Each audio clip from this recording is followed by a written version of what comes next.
The story begins in an educational institution. They throw bills in the guy's face, showering insults because he was very poor. In a classroom full of people, he was ordered not to approach Anzijing because they were from completely different worlds. Everyone at the back agreed with him, and he shouldn't have looked at the most beautiful girl, especially when Wang Teng's father was the vice rector. Mr. Li, who had come to deal with Su Xun for an unknown reason, burst into the office. The people noticed him, knowing that Mr. Li was a member of the Qingyun International Company. He was one of the managers of the main enterprise of Jiangzhou province. All of a sudden, Mr. Li and his guards bowed down to Su Xun, begging him to come back and fix things at the corporation. The whole company was shocked by what they saw, especially Wang Teng, who opened his mouth. The teacher tried to explain that Su Xun couldn't be a member of their corporation because he was just a poor student, but Mr. Li immediately shut him up.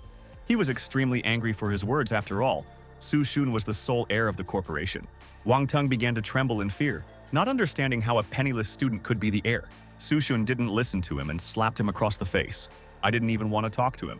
At this moment, he looked at the terrified Anzijing.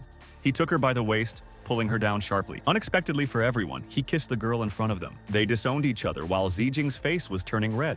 But he didn't look at her, just turned around. He ordered them to leave, taking Mr. Li and his guards with them. He left everyone with incredible emotions while Wang Teng sobbed at the turn of events. Everyone in the corridor was discussing Su Xun, who seemed like an ordinary poor student, but suddenly became the chairman.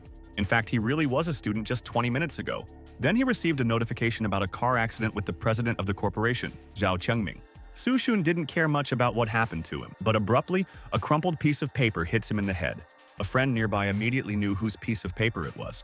It was Zijing, who was angry at his distraction in class. She bothered him terribly, and he was surprised that she only noticed him, even though everyone in the class was on the phone. He remembered that she had been making signs to him for a long time, but he didn't react. But he didn't even know what to do in such cases.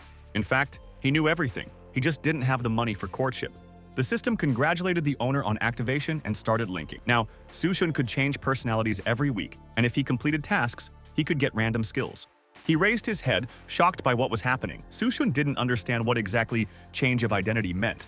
The system explained that he can say the command change identity to get a new identity every week. His new identity was the chairman of Qingyun International Company. Although he appeared to be an ordinary student, he hid his identity as the sole heir due to the death of the company's president. He now had a commercial skill, a leadership personality, and a calm temperament. Also, he had a personal task, and he needed to find out the true cause of the president's death in a week in order to regain the right to manage the company. At that moment, the lesson ended, and the classroom was filled with loud voices and noise. His face was covered in sweat from nerves until he didn't know if it was a dream or not. And Zijing popped up in front of him, angry at the guy for ignoring him completely. He tried to explain to her that his mind was in chaos, but a different male voice interrupted him.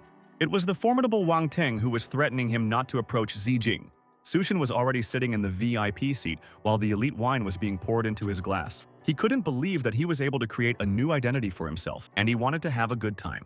The deputy was informed that Mr. Li Tao had already returned from Su Xun's school, and their people were a little late. He didn't care. He didn't think the little kid could do anything to him. After all, now he has taken over the board, and now nothing will stop him. Mr. Li was showing Su Xun around Vice President Cheng Hua. He was supposed to be president after the tragedy with Mr. Zhao, but in his will, he gave all the shares to Su Xun. He had already guessed that there would be a conflict with the deputy, and I considered the main lead in the deputy, wanting to first establish my authority in the company. Mr. Li warned that Cheng Hua had many enemies and all of them had disappeared under mysterious circumstances, advising her to be careful. But this only made Su Xun even more amused, and he wanted to meet him. He knew that all the members of the board of trustees were waiting for him in the hall, and he asked them to come to the main entrance. This request left Mr. Li puzzled. And then, he asked me to turn around at the intersection, offering me a cup of milky tea, which made Li Tao even more puzzled. The man was furious that Su Xun was already delayed for half a day. He was ordered to shut up because it was all an order from the president of the company. The man doubted that a strange guy without abilities could become the president of the company, and this role should belong to Mr. Cheng. Everyone agreed with him. The old man was angry at them for doubting President Zhao's choice. The crowd was against having old people in the company. At that moment, a car pulled up to them, and Su Xun came out in a suit with a glass of tea in his hands. He was glad that everyone was here. Cheng Hua greeted him with a smile, introducing himself and shaking hands. Su Xun already knew all about him, enjoying their meeting. The man realized that he was not in a hurry to meet, still having time to go for tea. He hinted that he shouldn't get involved in these serious matters. Su Xun didn't really know this guy, suspecting that he was just an ordinary obedient dog. The man was terribly angered by his insults. But before he could speak, he was slapped in the face. Su-Shun decided to hit her because the dog wouldn't stop barking. Everyone was shocked by his abrupt act. He turned around as if nothing had happened, leaving the man in disgrace. As they entered the conference room, a receptionist greeted him. Mr. Lee introduced his secretary Liao Yu that she was ready to do any job. He immediately asked her to prepare 3 cups of tea for the hall. She was surprised by the request.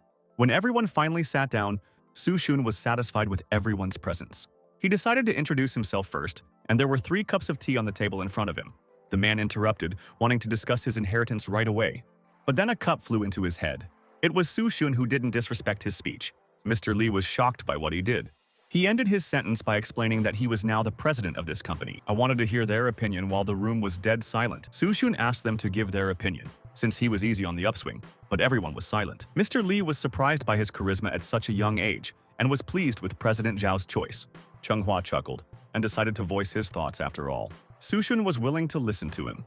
He immediately put his hand to his second cup of tea, which gave Mr. Lee a double shock. He was very happy to have a new young president, which would make the company successful. But he thought it would be difficult to negotiate with everyone, since there were so many people in the company. And he hinted that this problem could be solved with a big deal with the Taishan Corporation, so that no one else would dare to doubt his abilities. Mr. Lee was furious that Chunghua brought up this topic when the Taishan were their main enemies. Chunghua didn't tolerate the raised tone as he threw a glass of water. Mr. Lee didn't expect this. He was in a stupor, but the glass was snatched up in midair. Everyone in the audience was shocked by what was happening. It was Su-Shun who was willing to accept his challenge, about to make this deal. Chunghua was pleased with his determination and gave him a deadline of 1 month, but Su-Shun was confident as he shortened the time limit to a week and ended the meeting. Mr. Lee was very surprised. Su-Shun ordered the receptionist to follow him. Chunghua rejoiced at the agreement while Mr. Lee tried to stop Su-Shun from leaving. Everyone was laughing, thinking that he wouldn't be up to the task, thanking Li Tao for the opportunity to make fun of him. The others started praising Chunghua, knowing that the brat couldn't compete with him. The old man couldn't believe that President Zhao would hand over the shares to such a fool, and they were about to resign. While Su-Shun was looking at the papers, Mr. Lee tried to change his mind. But he was only interested in President Zhao's death, wanting to know the details. Mr. Lee himself was sure that he had died in the accident, as the police said. But he was not satisfied with this answer because otherwise the system would not have given him such a task. His car was crushed by a truck at the intersection, but the driver drove along this route daily, taking out garbage, so the accident was unplanned. Su-Shun wanted to know where the driver was right now.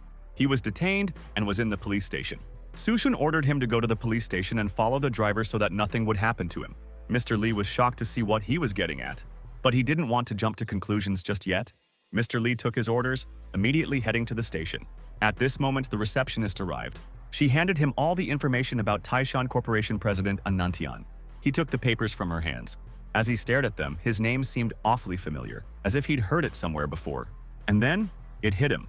The familiar face of his prefect, An Zijing, appeared in the papers, which was a terrible coincidence. The girl got out of the shower and couldn't believe that Su-Shun had become the president of the company. And I thought it was a lie, because you cannot become a handsome man in 1 second. Then her phone vibrated. She picked it up, her mouth hanging open in shock. Zijing rushed outside on the pretext of taking a walk, while her cohabitants did not understand what was going on. She went outside standing under a street lamp. Suddenly, Su-Shun hugged her from behind, startling her greatly. The girl didn't recognize him, thinking he was a stranger. She took his hand, knocking him to the ground as he tried to explain himself. She realized that it was Su-Shun, and realized the mistake. He kept his face to the ground while she apologized, but he wasn't mad at her. Su-Shun was surprised by her incredible strength. They went for a walk while Zijing didn't understand what he was doing. He was surprised that she hit him for hugging him from behind, even though she didn't do anything when kissing him in front. His flirtatious words made her blush. But she hadn't expected this from him after years of being ignored. It was all about his condition, and now he could provide her with a good life, willing to give all the love. The girl's eyes sparkled at his words, and there were tears of happiness when she agreed with his words. He asked her not to cry, asking if her father was the president of Taishan Corporation. The girl had told him that 5 years ago, when he'd started the company, and she was angry that he didn't remember it, even though he pretended otherwise. He explained that he would need her father's help to secure a foothold in Qingyun Corporation. But they were interrupted by a sudden phone call announcing the suicide of the driver of the same truck. He was going to visit him right away, so he had to leave Zijing. Her heart beat loudly at the memory of those events, regretting that they couldn't talk. But she still ran away happy. Su-Shun immediately ran to the company, but when he was running across the road, he didn't notice the car that was flying at him. I didn't realize it until she was awfully close and the headlights were shining right in my eyes. But then this car was cut off by another car. Su-Shun was shocked by what he saw. As they struggled, the first car hit the gas. She drove off quickly down the road. He exhaled, realizing that he had avoided a dangerous situation. A worried Mr. Lee, who had saved the president's life, ran out of the second car. Liao Jun came into the office to report on the driver's failure due to Li Tao's appearance. It was Cheng Hua, who was sitting quietly with the girl drinking alcohol because he didn't want to kill two company presidents at once. But this was only a warning to Su Shun. He immediately understood everything, explaining that someone wanted him to lose. Mr. Lee violently jumped up from his chair, realizing that the consequences would be much worse if he was late. And he started telling me about the driver, that he had suddenly committed suicide in the isolation ward. Su Shun realized that he had contacted a serious person, and Mr. Lee added the detail about the suicide note that the lack of money to pay damages was the reason for his action. And he had no family, and he lived alone after the divorce. Su Shun demanded to check everything. After all, if it was a killer, then the driver could give his life only thanks to a relative. Mr. Lee jumped out of his chair, accepting the order.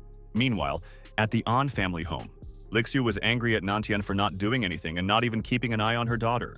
But he had no idea what she was talking about.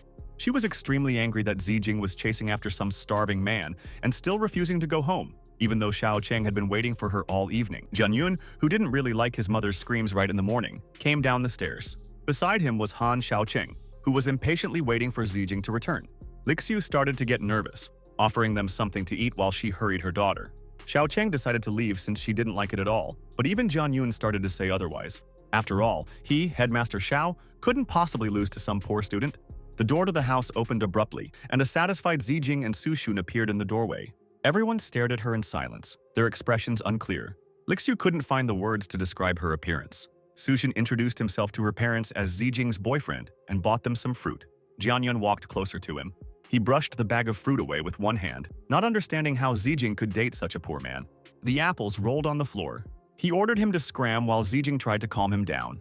Su Shun was surprised by their son's upbringing in such a fine family. While Jian Yun was trying to answer him, his father ordered him to shut up. The man admired it, but still, it didn't suit his daughter. Su Shun wanted to tell the whole truth, but another voice interrupted him. It was Xiao Cheng who only wanted to say a few words. He introduced himself as a young executive of the Kangshan Steel Company, and in the future should become the president. Su Shun caught deja vu at this moment, and begged him not to take out his bank card. But Xiao Cheng actually threw a card at his feet, wanting him to take 1 million and leave. He knew better than to stoop to his level, and he knew it was time for a slap in the face. Zijing chimed in and recalled that Xiao Cheng had talked about the unimportance of money and status, but now he wanted to reveal his identity. Xiao Cheng only wanted to show him his insignificant place so that he wouldn't look at such girls. Su Shun leaned down. He picked up the map from the floor. Xiao Cheng started laughing with his correct choice. Nantian watched in silence. But Su Shun put the bank card back in his pocket, explaining that he had no right to waste his father's money like this without having the right to do so. Zijing's parents smiled in approval of his choice. Xiao Cheng lost his temper, bragging about his status, wanting to give the choice of groom to his parents. Su Shun calmly stated that he was the president of Qingyun International Company, but Xiao Cheng only laughed. But then, a realization slowly began to come to him, and his eyes flew out in shock. The whole family was surprised as long as the father kept his face. Everyone was shocked by his statement. Su Shun felt uneasy, realizing that he didn't look like the president at all. Xiao Cheng was nervous, but he didn't believe him, thinking that such a bastard couldn't be president. In the background, the TV played the news of President Zhao's death and the discussion of his will, in which he handed over his position as president to 19-year-old Su Shun. The news even included a picture of him. The entire family stood in silence when they saw the news. Xiao Cheng was speechless, realizing that he had lost. Nantian coughed, realizing that this was the same Su Shun. His eyes lit up when he wished to cooperate with Director Han in the future. He was sweating with fear as he accepted his offer. He suddenly remembered his urgent business as he ran away from home. He slammed the door behind him. Jian Yun abruptly hugged him, pretending to understand at a glance. Nantian was so angry with his son that he immediately began to suck up to him after hearing about the money. Lixiu immediately pulled his hand, inviting him to sit down at the table and eat. When he sat down, he informed the man about an important matter, hoping to cooperate with his Taishan company. But he had promised himself never to have anything to do with Qingyun, and he didn't want him in his house as president. Zijing was shocked by her father's abruptness, but he didn't even want to listen any further, ordering the guest to be escorted out. But Su Shun had already sent people to investigate Taishan's conflict with Qingyun. Lixiu didn't understand why her husband didn't want to do anything for the sake of business. The man was sweating profusely, wanting to know the details of his investigation. Su Shun began to read out the information he had received, starting with a story about his youth with Mr. Zhao. Nantian abruptly rushed towards him. I grabbed his arm, interrupting his words. He was very nervous, inviting him to his office for negotiations and signing documents. Su Shun thanked him with a smile. They walked towards the stairs together, and the man pretended not to change his mind. Finally, Su Shun asked if he and Mr. Zhao were really competing for a girl when they were young, but he didn't want to reveal this information to his wife at all. Hua was terribly surprised to learn about the signing of the cooperation agreement. Liao Jun brought him the information about Nantian's announcement to the board of directors 2 days later. Hua slammed the mug down on the table. He didn't expect that after so many years of feuding, Nantian would agree to some kid's demands. Liao Jun knew that Su Shun was very close to his daughter. Hua jumped out of anger, realizing that they were missing out on such important information. Liao Jun offered to see it through, but he didn't want to. Hua wasn't afraid of an ordinary kid at all, having already come up with his own plan. The system informed him that the date expires in 4 days and he needs to complete the task as soon as possible. He lay back in his chair in frustration, realizing that this agreement didn't help him find out the truth. At that moment, the door to the study was abruptly flung open. It's Mr. Li who found something extraordinary. Su Shun was intrigued by his reaction. He found out that the driver had a daughter who went abroad to study 3 years ago. Su Shun pondered, realizing that the driver couldn't have had the money to pay for his daughter's education, so perhaps he was bought and planned 3 years ago. Mr. Li understood that they still couldn't find this source of money, and the opponent was very devious, so he had already called bodyguards for Su Shun. The guy hadn't expected this, but he'd already ordered them in. The door to the room opened. Men wearing strange t-shirts appeared in front of them, but they were all elite retired military squad members, and they were very strong. Su Shun was shocked, but thanked him for his help. "And I'd like to ask you one more question." Mr. Li then ordered them out of the office. He pointed to the person in the photo who was standing next to Hua, who wasn't even at the meeting. Mr. Li said about Liao Jun that he was very close to Hua and did his dirty work for him like a dog. He thought that the investigation would start with him, but Su Shun was only interested.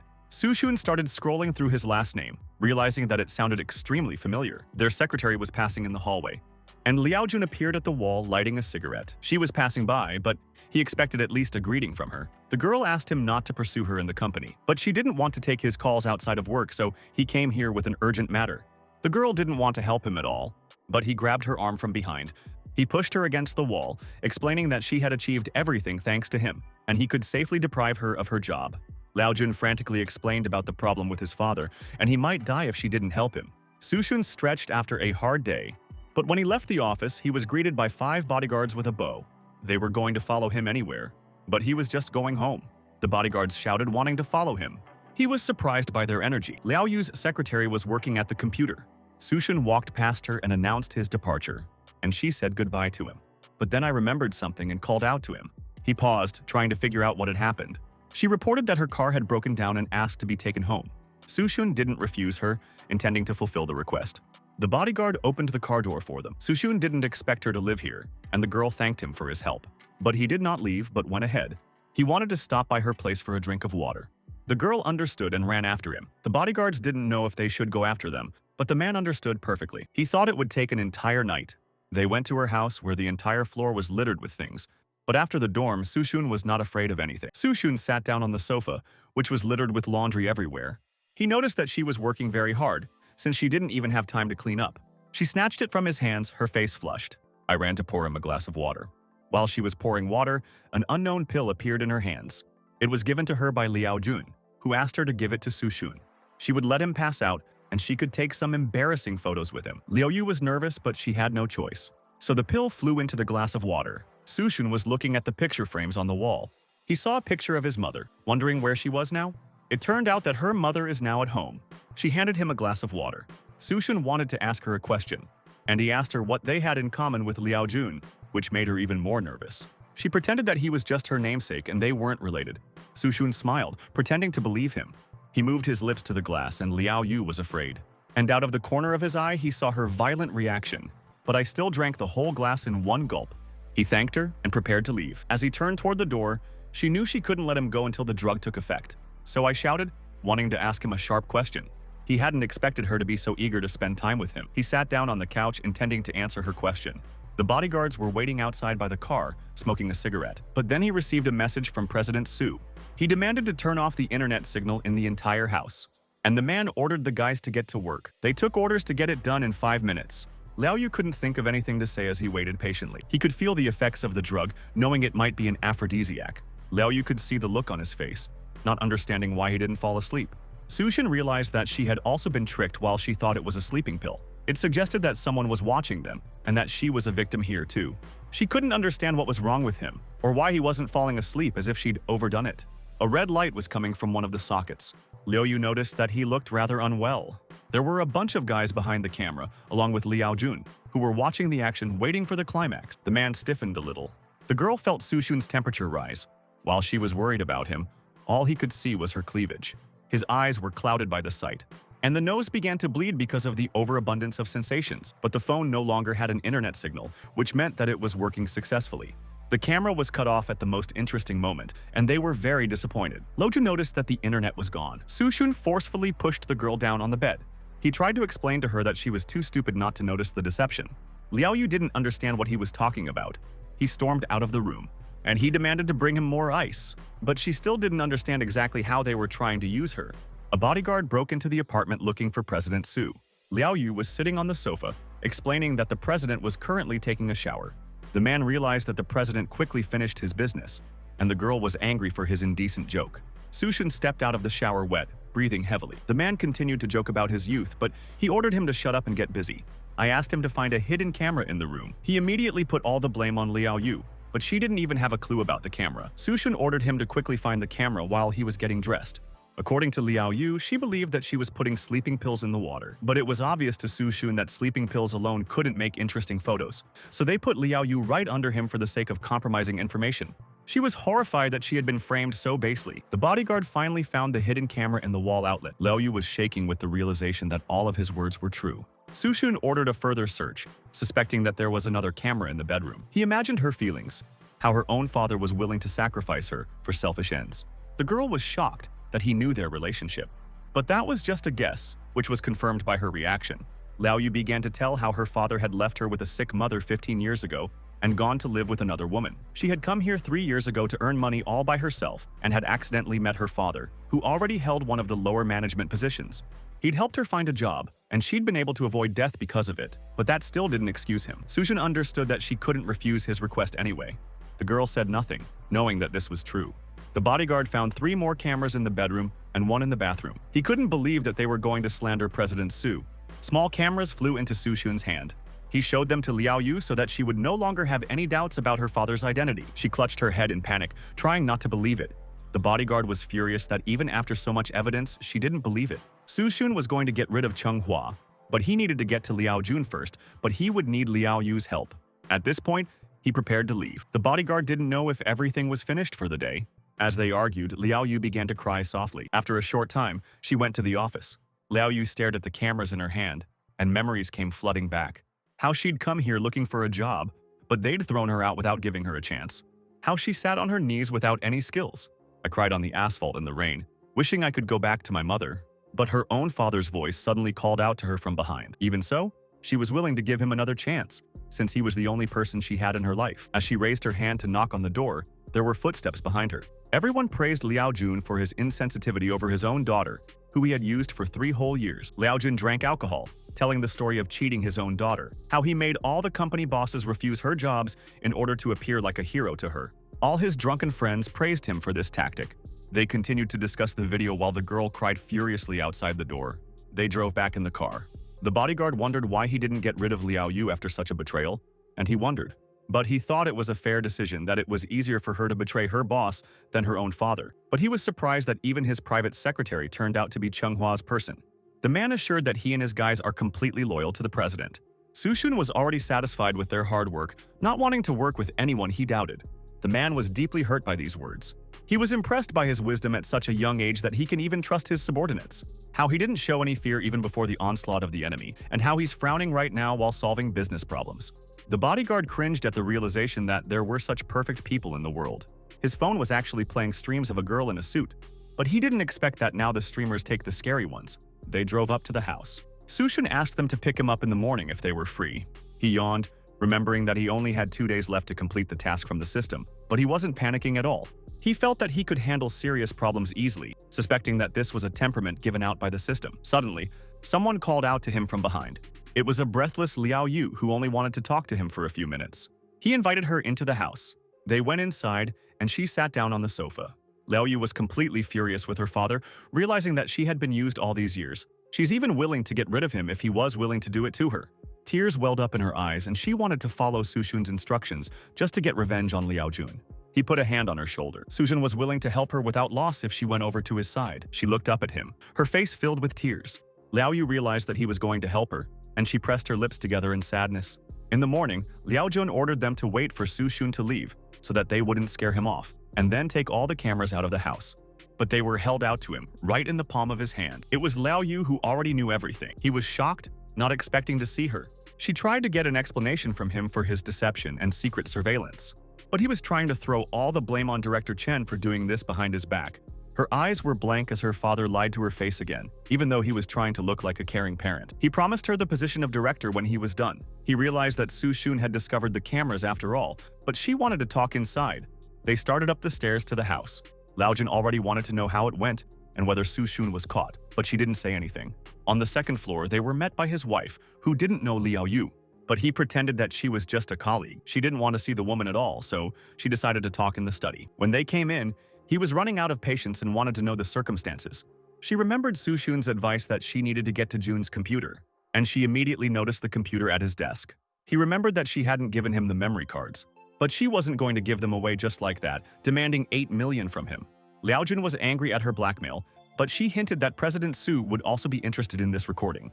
He realized that she kept the things they needed, otherwise they wouldn't be able to deal with Su Shun. He knew they would have to agree to her terms, but he wasn't going to pay out of his own pocket. So I took out my phone.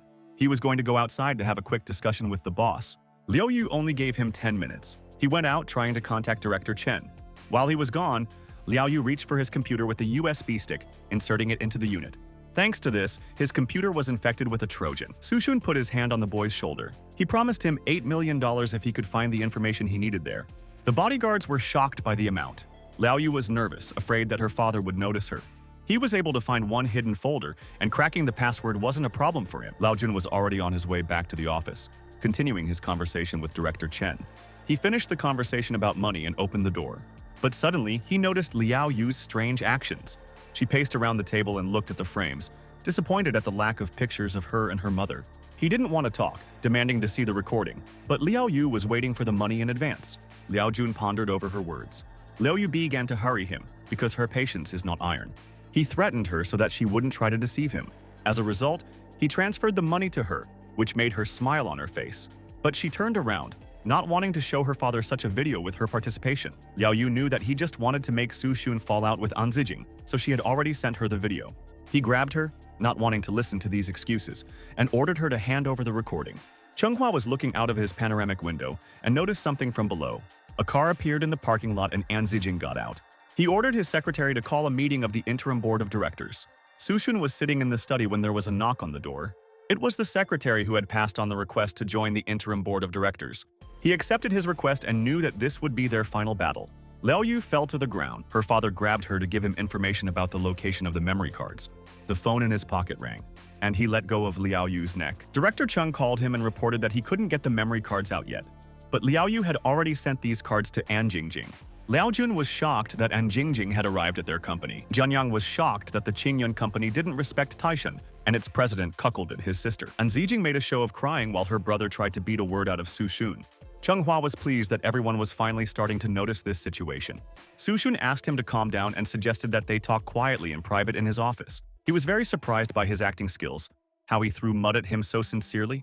Chunghua wanted to see for himself, wanting to get justice for President Su.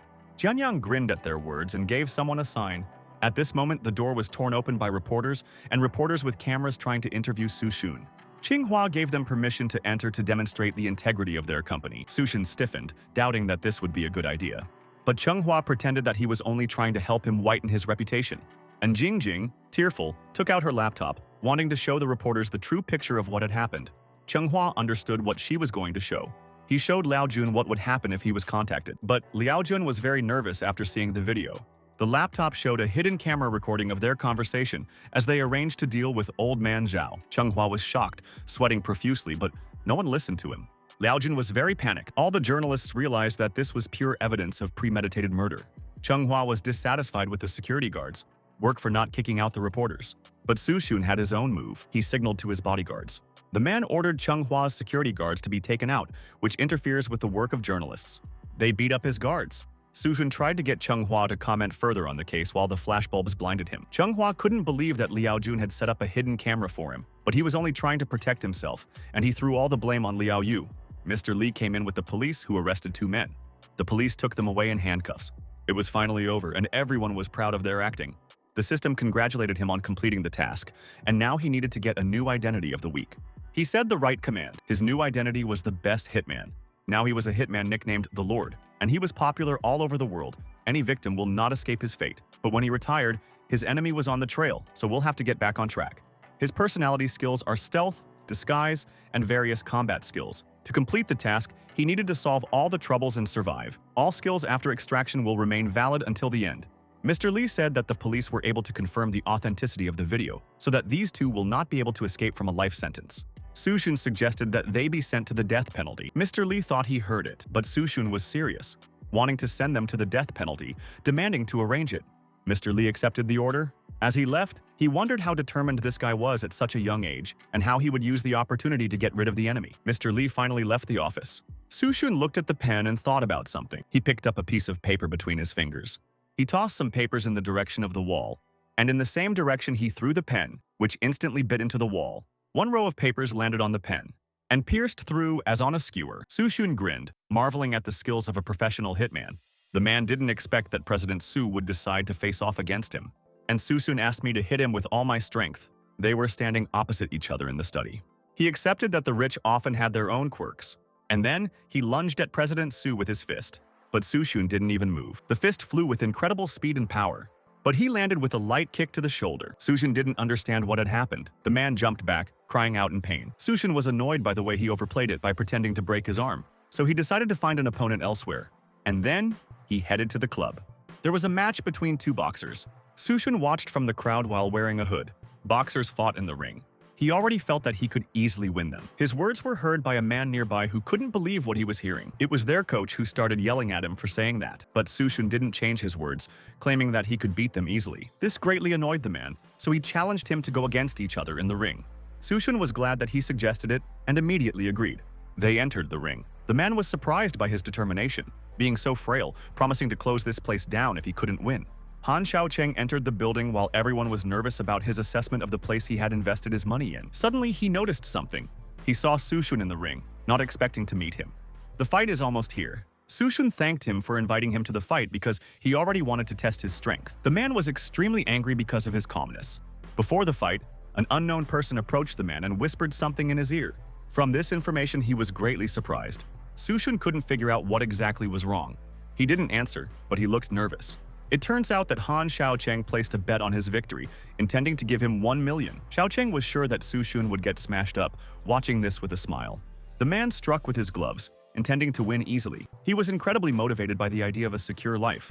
As they watched, Xiaocheng wanted to know more information about the fighter. He was told that he came from abroad for a lot of money, and his nickname was Wild Monster. He killed a lot of people in illegal fights.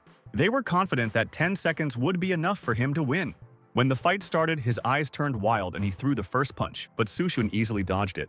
Wild Monster didn't expect this at all, as well as watching, blaming it on the bad fighter. The man assured that it was a simple accident and he would correct himself by threatening the fighter. He didn't understand how the kid had dodged the blow. But Su Jun only wanted to test his skills, so he asked him to fight at full strength. The man understood that he was an ordinary prankster, so I was willing to give up all my rage to teach him a lesson. He was willing to give him the death he had asked for. Everyone was filming the awakening of the monster, from which no one has yet survived. The man was sure that the boy would not survive after a fight with his fighter. Xiaocheng wanted to show him the consequences of taking the girl away from him. The monster threw one punch after another, but Su Jun calmly dodged, and even managed to make jokes about it. The monster was annoyed by its dodges, and it knew that the brat wouldn't dare hit it. But Su Jun decided to immediately comply with his request by swinging. Their gloved fists met. The man was shocked. The impact made his arm bend into a zigzag, as if his bones had turned to rubber. He screamed furiously in terrible pain, bleeding profusely. All the spectators were horrified by what they saw, not understanding how it happened. Xiaocheng spat all the water out of his mouth in shock, not believing his eyes. Su Jun himself couldn't believe his own strength as the monster begged for someone to call an ambulance. Xiaocheng decided to get out of the building before it was too late. But Su Jun noticed him and called out directly from the ring. He was terrified when Su Jun came down to see him. Xiaocheng tried to pretend that he hadn't noticed him. His guards were trying to shield Xiaocheng from him, but Su Jun held out his hands to them. and he smashed their heads together when he told them that he knew all about the words of the man sent by Xiao Cheng. He tried to make excuses, feeling very nervous, but he couldn't find any excuses. Su Xun hugged him while he was sweating in fear and gave him another chance. Otherwise, he would finish him off. He moved closer to his nervous face, telling him to remember what he was saying. He left the building and Xiao Cheng bowed low as he left. All the viewers immediately began to discuss the unknown person who was able to knock out the monster and 2 bodyguards. Xiao Cheng was extremely angry that people around him were discussing his disgrace and how he was considered a boy with a golden spoon in his mouth. He was walking down the street talking on the phone with An Xingjing, inviting her to lunch, but she was at school and advised him to start attending classes. But he had already talked to the rector, intending to donate $3 million to the university for helping with the session. A girl and a guy were standing on the roof of a multi-story building. She was surprised that the master assassin was so young, but they were going to shoot him anyway. They trained their sights on him as he walked down the street, realizing how much time they had spent searching for him. But at this moment, Su Xun turned his head right at them. The girl was very surprised. The guy couldn't understand what had happened. She realized that he had noticed her, which also scared the guy. He didn't believe that he was able to spot them from such a distance and decided to take a look on his own. But he was no longer there. Su Xun hid behind a building when he sensed the dangerous atmosphere. He thought that Xiao Cheng had sent a hitman after him, but they appeared too quickly, so it led him to think about the old enemies of his new identity as a hitman. Armored cars were parked around the house with a bunch of security guards. The bodyguard added 30 more people to the security detail at Su Xun's request and installed infrared sensors around the house so that no one could approach the house. He praised them for their work and gave them permission to rest. Evening was coming, and the house was covered with guards all around. The guy noticed how he increased security. The girl was disappointed that the legendary lord used such primitive methods of defense. Su Xun was sitting on the sofa, reading a magazine. He was sure that this method should lull their vigilance so that they would be convinced that there was no serious defense, but he didn't know how to guess the right moment to lure them out. The phone received a call from an unknown number. Su Xun picked up the phone immediately. He was immediately called by his nickname, and he recognized the voice of Tony, the Overlord's agent. He didn't know why he decided to contact him, even though he had resigned. Su Xun stepped into the role, not understanding how he dared to call his main number. After all, this is not how things are done. He apologized, but he did it for a reason, offering him one big but easy order. So he decided to listen to it. The target was not far from it in China, and the customer is ready to pay $3.5 million. Su Xun was shocked that he was willing to pay such money, and he became interested in the goal. But Tony claimed that it was one president of a large corporation, and there was nothing serious about it. He was going to send him further information by email.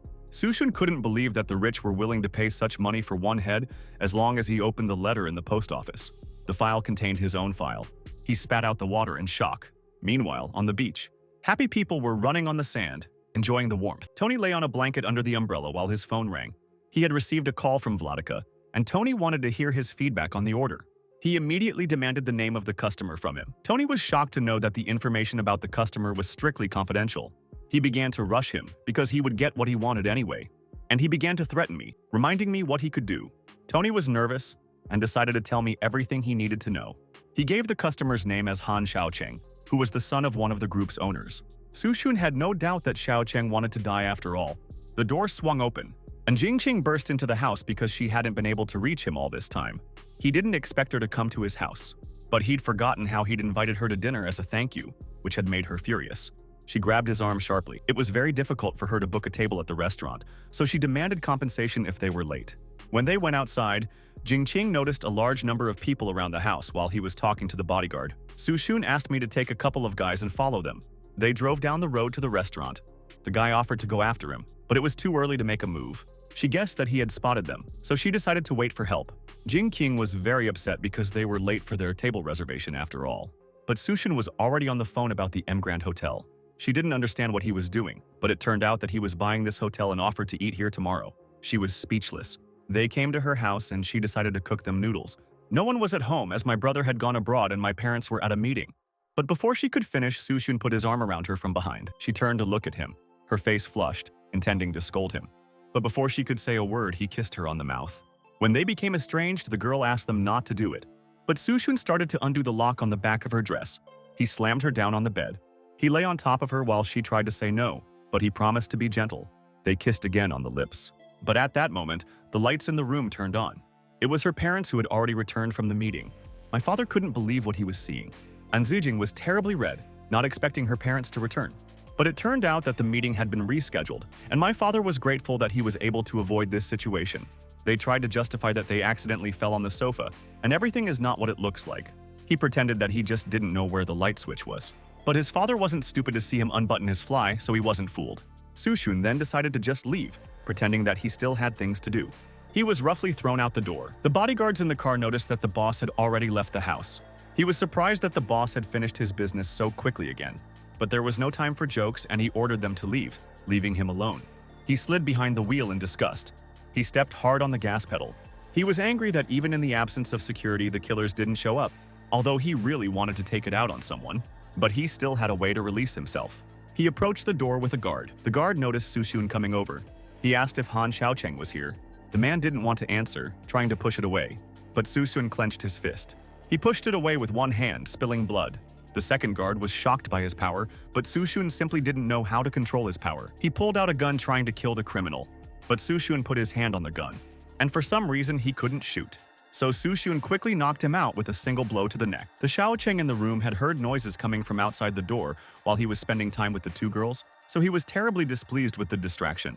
He opened the door, starting to yell at his bodyguards. But there was only a satisfied Sushun standing there. Xiaocheng opened his mouth in shock, as if he hadn't expected to see it. He went further into the apartment while Xiaocheng was trying to find out the reason for his visit. The girls screamed in fear. Sushun asked outsiders to come out. After all, it was a matter of personal revenge. As the girls frantically ran away, Sushun was surprised that he was missing one girl now. Xiaocheng offered him elite girls, trying to apologize for today's events. But that wasn't the reason he came. The bandits who were ready to fight for Xiaocheng appeared at the door. They laughed that he dared to come here alone. Sushun was surprised by his preparations for the visit. But Xiaocheng felt humiliated by the situation, unwilling to let it go. Sushun was happy about the circumstances. Otherwise, it wouldn't have been pleasant for him. He was sitting quietly in front of the huge gang that was protecting Xiaocheng. He gave them the order to beat him up so that he couldn't smile. One of them attacked Sushun with a machete, but he was immediately punched in the jaw, causing blood to flow out of his mouth. A second fist landed on my stomach. He threw out the bandits with his hands one by one. Xiaocheng was extremely angry as they couldn't defeat one guy. But Sushun beat everyone up, pinning one of them against the wall by the neck. Sushun waited for him to finish his sentence. He was horrified as he scattered the entire crowd in a couple of seconds. Sushun let go of the guy's neck, realizing that Xiaocheng no longer had any trump cards. And abruptly, Xiaocheng ordered him to kill him if he dared, reminding him that he couldn't guard Anziji all day long, who could easily be kidnapped. This caused Sushun to be filled with rage. He hit him, causing Xiaocheng to fall to the ground. Xiaocheng was already starting to cry, telling him not to hit him. Sushun was willing to make his life hell if he touched Anziji, but he wasn't afraid of him, because he was just the president of the company. Sushun reminded him of his $3.5 million bounty on his head. Xiaocheng couldn't believe that he knew about this, even though only an elite agent and hitman called Lord should know about it. He whispered in his ear that he was the master. Suddenly, he felt something behind him. Then he leapt sideways, dodging shots fired through the window. Xiaocheng screamed in fear, breaking out in sweat and tears. Sushun didn't expect Xiaocheng to prepare people outside as well, but he denied it because his men wouldn't shoot at him. His hands were shaking as he tried to call the police. Sushun reached out his hand. I grabbed him by the hair, lifting his head in the face of a burst of bullets. He screamed in fear as bullets flew right in front of his face. Sushun was now certain that they weren't his men. Xiaocheng screamed and sobbed in fear. Sushun peeked out cautiously, suspecting that they might be the same stalkers. Even so, he was immediately shot. The bullet exploded against the wall. He could see them on the roof of the building directly opposite. The guy was in disbelief as he saw them running away from cover. He assumed that he wanted to have a duel. There was only one exit in the building, and he was watching it through the scope, waiting for it. But as time passed, Sushun still wasn't there. Suddenly, a wooden stick landed on his shoulder. He reached for it, trying to pull it out. But he couldn't believe he'd been shot with an ordinary chopstick. It was Sushun who was able to stab him with his wand with just one hand. The guy removed the pin from the grenade with his teeth. He threw the grenade at him, wondering how it had hit him at such a distance with a normal wand, like a rifle. The roof was filled with smoke from the grenade, and Sushun assumed that he would shamefully escape. The guy on a rope went down from the roof, remembering that it is better to hide from a strong opponent and try to survive. He went downstairs, covering his wound. He was afraid of what he was still capable of. But before he could take a step, he was knocked down by a kick. It was Sushun who didn't want to let him go until he had had enough of playing. The guy went flying against the wall with the trash can, but he pulled out his gun. He took aim, shooting at Sushun, but he was no longer in the same place. Sushun suddenly flew down from above, kicking him on the head with his foot. From his punch, blood flew out of his mouth in a stream. He took the guy by the neck, demanding to give out the identity of the customer. The guy was convinced of the professionalism of the king of killers, But Sushun proved that even in retirement, he continues to be one. He didn't want to listen to his nonsense, wanting to get an answer within 10 seconds, holding it over the edge of the roof. The guy gave a tentative agreement, but halfway through the sentence, he reached for the knife on his belt. Without saying anything, he swung the knife at the man's neck. At this moment, Sushun released his hand. The guy didn't expect this at all when he started flying down. He stared at him coolly, knowing that he would have to find his employer on his own. Suddenly, he noticed something. While the guy was flying down, a black van passed under him on the road. It landed right on the roof of the car. Identical cars pulled up behind her. Men in suits ran out with guns and immediately started shooting at Sushun, but he didn't care, so he turned around and left. The girl ordered to catch him, not allowing him to leave. The agents went after him while they were standing. She helped the injured guy down from the car, but according to him, he just broke a couple of bones. They reported from the roof that they had missed their target. The girl was angry that they couldn't catch him. The guy advised to leave, otherwise the police will arrive soon. All the agents got into their cars. The killers also got into the van. The guy tried to warn that he was very dangerous, so you should be very careful. She was only worried about how he would justify himself to the boss. They all got into their cars and drove away quickly, but there was something under one of the cars. It was Sushun, who got caught under the car and was driving with them. Later, they all arrived at the mansion to see the boss. He slammed his hand down on the table, annoyed at their incompetence. The injured guy stood forward and apologized for his self-will. He only asked for one more chance so that he could bring back the head of the Lord. The boss gave them a deadline of 3 days, since he would be leaving on his own liner at that time, and ordered them to resolve this issue. He gave the order and closed the hatch. They realized that they had no room for error and needed a thorough plan, and the girl suggested that they try to get close to him through his girlfriend. Meanwhile, Sushun was sitting in the bushes, spying on them. He recognized the boss, whose name was Kalen Wilson, who had lost a large sum to the master and lost his fingers. Even after 7 years, he's still trying to get revenge. But Sushun didn't mind at all. And Zijing was lying on the bed reading a magazine when the phone next to her rang. She was unhappy with his late call, but suddenly, he suggested that she go on a cruise. Her eyes immediately brightened at the idea. In the morning, already in a 5-star hotel, and Zijing happily ran out onto the huge balcony, and she marveled at the beautiful view from the high floor. She took pictures of herself on her phone while expressing her vivid emotions. But Sushun didn't see it as anything special. He pulled his hands to her waist. He pulled her close, telling her they could go anywhere. Zijing kissed him on the cheek. She laughed as she said they were going to the beach after a shower. Sushun wanted to eat first, but the girl didn't want to. Zijing went to take a shower. He could see it all through the glass booth, which made his nose bleed. Sushun went to eat and ordered many dishes. He slowly started eating and decided to call Liu Hu to find out the situation at home. Liu Hu reported that they were still managing to lead them by the nose. The agents were standing under the office, not noticing that Sushun had already left the building. But they were confident they could handle them while his doppelganger was in the office. Sushun was going to deal with the old man while they watched his doppelganger in the office, and the liner should arrive by tonight. Suddenly, an unknown girl approached his table. The girl named Yan Yuruo asked to sit next to her because there were no more empty tables in the hall. Sushun didn't mind at all. All the guys at the nearby tables were staring at Yan Yuruo. They saw what a beautiful face and figure she had. Even the guy who was on a date with his girlfriend couldn't look away. While all the guys were looking at her, Yan Yuruo was watching Sushun. She noticed that he didn't look at her once as she sat directly across from him. The girl assumed that he was just shy. Yuruo knew that he was trying to make himself look inaccessible, but she knew this kind of guy, so she just ate in silence. But then Sushun finished his dish and got up from the table. He started to walk away as she stared at him with shock on her face. Yuruo couldn't believe that he only looked at her once and wasn't interested. Sushun was walking along the port and couldn't understand why that stranger was staring at him like that, thinking that there was a stain on his shirt. When he passed the crowd at the window, they shouted about a certain golden ray. Sushun also turned around and looked out the window. According to the men, it was one of the most luxurious liners in the world, and they dreamed of taking a ride on it. The ship pulled up to the port while everyone looked at it with admiration. Everyone wanted to take a picture in front of him. Sushun smiled slyly as he realized that Wilson's airliner had finally arrived. When he arrived, people started swarming in on him while passengers' tickets were being checked. Zijing's eyes sparkled at the sight of such a beautiful liner. Sushun placed his hand on her waist. He suggested that she go inside, but she didn't expect them to be allowed in at all. Sushun put on different clothes so that he wouldn't be recognized immediately. She had heard that tickets could only be bought for a year, and she couldn't believe that he would have them. As they approached the airliner, Sushun bumped into someone's shoulder.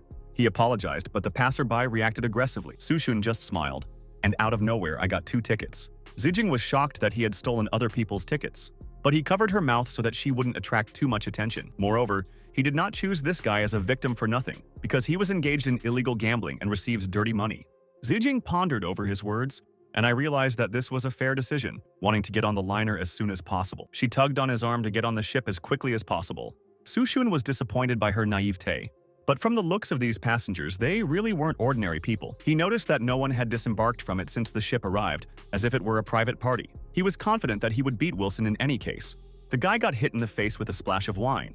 It was Wilson who was unhappy with his work while he was on the liner. After all, he still demanded the head of the Lord. The guy claimed that they had already prepared an ambush for him when he returned home from work. The boss didn't give him the right to make a mistake, otherwise he would destroy it. The girl reported that all passengers arrived on board. He picked up his wand. He got up from his chair to greet his guests. All the guests gathered in the main hall with a stage. Zijing didn't understand why all the people were gathered in the hall. Sushun had told her a rumor that there were secret, large-scale gambling games taking place here. The girl couldn't believe his words and wanted to leave immediately, but he calmed her down by being there for her. Around the corner in the hall, the same girl from the restaurant, Yuruo, peeked out. He recognized her, assuming that she had also come to play, but he didn't see any company with her. Finally, there was movement on the stage. Wilson appeared there, greeting the guests on his liner.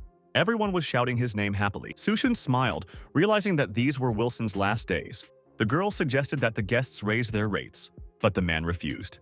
His opponent gave the same answer, but the third man decided to raise it. Zijing could see that they were playing landowner's badge. Sushun explained that they were just passing the time until the ship entered international waters. Sushun noticed the caution of Wilson, who only showed up for a couple of minutes, and on such a huge liner, it is impossible to find him. Suddenly, he noticed something out of the corner of his eye.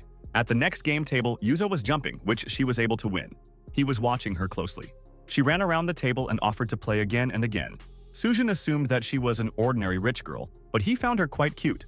Wilson was informed that the ship would arrive in international waters in an hour. He was looking at the cameras and noticed Yu Ruo, asking for her identity. The employee immediately started checking the guest list, but Wilson decided to stop him. He didn't care who she was as long as she was on his ship. He thought she was his now. While Yuruo was playing, the guys in black came up to her and informed her that their boss had invited her for coffee. She turned around in disbelief, but she didn't know their boss, so she asked them to find someone else. They presented a knife to her leg, offering to use this opportunity to get acquainted. They asked me to follow them while the girl was shaking with fear. She started threatening them with her status, but he didn't care, and he hinted that the boss wouldn't take it. Two guys started to lead Yujo away. While Sushun was playing with Zijing, he secretly observed the events. The guy was watching the cameras. He noticed that she boarded the ship alone, because it was very brave. Suddenly, he noticed a familiar figure on one of the cameras, and he asked me to show the face of the guy in the hat closer.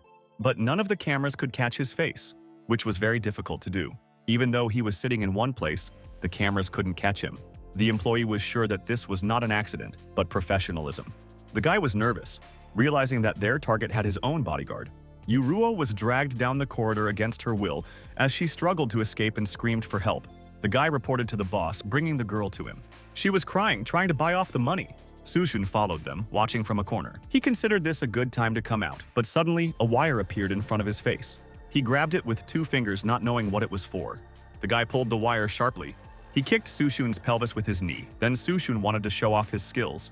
He took a sharp step forward. I snatched the wire out of his hands and spun around. He took his hand. He knocked it to the floor. He fell to the ground, not expecting an ordinary bodyguard to have such skills. Sushun wanted to have more fun, ordering him to get up. The boy suddenly noticed his face, but he was already walking around the corner when the other agents found him on the floor. They were trying to figure out what had happened, but he just wondered where he'd seen it before.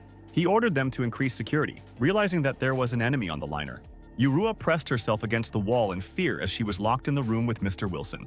He asked her not to be nervous, promising to be very gentle. Yurua was crying and begging her to let go, but he just laughed at her attempts to get out, getting closer and closer. The girl tried to dodge and hit the vase stand, causing it to fall to the floor. She screamed loudly for help. Wilson's agents came into the room. They asked if he was all right, but he only got angry at their extra worries, not wanting them to bother them again. They realized that they should just watch the door in silence. The girl was shouting for help when the old man was already very close. Wilson, on the other hand, liked how loudly she asked for help. Sushun walked down the rope to the window of his room, intending to teach him a lesson. I kicked open his picture window. The old man was shocked. He immediately ordered his agents to come to the rescue, but he still got punched in the face, causing blood to splash. The guards stood silently, not responding to any sound. They only discussed their stormy speeches. The old man was already on the ground with a tooth knocked out from just one blow. Yuruo was trying to figure out who her savior was. He took off his glasses, revealing his face so that she would remember her companion from the restaurant. The girl immediately rushed in his direction, and she sobbed wildly with gratitude that he had saved her by hugging him tightly. He hadn't expected her to react so violently. A voice was heard threatening the Lord to harm his girlfriend if he didn't come out to them. Meanwhile, outside the ship, they led An Zijing across the bridge through all the agents. The elevator door turned green. Everyone immediately pointed their guns at her, intending to shoot at the coming Vladika. But when the door opened, a completely different silhouette appeared. The elevator door opened, and Wilson ordered them to lower their weapons as he stood like a human shield. Sushun assessed the guy's abilities as he calculated his companion. The guy thanked him for his kind words, but it wasn't hard for him to watch the cameras. He held the muzzle to the terrified Zijing's temple. They thought it was a terrible mistake that he left the girl alone. But in Sushun's opinion, he had everything under control. The agents ordered him to wake up, because it was clear to everyone that he had no choice. Sushun noticed that they didn't listen to Wilson's order at all, and started to bring the knife to his neck, and he once again ordered them to lower the gun. But the agents didn't listen to him at all, even though he spoke directly to them. The guy apologized to his boss with a smile. The girl said that Johan was much more generous, so they decided to split his assets equally after Wilson's death, and it was a very lucrative offer. The boss was shouting in anger, after all. He had been following them for so many years. The guy didn't care, so he fired the shot, and Zijing screamed out of fear for Sushun. As the bullet flew, he ran back, hiding behind the wall on the other side, and left Wilson, who was shot in the head. They started firing bursts, but Sushun escaped. The agents ordered him to go out and accept death. He looked out, thinking about the system that still hadn't given notice of the building's completion. So he reached for the knife on his belt. Johan ordered them to attack him so that he wouldn't escape. The agents took off as ordered. He came out of hiding, throwing several knives in their direction, and hit all the daggers exactly to the agents in the heart. One of them started shooting at him with a machine gun, but Sushun charged in the other direction. He grabbed one of the wounded agents, covering himself with his body. Johan was shocked by the turn of events, and Zijing couldn't believe her eyes either. While he was running away with the corpse on his shoulder, he threw daggers with his other hand. He smashed 2 lanterns with the blades, and I ran towards them while they were panicking and couldn't see anything. He threw the daggers again, hitting the agents in the forehead, then in the heart. George was trying to stop the panic so that they could work together, because they only had one enemy.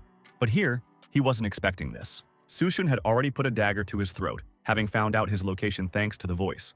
The agents heard his voice in the darkness, pointing their guns. They were about to shoot when George tried to stop them, but they did not respond to his order, and began to cover the darkness with bullets, shooting George through and through. The girl started shooting at him to avenge her brother, but he dodged every bullet, regretting having to kill such a beautiful woman. He reached up and cut her throat, knowing that Zijing was the most beautiful person in the world. The girl collapsed to her knees, bleeding profusely. Johan threatened not to move or he would shoot Zijing. A dagger flew sharply in his direction before he even finished speaking. I knocked the gun out of his hand. Sushun grinned. Johan was in complete shock, not understanding how a human could shoot so clearly in the dark. As he was saying this, Sushun was already at his back, explaining that this was why he was the Overlord. Johan turned cautiously, dying of fear. Sushun grabbed Zijing from his arms, deciding to explain why he decided to take the girl on board. He covered her eyes with his hand. With a single swipe of his dagger, he chopped off Johan's head, explaining that they didn't have a chance to harm her. Now, Sushun sighed calmly after completing the task. The system congratulated him on the task and asked him to extract the identity to get the identity of the week. He immediately uttered the command. Now he was an infallible fortune teller. He was now a fortune teller, able to communicate with spirits and connect with the sky from birth. He can guess by hand and calculate events. His task was to spread the news about himself throughout the province in a week for a mysterious reward. Sushun was becoming increasingly stressed by the system's secrets. Zijing interrupted his thoughts, trying to figure out why he was still covering her eyes. He opened them, explaining that he didn't want to show her so much blood. Sushun explained that it was just a bunch of bad people, but everything is safe now. A lot of police cars pulled up to the pier. The police officer on the loudspeaker ordered everyone to stay in their seats, having received information about illegal gambling. All the passengers were shocked that they were burned by the police. Sushun introduced himself to the staff as the president of Qingyun Corporation, explaining that he was the one who called the police. While they were talking to the employee, Yuzo was watching them from the side. The policeman offered to take them to the hotel. She pouted, remembering how he'd left her in that room. But Sushun directly told her that he had only saved her by pure chance. After all, she had originally boarded alone, which was already reckless. Even so, when she was standing right in front of him, he didn't look at her. They arrived at the hotel, and Sushun suggested that she sleep while he was in the next room. But she was afraid that bad people might come back for them. Sushun swore to her that no one would dare touch her. Zijing blushed sharply. She shyly explained that she couldn't sleep alone. Sushun suggested that he stand guard at her door so that she could sleep in peace. She was so angry that he didn't take the hint at all. I decided to tell them straight out, explaining that tomorrow they were going home, and today was their last chance. It was already morning. Zujing woke up and slowly opened her eyes. Sushun immediately appeared in front of her. She blushed, wondering when he'd woken up. Sushun said that he had already been waiting for her for half an hour. She didn't understand why he was waiting for her. He smiled slyly, implying that yesterday was not enough for him. The girl couldn't comprehend his words, but he was already reaching out to her, promising to be more affectionate. Later, they arrived at the university. Zijing left the car to go to school. Sushun asked her to call to meet him in the evening. The girl grinned before leaving, promising that she wouldn't let him go tonight. His mouth dropped open at the unexpected turn. On the stairs sat a man who asked passers-by not to pass by. He offered face reading and fortune-telling, but no one approached him. Next to one of the old men, a similar sign was inserted about infallible divination. It was Sushun who was wearing a fortune-teller's costume. The old man was sure that the younger generation didn't even know how to deceive people, but Sushun claimed that he had the gift of divination. The old man was angry that he was lying so blatantly. After all, he himself has been in this business for 30 years. He left looking very unhappy. There was a couple walking down the stairs where the guy tried to persuade the girl to go to the movies, but she got tired of it. Suddenly, the girl noticed Sushun. Sushun suggested that she read fortunes for the future. She immediately fell in love with him after seeing his handsome face and wanted to see his fortune-telling abilities. The guy immediately began to dissuade her so that she would not be so naive, grabbing her shoulder. But Sushun suggested that they hear the divination first and then draw a conclusion. The girl wanted to try it, which really infuriated the guy. She held out her hand to him, knowing he was reading it. Sushun confirmed her words and reached for his hand, but the guy beat off the hand of his girlfriend, offering to get divination first. He began threatening to harm him if the prophecy didn't come true. I held out my hand. Sushun asked if he was really ready to beat him up. The guy was very angry, but the girl tried to lead him away. The old man laughed at him, knowing that the kid couldn't take away their way of earning money. Sushun agreed with him, giving him the right to do as he wished if nothing came of it. The boy laughed at his boldness. The girl was worried, not wanting to watch the fight. The guy wanted to know any immediate events for today so that they could quickly resolve their dispute. Sushun claimed that there was bloodshed on his arm and the guy would be beaten up today. The guy started laughing out loud, realizing that no one could beat him with a taekwondo black belt. He promised to come back tomorrow to finish the argument. The girl had advised him not to come here again for caution's sake before leaving. But Sushun knew that everything would be resolved much faster. His ears were being listened to. When the guy left, the girl stopped on the spot. He was trying to drag her along to go to the movies, but the girl petulantly refused. He was angry but resigned. And as I was walking forward, I bumped my head against someone. The guy immediately started a dialogue with aggression because he was already on edge. But an exasperated Liu Hu appeared above him. They were surrounded by the gang, and the pair crouched on the floor knowing they were finished. Sushun sat and stared at his phone. The old man advised him to pack his things before it was too late. But then, he heard the same guy shouting for Master Su. He suddenly knelt in front of him. The guy with the battered face started apologizing for not recognizing his genius earlier, wanting to get another prediction. Sushun wanted to get a full confession of his wrongdoing. The old man stared at it with his mouth hanging open. He explained that he didn't tell fortunes to one person more than once a day, but he was ready to tell fortunes to a girl. She held out her hand to him, and he wanted to know what she was interested in. The girl with red cheeks decided to hear about her financial well-being. Sushun looked at the hand carefully, and he asked me to tell him my full name and date of birth so that the prediction would be more accurate. She introduced herself as Wang Ying, born in 2002, and was a second-year student at the Pedagogical University. He saw that today she would receive the good news of money. The guy didn't understand what that meant. Suddenly, the phone in her bag rang. It was the headmaster who had told her the good news about the scholarship being approved. She hugged his hand in happiness, knowing that he was all-powerful. In fact, the director wasn't going to take care of this girl any further, and it was all for the sake of the performance. A huge crowd formed in front of him, wanting to receive divination from him. But he didn't want to talk too much about his gift, so he only saw 2 people a day. He left while the crowd tried to find out more about him. Sushun realized that the main thing was to warm up their interest, and they would do the rest themselves. Then, he drove to the office. And I was trying to understand the essence of the new skill medium. The system issued a notification that if you touch any object, you can open its memories. He didn't expect everything to have a soul, so he decided to test on the plant. Sushun touched the leaves of the plant with his palm. He was surprised that he actually felt a soul.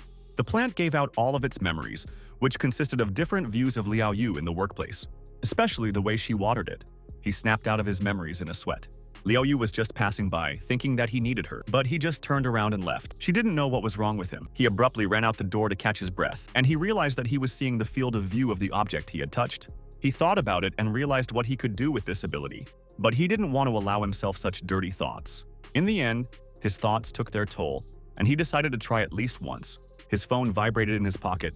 He pulled it out of his pocket, reading the message. Zijing wrote to him saying that she would like to introduce him to an uncle in the family circle who came from abroad for lunch. He didn't expect that today he was going to meet his parents officially. For lunch, the whole family sat down at a large table. Uncle was surprised by Zijing's change in just a couple of years while they were gone. The aunt laughed, happy that she had found a handsome boyfriend, asking him to take good care of her. Sushun promised that he would try his best as it was. The cousin, An Yu, came with her boyfriend, Li Hua. He hinted that they would soon become one family, wanting to exchange contacts with him for business development. Sushun smiled, wanting to help if possible. Then, Li Hua wanted to know where he worked. Sushun admitted that he has a small business. The guy pathetically adjusted his bangs, suggesting that he ask for help, since he even works with the Qingyun International Corporation. The entire An family was not at all surprised by this fact. Sushun smiled as he continued to accept his help and extended his hand. Li Hua smiled as he extended his hand in return. They clasped hands. And at that moment, Sushun activated the medium skill. His memories of asking the man to play a plausible game came back to him. The man pinned the crying girl in the corner, and Li Hua heroically stood up. The girl's parents entrusted their daughter to him, not worrying about her safety after this incident. And Yu refused to do anything before the wedding. How he went to the doctor to cure impotence, and how he asked the two men in suits to get down to business as soon as possible. Li Hua couldn't figure out what was wrong with his expression. Sushun looked at his face and felt sick. But Sushun only smiled awkwardly, trying to sit down on the chair as quickly as possible with his shaky legs. Zijing noticed his depressed state, which caused his appetite to abruptly disappear. He realized that Li Hua had a contentedly turbulent life and knew that all of these points would lead to his public death. But because of his memories, his fantasies were transferred to Sushun's mind. Now, in his mind, not only Yu was lying on the bed, but also his girlfriend Zijing. These fantasies irritated him greatly. He pretended to forget to bring his phone and asked Li Hua for it. The guy boldly handed him the phone, dictating the password. Sushun thanked him brightly. Zijing knew that he had his own phone with him, knowing that he was up to something. He was opening one of the secret folders with a password. It clearly depicted his hobbies with other men. Zijing immediately turned away in shame, and Sushun was surprised by his entertainment. Li Hua didn't understand what he was talking about until he turned the phone around to face his girlfriend's parents. And Yu was furious, and her parents were extremely angry, not suspecting anything. Sushun threw the phone right into his hands. But Li Hua was surprised that he somehow found out the password for the folder. Sushun didn't give away his secrets, leaving it to chance. Li Hua suddenly lifted the table with both hands, very angry at the setup. Zijing and her mother were shocked. The table flew at them, and Sushun immediately defended his girlfriend by kicking him back. It hit Li Hua, causing the table to crack in half and hit him. The guy hit the wall hard. He was bleeding profusely, shaking on the floor. Sushun had revealed all of his secrets, just as he had faked an attack on Yuya, counting on her family's property, so he also hid his impotence. Li Hua was shocked to hear his words. Yuyu's parents tried to calm her down, but her father was furious. He was shaking, not knowing how he knew all this. Sushun introduced himself as the president of Qingyun International Company, but he also didn't miss out on his new title of visionary. Yu chased after Li Hua with a knife, telling him to get out, not wanting to see him again. She tossed the cleaver in his direction, and it landed on the wall as Li Hua ran away.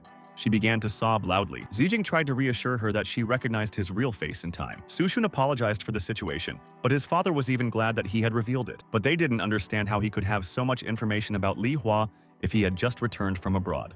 Sushun confessed that he was a visionary, but a piece of paper flew into the back of his head. It was Zijing who didn't want to listen to this nonsense. She ordered him to sit down to eat. As he was walking down the street, he felt something behind him. He ordered them out, knowing that someone was following him. Around the corner, a nervous Yu was standing. He hadn't expected it to be her at all. She wondered if he was really a seer, because she needed help with evil. He was surprised by her request. In the evening, they reached the cabin. Yu said that after returning from abroad, they lived here. Sushun asked for more details about her situation. Yu started to get very nervous, but she started to talk about the second night of their stay. While she was sleeping, she heard some strange noises. The noise made her open her eyes.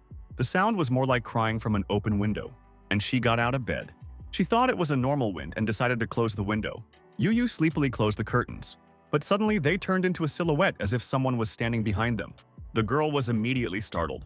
She was very nervous because she was sure that someone was there, but immediately disappeared. Sushun tensed up. He asked to be taken to his room to have a look at it. They entered, and she immediately pointed to the curtains behind which the ghost was standing. Sushun looked out the window, taking a good look around. He took hold of the curtain, activating the power of the medium. Then, the street began to be covered with flying lights, and among them, a ghost appeared in the direction of the forest. Sushun himself was very scared, not expecting to see such a thing. He decided to go outside, looking around. Yu, meanwhile, was sitting in the car, talking on the phone with her mother. She was worried about her daughter coming back to the cursed house, but she was confident that Sushun would be able to handle it. He was standing in the courtyard, worried that it might be dangerous to go there alone. But on the other hand, he had to deal with the spirit as a seer. Sushun tensed up a lot and his face was covered in sweat. Thanks to this, he was able to make out the ghost's silhouette. Instantly, I felt a piercing cold all over my body. He sensed her presence from behind. Sushun knew that the ghost had already appeared, about to attack. He spun around with the cross and seal leaping at her. The ghost girl let out a loud cry of fear. Sushun didn't expect it to be a girl at all, but he didn't have time to stop walking through it and falling to the ground face down. Even though he could see her, he couldn't touch her, which was a problem. The girl approached him, surprised that he could see her. He was afraid that she was going to move into his body to come to life, but she only hugged his hand, which surprised him as it became palpable. From the car, Yu could see Sushun waving his hands in the air in the distance. She decided to leave before it was too late, apologizing to her cousin. Sushun knew that she would run away when something went wrong. He took the girl by the scruff of the neck, intending to talk to her. Sushun started asking her questions, but she only enjoyed the touch that she hadn't felt in so long. He wasn't going to let her go until she answered everything. The ghost started saying that her name was Chinju, and she died after falling off a cliff. She decided to stay here because no one would see or hear her anyway, and she didn't want to scare anyone. He looked at her carefully. Sushun lowered her to her feet after she answered the questions. Then he offered to go with him, since he could see her. Kinju was very happy that he really wanted to take her with him. He decided to take her away because there was nothing for her to do here and offered to live with him. She immediately refused, not wanting to become a pet for him. But he could help her get revenge. After all, it is precisely the fact that she lives a quiet life that brings her out. The girl who threw her off the cliff. Chinju began to cry when she remembered this. They went to his house. He closed all the curtains while Chinju sat on the bed. Sushun asked her not to fly around the streets so as not to scare people. The girl didn't expect that she could sleep right here. He asked her to rest, so that in the morning they would go for revenge. Chinju agreed. She sat in the room in silence. Sushun was fast asleep in his bed. But something woke him up. It was Chinju who was sleeping with her arm around his side. He didn't know what she was doing here, but she was sad that he'd woken her up. She admitted that she was afraid to sleep alone in a new place. Sushun couldn't believe that even a ghost was scared. But he'd thrown the responsibility for her comfort off of him, since he'd taken her away, and laid it right on top of him. She lay down on his chest and immediately began to snore. Sushun didn't know what to do or how he ended up in this situation. In the morning, they went to work. He asked for directions to her killer's house. Then, the girl told him to turn left at the next intersection. Sushun was surprised that she was killed by her own best friend because of some guy. She started to cry, remembering how much she trusted her. Sushun didn't understand why she didn't try to take revenge earlier, but her friend had a certain amulet that prevented spirits from approaching. The guy was very interested in this detail.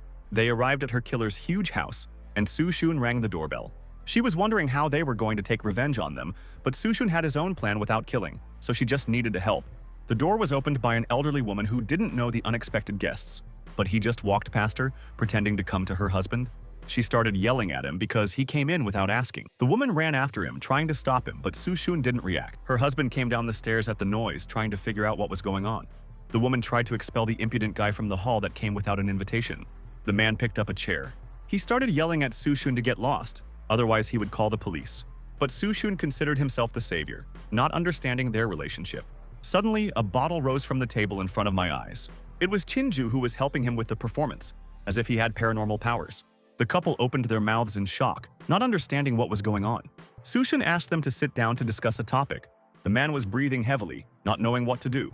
He sat down nervously on the sofa, apologizing for his behavior. They realized that the savior does not come just like that. Sushun said that he noticed a blood spirit mark on their house, which meant that they lost their homes and loved ones for 3 days. The couple came to a terrible shock, realizing that their family is waiting for bad weather. Together, they fell to their knees. The man was begging for his help, intending to do anything to save him. Sushun asked if there were any other people in the house besides them. The man said that their daughter is in the house. He ordered her to be called here. The man called out to his daughter Zhao Zhao. Sushun smiled as he waited for her to appear. The girl came down, complaining of a headache, but something interrupted her words. She immediately saw her parents kneeling for no reason. So I decided to ask. My father didn't answer my questions and ordered me to come over. She walked into the hall, and Chinju recognized her immediately. Her mind flashed back to that fateful day when she'd thrown her off the cliff. Out of anger, she clenched her fist, wanting revenge. She immediately attacked her, because she wanted to get her life back. Sushun immediately noticed her aggression. The ghost girl pounced on Zhao Zhao, trying to strangle him. But there was an amulet around her neck. Sushun guessed that this was the ghost protection amulet. At this moment, a shield appeared around Zhao Zhao, which knocked Qinju away. She screamed in surprise as all her clothes tore. Sushun himself didn't expect this, causing blood to flow out of his nose like a waterfall. The couple was very scared for him, not understanding what was going on. He covered his nose with his hand. Qinju was crying with almost no clothes on, completely forgetting about the protective amulet due to her aggression. He was still holding her nose, telling her to stop whining. The girl agreed with him. The couple was very afraid, thinking that he had already started to fight with the spirit, even getting physical injuries. Zhao Zhao still couldn't understand what was going on here. Her parents didn't give her an answer, trying to get her to sit on their laps next to her. Sushun cleared his throat, explaining that the evil spirit wouldn't give up and he wouldn't be able to get rid of the blood mark. The man begged the master to do something for the sake of his family. Sushun explained that the mark originated because of their daughter, and it angered the evil spirit. Zhao Zhao was shocked to hear these words. The parents also opened their mouths in surprise and excitement. Zhao Zhao understood who she was talking about as she recalled what she had done. She stood up, her whole body shaking. She was sure that it was Qinju who did it. The woman didn't believe her, because she died a long time ago. Sushun pretended not to know about this incident, but now it was clear that her parents were aware of her wrongdoing. The father tried to make amends by trying to justify his daughter for accidentally throwing her friend off a cliff. Qinju was bursting with anger, knowing that this was all intentional. The man said about the guy that Jiao liked him, but he loved Qinju, and on this basis on the mountain they had a conflict, and their daughter committed irreparable things. Jiao interrupted him, bursting with anger, because she was sure the guy loved her. My mother couldn't believe that even after all these years, she wasn't admitting guilt. The girl screamed, trying to convince that the guy just found an easier option. For saying that, her father slapped her across the face with his palm. He considered it a waste of time, because their family was in real danger. Sushun confirmed his words, suggesting to return to the main problem. Qianzhi realized that the reason for the murder was just jealousy. The man agreed that it was better to help the living, and the dead could not be saved. Sushun explained that in the 3 years since her death, she had had time to attack them, but perhaps it was all because of the amulet. The father himself bought his daughter this amulet, which eventually saved their family. He looked at it, wondering where to buy it. The man told about the gift of a monk from a Taoist monastery in Yunling. He assumed that there were people besides him who understood spirits and did such things. Sushun explained that the amulet had lost its spiritual power during this time, so its properties had decreased, and offered to take the amulet for study, to which they gave the go-ahead. He said that the soul of the deceased has long turned into an evil spirit, so there was only a difficult decision. My father began to worry more, trying to get an answer. Sushun explained that the spirit has a thirst for revenge, and their daughter needs to surrender to the authorities. Then he can get rid of the spirit, and the family will find peace. The whole family was shocked, realizing that this was the only option. The man tried to find another way to solve the problem, offering a large amount. But it wasn't about the money, and Sushun felt disbelief in his words. He got up from the couch, and he began to leave, offering them to solve the problem on their own. The man got down on his knees, begging them not to leave. He hugged his leg, begging his daughter to give up. Jiao was extremely angry, not wanting to go to prison, and began to underestimate Sushun's strength. Her father used to gag her so that she wouldn't inadvertently expose their family to the evil spirit's will. Her mother would start crying, begging her to think about the fate of her little brother. But she wouldn't listen, pushing her mother right in the chest. She turned around and started running away. Her father took her in his arms so that she would not run away, because the whole fate of the family is on her shoulders. Sushun and Qinju watched this family tragedy together. The police arrived at their mansion. It was the father who called them to tell them about the murder that his daughter committed 3 years ago. Her mother tried to calm her down so that she wouldn't blame them for everything, because they had no other choice. The girl was incredibly angry, and she decided to turn in her parents, since they had been covering for her all these years, which was also a crime. Her father yelled at her, claiming they didn't know about it. Jiao was laughing madly as she tried to drag her parents along with her. The police looked at this with bewilderment, no longer understanding what was true and what was not. Sushun told the police the whole truth, how she threw her friend off a cliff and her parents covered it up. He even handed them a tape recorder with the evidence.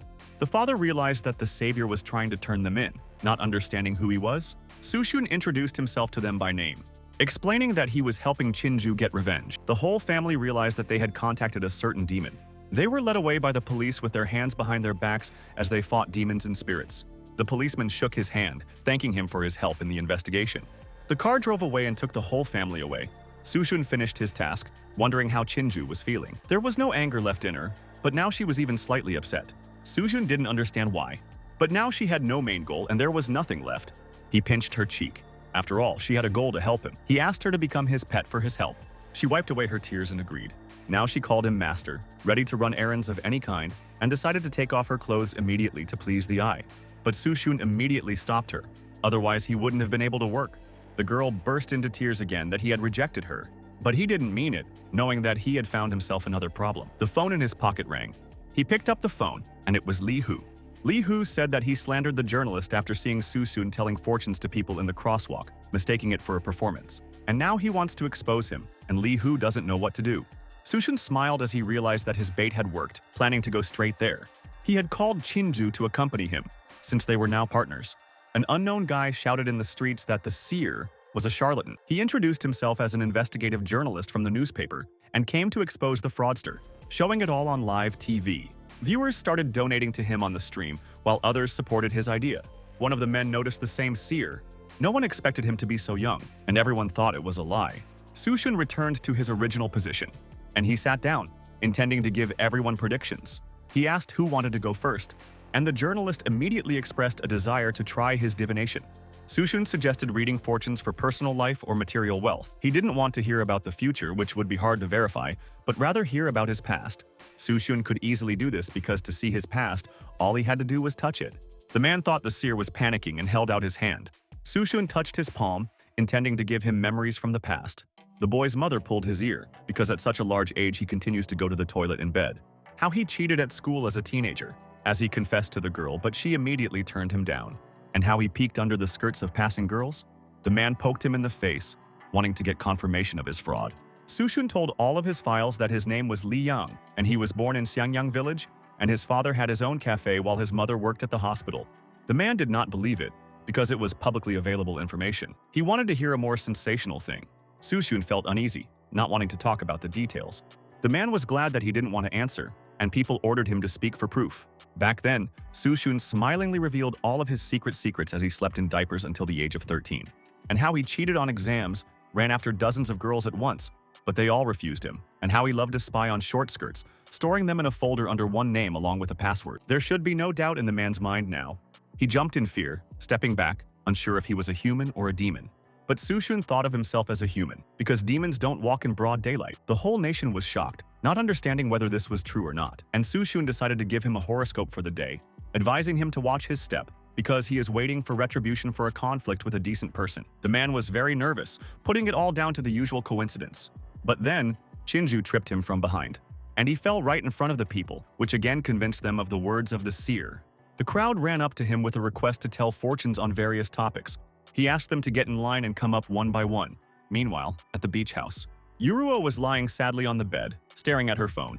Her maid tearfully begged to eat, otherwise she would have health problems, knowing that she was worried about that young man. But Yuruo still refused. Suddenly, in one of the articles about the seer, she recognized his face. And then I decided to try. Sushun was sitting in his office with his head tilted back. The bodyguards were listening outside the door, not understanding what the sounds were. They couldn't understand what was going on there, but the guy assumed that he was entertaining himself. The man did not believe that the boss would do this right in the office. Li Hu felt sad that the boss was getting very tired because of the company, and he needed to relieve his stress. Sushun sat with his eyes closed as he continued to make various noises. Chinju asked if he was pleased and received a positive response. While she was giving him a head massage, she decided to ask him why he was wasting his time on divination for other people, especially if he needed to do their future work on his own. He agreed with her, so he didn't take more than 3 people a day. Sushun saw that he was being discussed en masse on the internet, but the system didn't count the quest, so he had to find a way to become even more famous. There was a knock on the door. Liu ran into the room and reported some problems. Sushun inquired. She exposed the information that it was Master Zhou's job to expose the seer, inviting people to take a look at it tomorrow morning. Sushun had no idea who it was, but the appearance was extremely unconventional. Liu said that his name was Ming Chenggai, and he was a well-known Neo-Taoist metaphysician and physiognomist, and he was considered the best at what he did in their province. She was worried that he might ruin everything. Sushun pondered, realizing that he needed to meet him for sure. He wanted to use this opportunity to make his name even more recognizable. Liu advised him to disguise himself well so that the matter wouldn't affect the company in the future. He'd kicked her out because he already knew what to do. Liu left, asking him to be careful. Chinju called out sharply, and suddenly, she lifted Liao Yu's skirt to show him. The girl whirled around, covering herself with her hands as Chinju asked for the grade. Liao Yu blushed all over, not knowing what to say. Sushun swore that it wasn't him who did it. The guards heard their argument outside the door and how Liao Yu was hitting him, but decided not to help. The next morning, he sat in his seat, waiting for Ming Chenggai. Chinju tried to figure out if he was angry or not because she thought that was what he wanted, especially since she liked him, but he just shut her up. The crowd began to support Master Zhou as he appeared. Sushun tensed up, intending to put on a show. He arrived in an expensive car while everyone was cheering on his arrival. Master Zhou now understood how he had become famous so quickly after seeing so many people. With his guards, he walked forward towards Sushun. As they walked, they were surrounded by a crowd. He wanted to show the youngster who was the true demigod here. But at this moment, Qinju was running after him, reaching out her hand. She shoved him in the back as he came closer. Then Master Zhou fell to his knees along with his hat. Sushun laughed that he didn't look at the ground at all. Security picked up the fallen Mr. Zhou. He was completely furious, wanting to repay him by exposing himself in front of a huge crowd. Sushun pretended that there was nothing to expose here. One of the guards was angry that he was taking advantage of the gullibility of the people by going to watch Master Zhou's exposure. Sushun wanted to know how he was going to do it. Master Zhou suggested that they read each other's fortunes to find out the truth. Sushun agreed to his terms, intending to guess. He asked him to find out where the scar on his arm came from. The crowd was shocked, feeling that it was very hard. Sushun asked for his hand, which surprised Master Zhou, since other scammers were falling apart at this point. He touched his hand while Master Zhou suggested that they leave before it was too late. Sushun confidently recounted how when he was 3 years old, he went to the forest to get firewood, and the axe slipped off his hand, injuring him. Master Zhou was speechless, not understanding how he knew this. The crowd couldn't believe that this was true. Master Zhou was silent, his face sweating with nerves. But he still admitted it was a lie, because he hurt himself 3 years ago while chopping vegetables, and called him a fraud. Sushun didn't tolerate him cheating to his face. Master Zhou was nervous, but decided to change the subject, offering to tell fortunes in return, but he could sense the killer's clear energy. Sushun decided to ask about the age of his future marriage. Master Zhou began to assure him of his professionalism in this topic, that he guessed all the dates. He started looking at his hand, trying to find out everything from them. He reached for the hand, wanting to see more of it. Suddenly, he turned his palm toward himself. He was startled as he stepped back. Master Zhou nervously wanted to know his date of birth. Sushun gave him this information, marveling at his unexpected politeness. He began to worry a lot, realizing that he had made a mistake. I looked at him in silence with nervous eyes. Unexpectedly, he bowed, loudly apologizing to Master Su for not recognizing his greatness. Sushun didn't understand what was wrong. After all, he hadn't done anything yet. In fact, he really wanted to get divination from an expert, but Master Zhou was afraid of something. He shouted, admitting defeat. The crowd was shocked that Master Zhou was personally admitting defeat.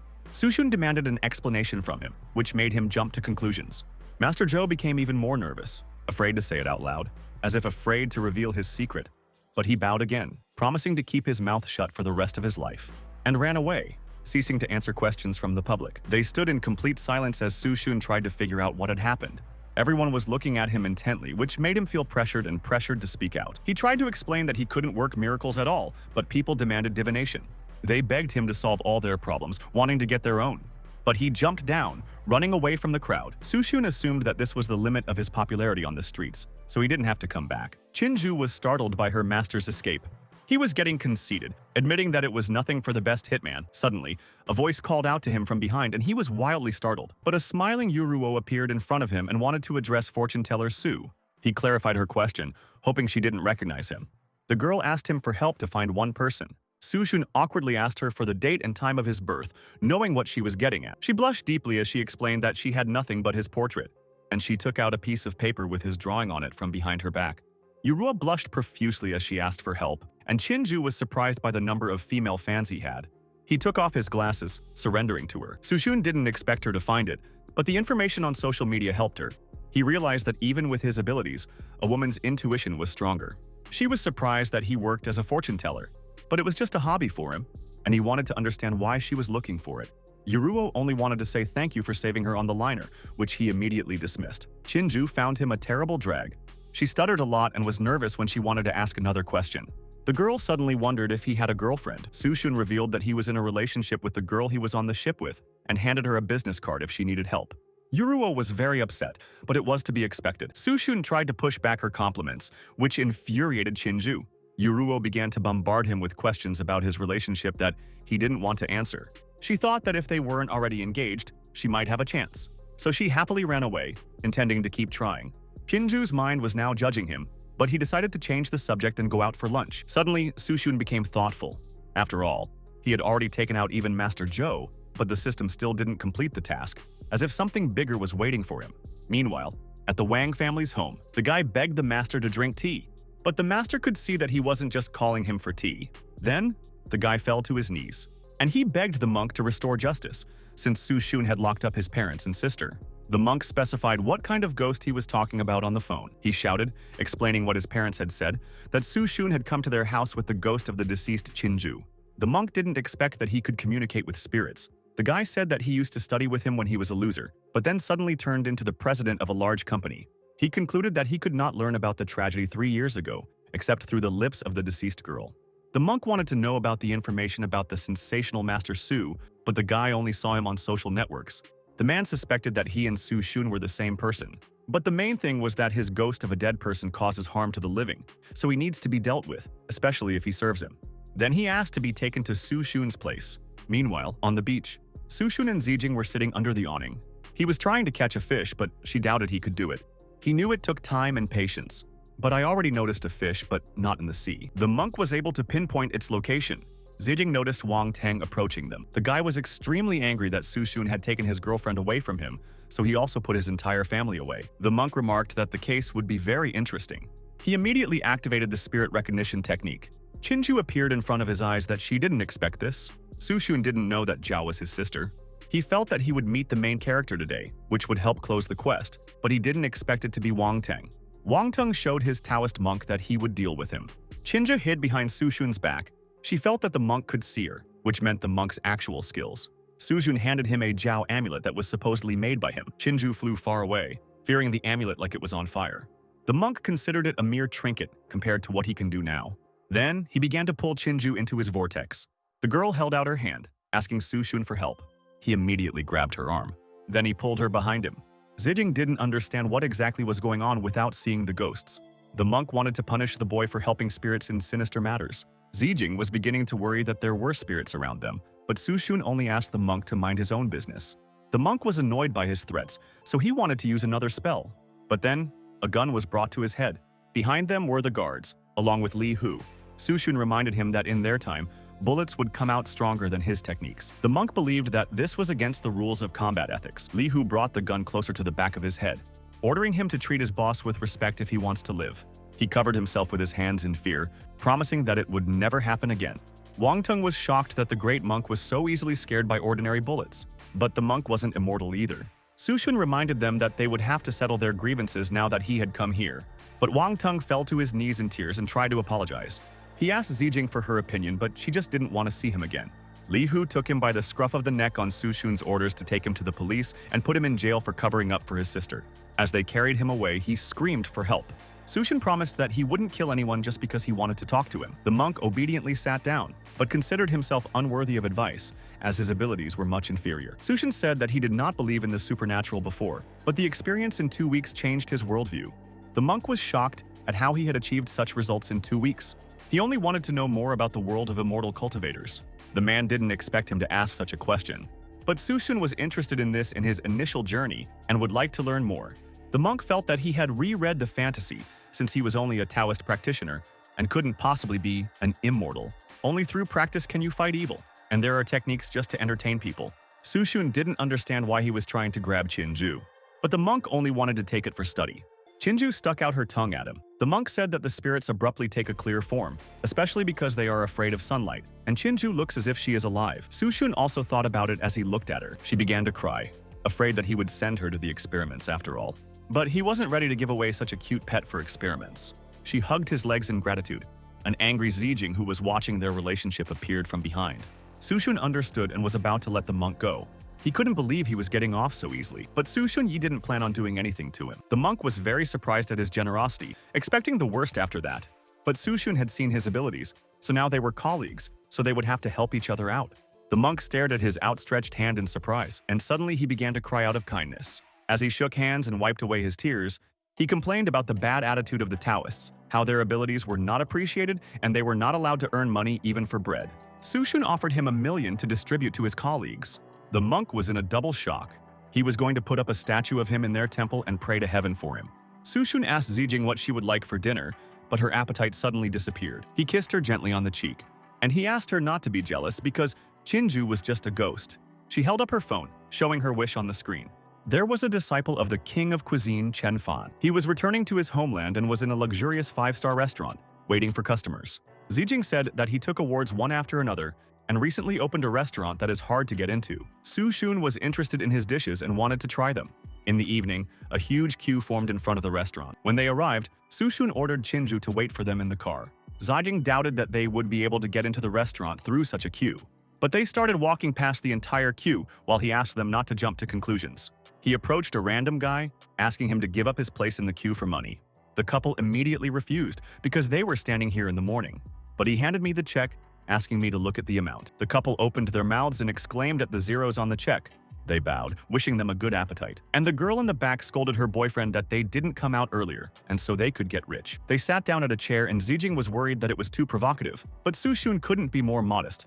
The system suddenly congratulated him on completing the task, giving him the permanent skill medium, as well as a secret gift. Su Shun smiled, wanting to open it. He assumed that the monk had told his colleagues about him, so he became famous. The secret gift was opened and contained a 300% charm boost. He looked at himself in the cell, even though he was still the same. Zijing blushed deeply as she confessed that she was inexplicably attracted to him. Under the table, she pulled her foot toward him. Su Shun was surprised that his charm was like an aphrodisiac to girls. He was pleased with this gift, and at that moment the waiter came up to him. He wanted to try their signature dishes to prepare for the evening's physical activity. The waiter recommended a set meal from the chef, and Su Shun agreed. Zijing felt shy when she heard about physical activity, but Su Shun pretended that it was none of her business. The system suggested that he extract the current identity and gave him a new identity of the week, the king of the kitchen. He was now a gifted chef and had recently appeared to shake up the industry by winning over all the best in the country, but no one knew his name or background as he had disappeared unnoticed.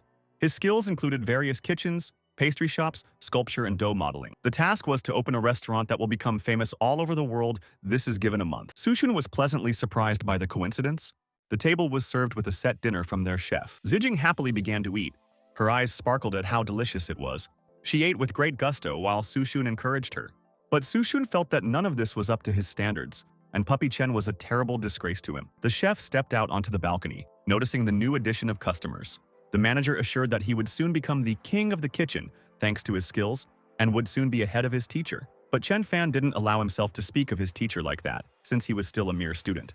The manager agreed with him, but one day he will also become the king of the kitchen. Suddenly, Chen Fan noticed something. He saw Su Shun, and Zijing asked why he wasn't eating, but he abruptly spat it all out in the trash.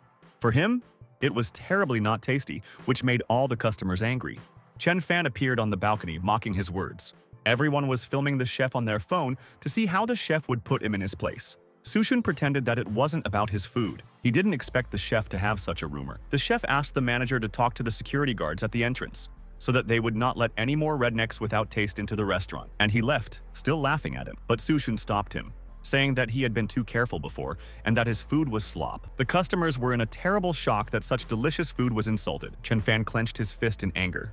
He ordered him to repeat it if he wasn't a coward. Su Shun explained that the dish should have everything perfect, but the color of the dishes only disgusted him. The visitors were very surprised, not knowing what to say. He explained that the combination of condiments was also worthless, and taking such money from customers does not give him the right to serve it. The manager decided that he was the problem, since other clients liked everything. Su Shun told them about the marketing method, where they closed the eyes of the crowd to terrible food under a beautiful picture and a high price. The customers began to agree with him, thinking about it. Chen Fan tried to justify himself because he was a disciple of the king of cuisine and would not use such cheap methods. Su Shun couldn't download all the memories at once. The chef was getting nervous, and suddenly, Su Shun remembered.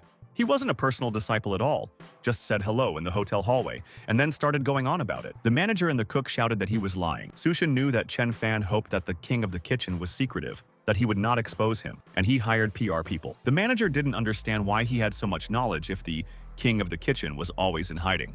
They were going to call the police on him and have him jailed for defamation. But Su Shun directly said that he is the king of the kitchen. Zijing opened her mouth in surprise. The shocked guests did the same. Chen Fan almost fainted. Everyone immediately ran up to him, not understanding whether this was true or not. The manager was sure it was all a lie. But then, he decided to ask Chen Fan directly if they didn't believe him. He stood silent, sweating with fear. Chen Fan thought of the king of cuisine, without expecting him to show up at his restaurant. Although he couldn't see his face, the boy knew their meeting place, which meant one thing.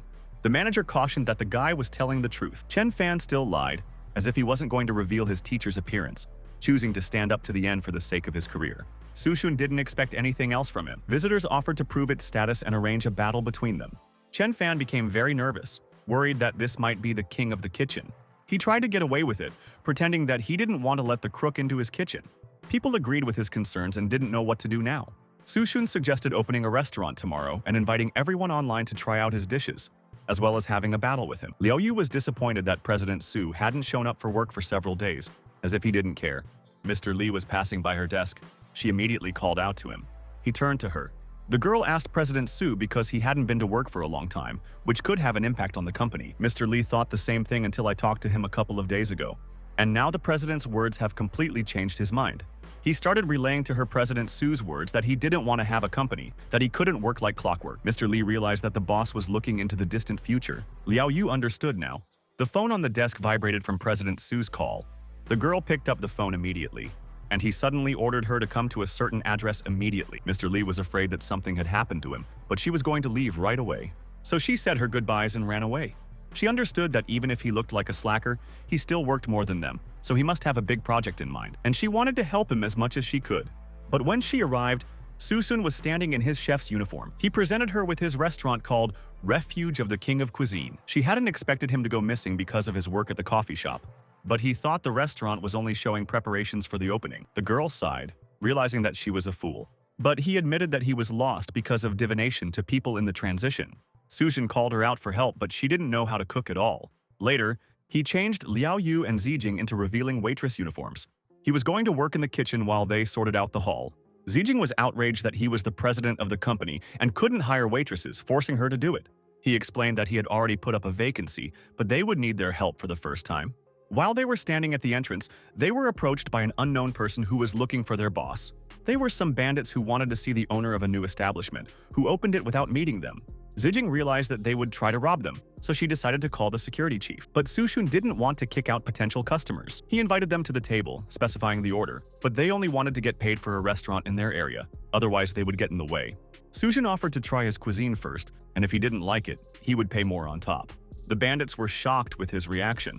One of the men was afraid that it might be a setup, but their boss wasn't afraid of anything. But he was very interested in his waitresses. Liao Yu didn't know that Sushun could cook, but Zijing was sure that they couldn't do anything to him. But Liao Yu still couldn't relax, deciding to call the security service, knowing that there was no way he could handle it on his own. And then, she looked at the kitchen through the crack and was shocked. Sushun deftly handled the frying pan in the fire, and Chinju was helping him by serving the ingredients. He reached for his cleaver, and right in the air, he started carving fish, divided into equal parts, separating the meat from the bones. Liao Yu couldn't believe that his true calling was cooking. The man was getting angry that there was no food for so long. But then, Su Shun appeared, and behind him were two waitresses with trays of food.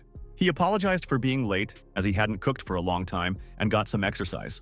The man was outraged that he was going to test his cooking on them, but he was interrupted by the incredible aroma coming from the dishes on the table.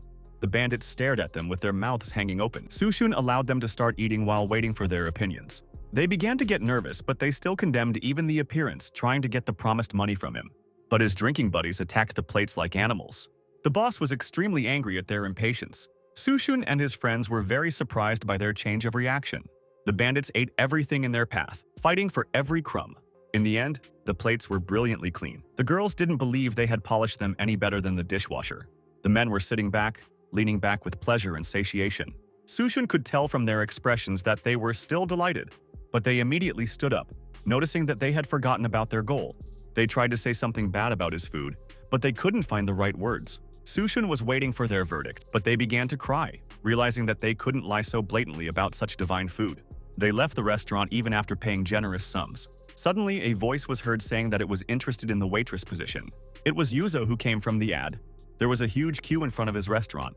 Chen Fan jumped up and down in anger that he was still able to screw him up. He received a call on his phone from the director. He couldn't believe that the scullion didn't recognize his own teacher, and he demanded the money back from the investment as the restaurant emptied out. Chen Fan didn't believe that he was the king of the kitchen, because the real one was long gone. The director didn't care who he was as long as his business continued to fail. Chen Fan promised to bring it to light tomorrow so that business would return to normal. He didn't care who this guy was anymore, as long as he was preventing him from making money. He stabbed the table, hitting Su Shun's picture, wishing him dead. There was still a queue outside Su Shun's restaurant. People didn't understand why they wanted to visit this restaurant. One of the people in the queue said that the whole internet was already buzzing about this place, and when you open it, everything will become clear. The doors began to open slowly. Everyone started shouting when they saw the three waitresses. Zijing greeted the guests at the King of Cuisine's retreat. All the guys immediately fell in love with them, promising to definitely eat at them. A huge crowd came through the doors without stopping. The waitresses laid out menus on all the tables as well as terminals. Check after check came out of the cash register. Sushun calmly prepared with 4 hands. Chinju started to get confused about the receipts and orders, feeling the blockage. He didn't expect that the rich Yuruo would volunteer to work as a waitress. Everyone was sitting in the main hall after a hard day's work. They were waiting for the last customer at the next table to leave. He abruptly stood up and started to leave, and Yuruo gave him a hint to leave. The girls were glad that they could change their clothes and go home. But Sushun noticed something strange about the last guest. The next day came, and already in the early morning, guests were banging on the doors to finally open them. A police car pulled up to the building and suddenly announced the closure and sealing of the restaurant. Liu Yu burst into the room and informed Sushun, who had been waiting for them yesterday. She hadn't expected him to know about this at all. Sushun calmly called her to greet the guests. In front of the door, there were already journalists who reported on the arrival of the police squad. The officer went inside, intending to talk to their chief. Zijing wanted to understand what was going on and volunteered to answer their questions. Sushun came out of the room, announcing himself as the boss. The officer gave him a chance to confess for himself, but Sushun didn't understand what exactly was the matter. He thought they were mistaken. But Chen Fan came into the restaurant. He walked into the building with a smile, which was watched by journalists. They didn't expect that he was the one who would lead the police squad to his own teacher. Sushun was surprised that he only came to his teacher's restaurant a few days later. Chen Fan was sure that he wasn't the king of the kitchen, so he tried to expose him. But Sushun was pointing at the people who were queuing up in front of his delicious food. The crowd was against the charges, recognizing him as king. The policeman wanted to finally get the gist of it. And Chen Fan pointed at the room, talking about the condiment bag.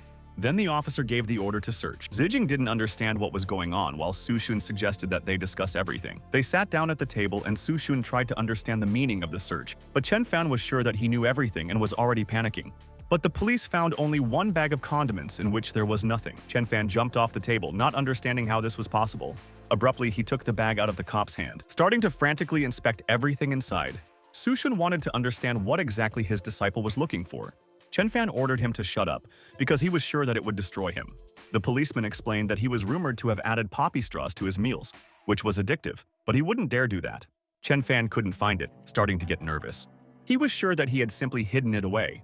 Sushun suggested inviting the reporters inside and searching the entire restaurant right in front of them. Chen Fan took this as a challenge. They opened the door to journalists so that everyone could see proof of his honesty. Everyone started searching the kitchen inside and out, but there was nothing forbidden anywhere. Yuruo wondered how he could be so sure that the restaurant didn't have several bookmarks, but he knew that Mac was only in that bag. Yuruo didn't understand how he knew that, but he told about his high-quality camera, which is not wrong. The entire kitchen was searched. Chen Fan was sprawled on the floor, exhausted, because there was no poppy anywhere. Sushun walked in on him, watching him lose. He couldn't figure out where he had hidden it, but Sushun had no idea what he was talking about. The policeman was going to take him to the police station for making false statements. Then the police left the restaurant and met with an angry crowd that regretted their time spent. Before the police left, Sushun stopped them. And I decided to make a mutual accusation of using poppy straws. Chen Fan swore that he would never have dared to do such a thing. The police officer could not accept his statement without proof. But when they checked out his restaurant, they also had no proof other than words. He offered to check out Chen Fan's restaurant, taking responsibility for the false testimony. The policeman watched him get into the car. They arrived at his restaurant and got out of the car. Chen Fan was sure that his kitchen was completely clean, compared to his own. Sushun marveled at his self-confidence. The policeman suggested that he search it on his own, and he went into the kitchen to look around. Chen Fan was sure that this was just revenge, but the policeman wouldn't listen to him. Suddenly, Sushun noticed something. He took out a strange thing from one of the lockers. The policeman was sure it was a dried poppy flower. Chen Fan went into a terrible shock when he saw this. He was sure that Sushun had brought this with him, but he was asked to search everything himself, so it wasn't his fault.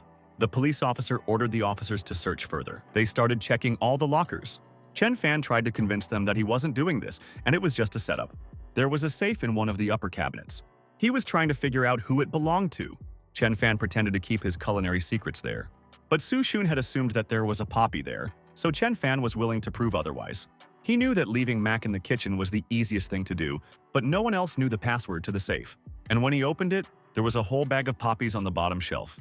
He was immediately tied up by employees. For this amount, he was threatened with a life sentence. He tried to explain that it was Sushun who did it, but the cop knew it was his personal safe. Even more so, who could have planted it other than himself, other than Chinju's ghost? When he got out of the car, the journalists immediately started filming him. They all started asking questions about why he revealed his identity after all these years, as well as how he combined his work as president. He just said that cooking is like a hobby for him, and left the rest of the questions without comment. All the girls in the crowd were starting to fall in love with his charisma. As he was surrounded by the crowd, another car pulled up nearby. The guy dispersed all the people. He was visited by people from the Ministry of Foreign Affairs who wanted to bring him to prepare meals for a meeting with diplomats. Sushun strictly refused them because he only cooked in his own restaurant. Moreover, there is a hungry queue in front of the restaurant, and they also need to wait for their own. He asked to pass this message on to his management and turned around. They hadn't expected such a harsh response. Sushun went back to his restaurant. The crowd was in awe of his character. His assignment was to make his restaurant famous all over the world, so he wasn't interested in their banquets.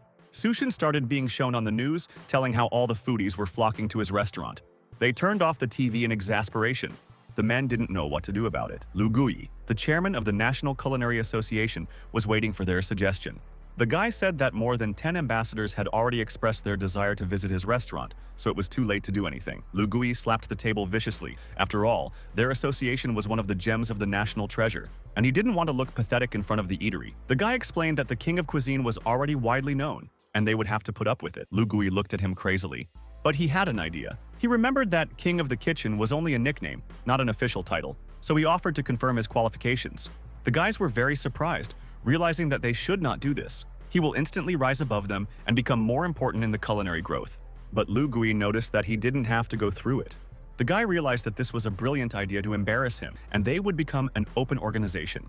Lu Gui reminded about the upcoming arrival of the diplomatic mission from Japan, that he likes to always be first, so you need to ask them to bring the best chef to compete. But the guy took into account that this could hit the citizens of their country. But Lu Gui wasn't interested in such consequences. He only wanted to nail Sushun to the board of shame. And here, he decided who would win and who wouldn't. Sushun sneezed. Chinja thought that he had caught a cold, but he sensed that someone was plotting against him.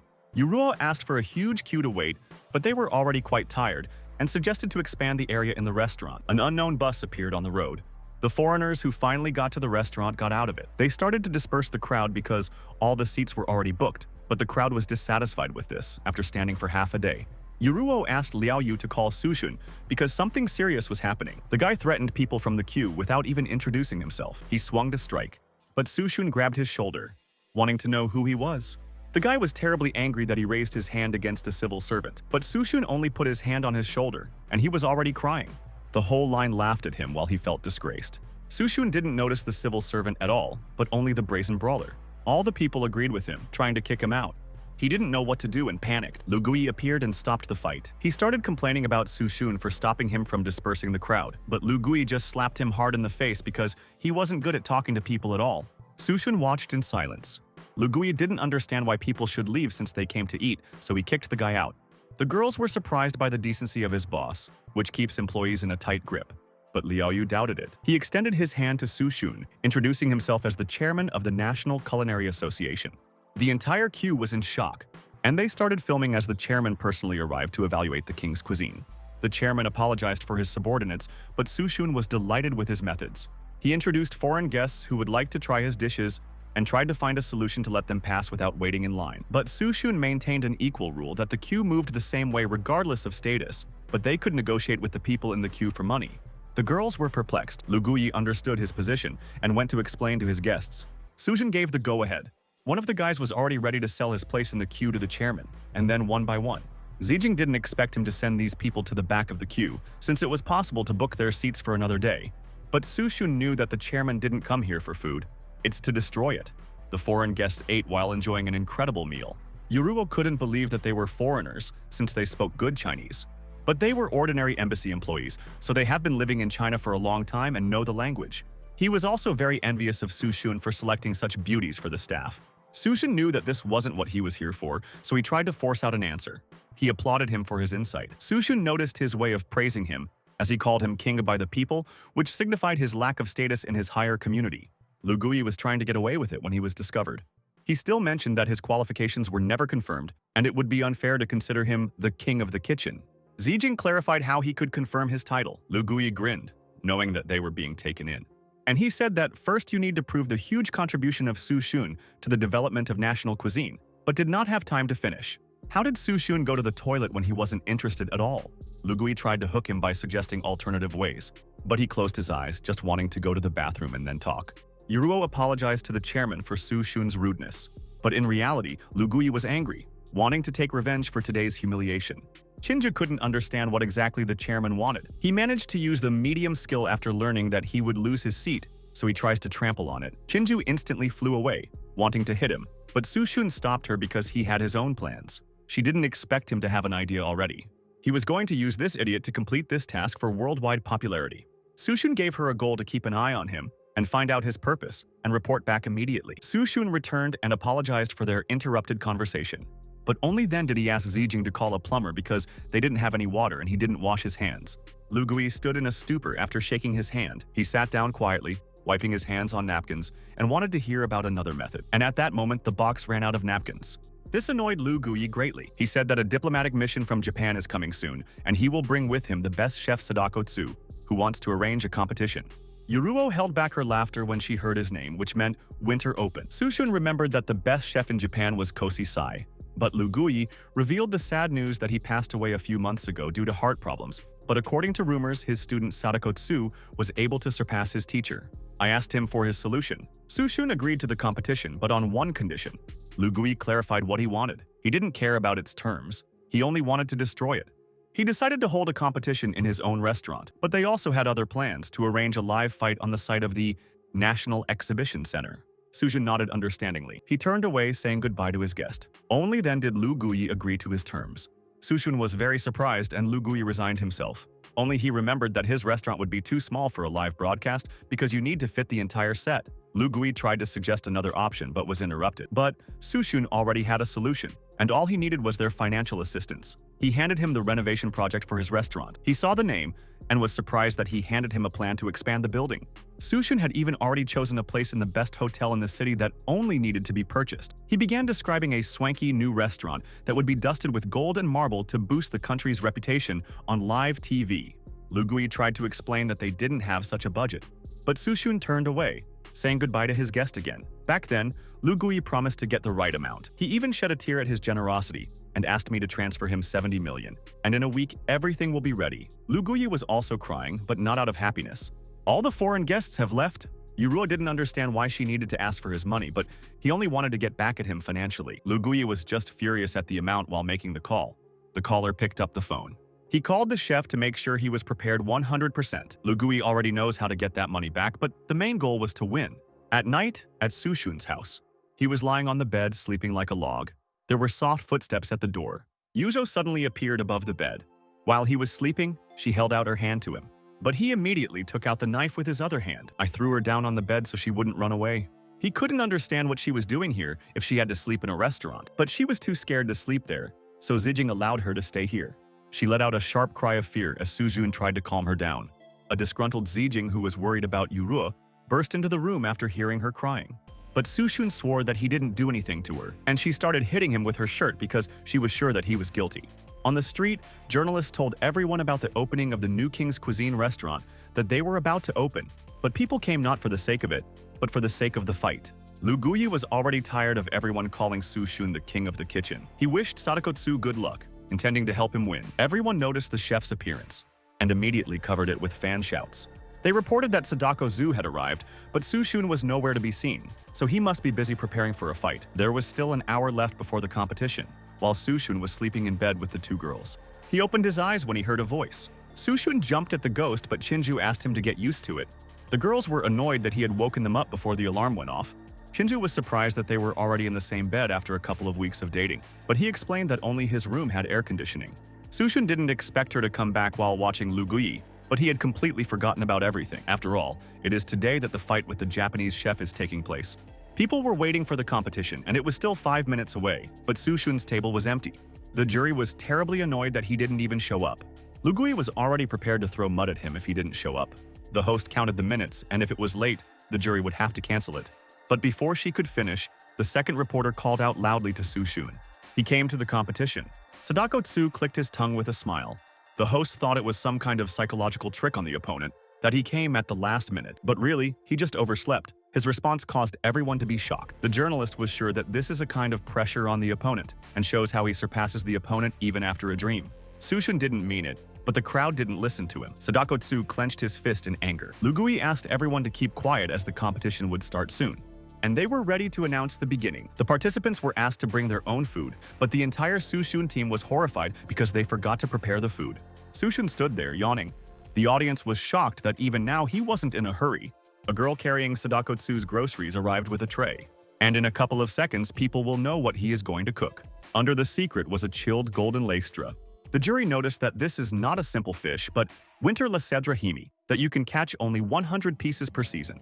The host showed the audience that Sadako Tsu had carefully prepared for the competition and spared no expense while waiting for Sushun's response.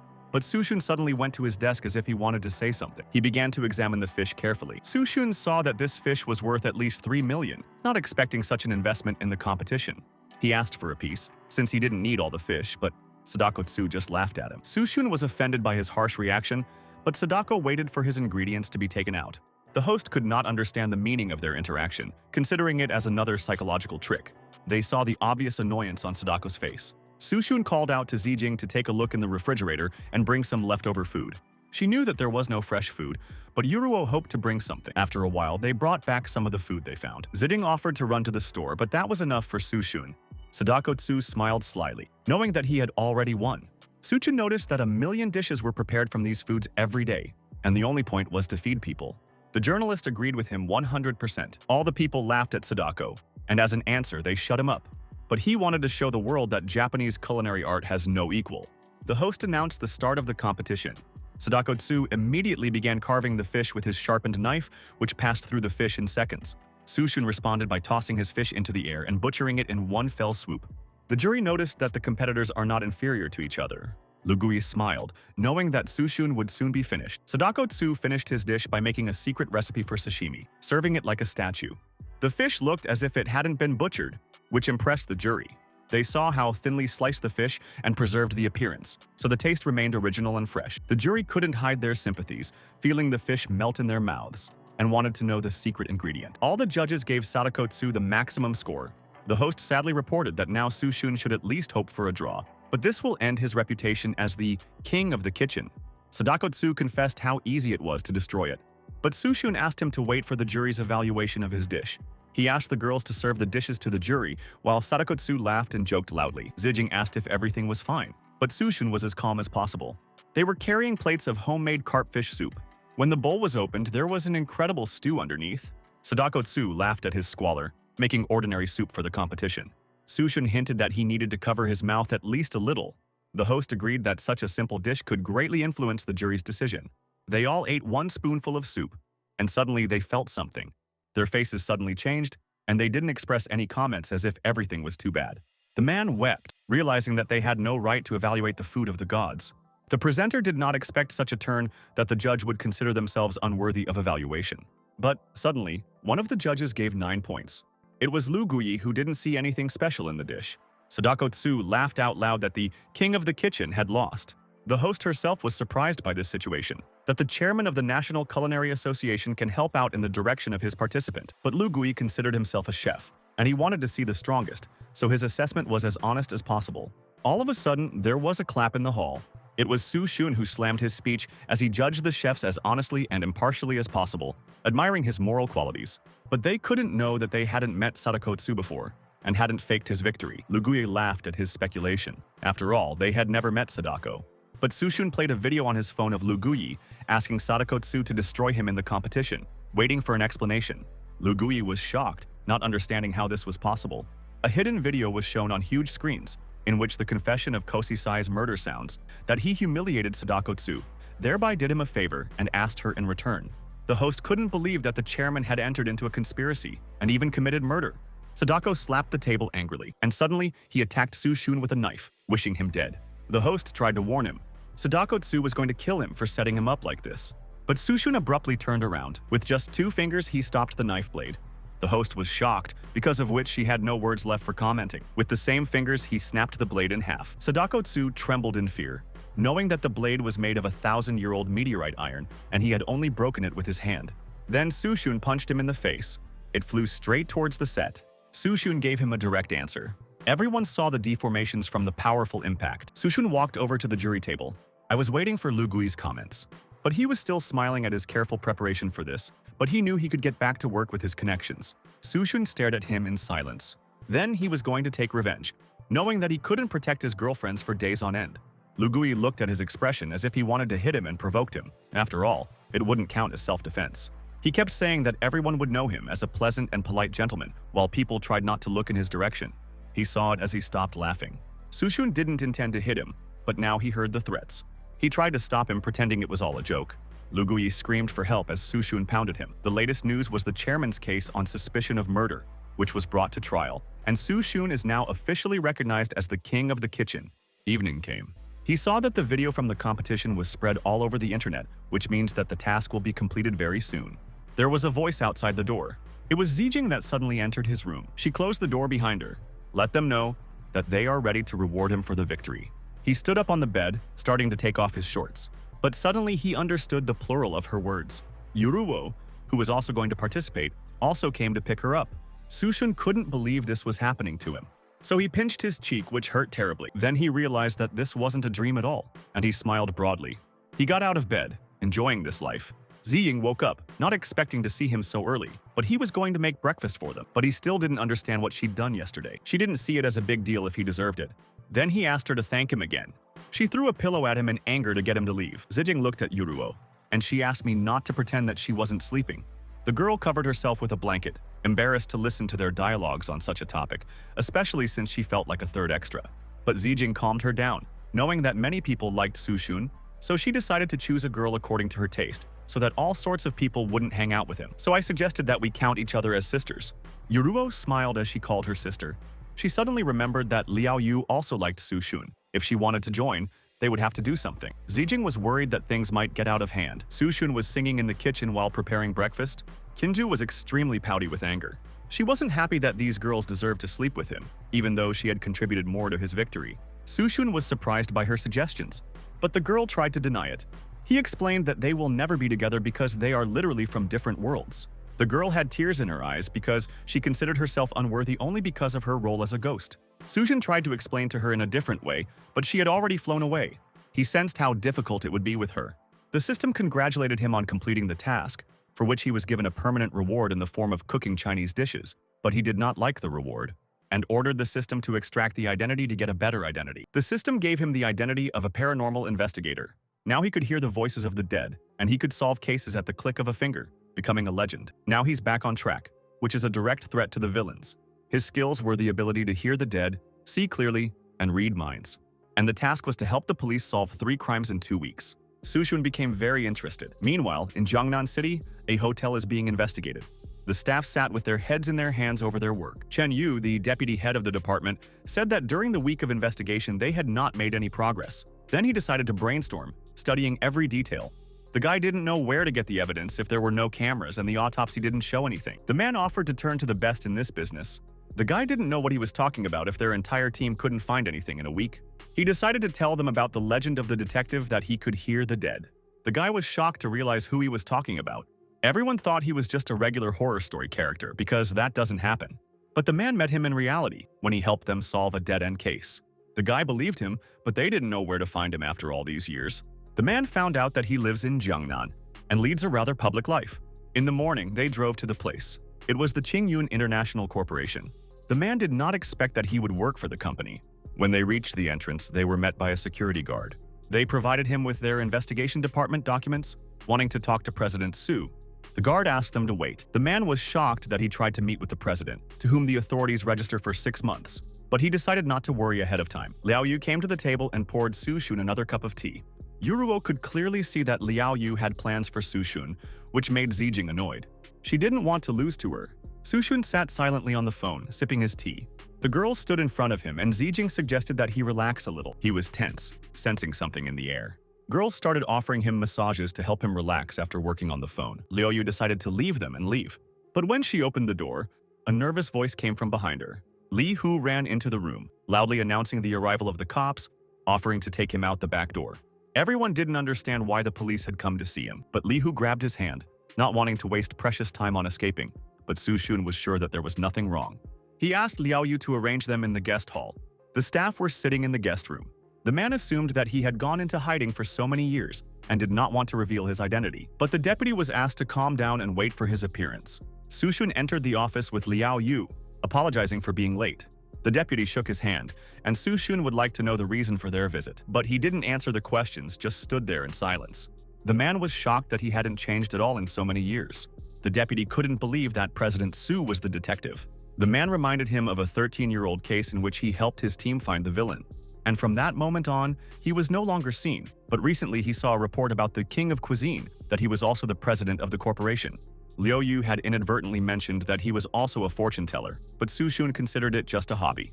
The deputy told me about a triple homicide case number 513. He wasn't sure that such a young guy could be a good detective. Su-shun hadn't heard anything about him, so he was handed the collected materials. The deputy nervously told how in the evening in one village, a family of 3 people was killed, and the house was completely robbed. The woman experienced a group action, the man had multiple stab wounds, and the child was simply crushed. They read it all in horror. The man slapped the couch while talking about their investigation, but there were no cameras in the village and it was raining that day, so the tracks were washed away. Even though they had 4 suspects, the rest was quiet. So they asked for his help in solving the problem. Su-shun agreed to help them and asked them to take them to the corpses. They went to the morgue. The man suggested calling a forensic doctor, but Su-shun didn't need to, so he took the cloth off the corpse. The deputy was shocked that he didn't need a doctor, as if he was going to open the body himself. Su-shun immediately used the ability to hear the dead. I touched his forehead to talk to him. He promised him to avenge the suffering of his family so that he would answer his questions. And suddenly I felt something. The deputy didn't understand what he was doing. The man offered to touch other victims, but it was enough for him. Su-shun had already obtained the key information and asked to be taken to the crime scene, and he started to leave, which greatly surprised the deputy. Su-shun felt his pain and rage as he promised to punish the 4 criminals. They arrived at the old house. The man said that the family was killed in the house, and the man was lying at the door, offering to enter the house. But Su-shun needed to look around outside. While he was walking around the garden, he was told that the tracks were washed by the rain. The man had warned him that it was very dirty, but he leaned forward, as if examining something. Su-shun cheered loudly at the discovery. He picked it up carefully with his napkin. It was someone's cigarette butt. They noticed that it was a rather expensive stamp, which the victim would hardly have been able to afford.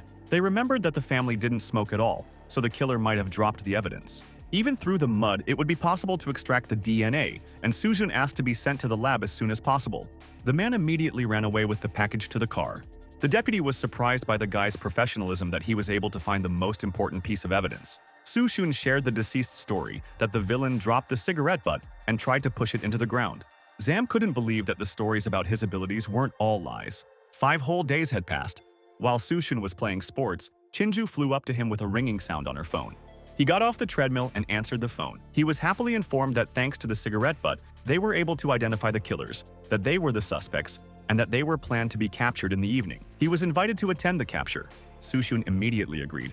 Chinju was looking at the kettlebell with interest when Su-shun decided to take it with him. She got in the car with him, thinking they were going to have fun, but it was serious. He needed something from her. They drove up to the place. The man met his car. All 4 of them were in this building, and they tried to set up an ambush, but the criminals were more cunning, taking a hostage. Su-shun promised that they would be able to think of something. The police were talking over the loudspeaker, telling them to go down, because this is the only way out for them. He and Su-shun approached the disgruntled Deputy Chen. He shook his hand, apologizing for such a situation, since the criminals took an 8-year-old girl hostage. Su-shun asked which floor they were on, and it turned out to be the 5th floor. He offered to go up to them for negotiations, wanting to exchange himself for the girl. The police were shocked that he was going to exchange hostages. The deputy did not want to involve him in such a serious adventure, especially such a weak guy. But Su-shun just passed by. He slammed his fist into the wall, leaving a hole in it. The fence collapsed after his blow, and the man was worried that he was really going to do it. The deputy was now sure that he wasn't in such great danger. The man was afraid for such a famous person. The deputy considered this a plus, which can lull the vigilance of criminals, especially since he can talk to corpses, so he will definitely cope. Su-shun went up behind the special forces while the criminals ordered them to leave, otherwise something would happen to the girl. He moved the SWAT team, wanting to move forward. Su-shun greeted the criminals. The boys didn't know who he was, holding a knife to the girl's throat while she cried loudly. He didn't expect that they wouldn't recognize him by introducing themselves as the president of Qingyun Corporation. They didn't expect to meet him here. The guy didn't know why he was here. Su-shun lied that the girl was related to him, and he wanted to negotiate with them to let her go, offering them 5 million. But they were not ready to let her go for any money, because the police were standing outside, but they offered to change places with her. Su-shun smiled and agreed. The men stood in shock at his simple agreement. He sat down on a chair and held the knife hand to his throat. Sushun thought it was the right thing to do, since it was better to hold a billionaire hostage. The girl ran away and was met by her mother. The man was very worried, not realizing that he was holding the billionaire by a thread from life. But Sushun wanted to talk to them in private, ordering Chinju to close the door. The door slammed shut with a loud bang. They got scared and started threatening him. But Sushun wasn't afraid of him, seeing the criminal's hand tremble. He tried to stab him, but Sushun was already gone. Then he punched him in the face. Everyone immediately jumped on him with weapons to kill him. Sushun dodged, reminding that the first strike he made was for killing a child.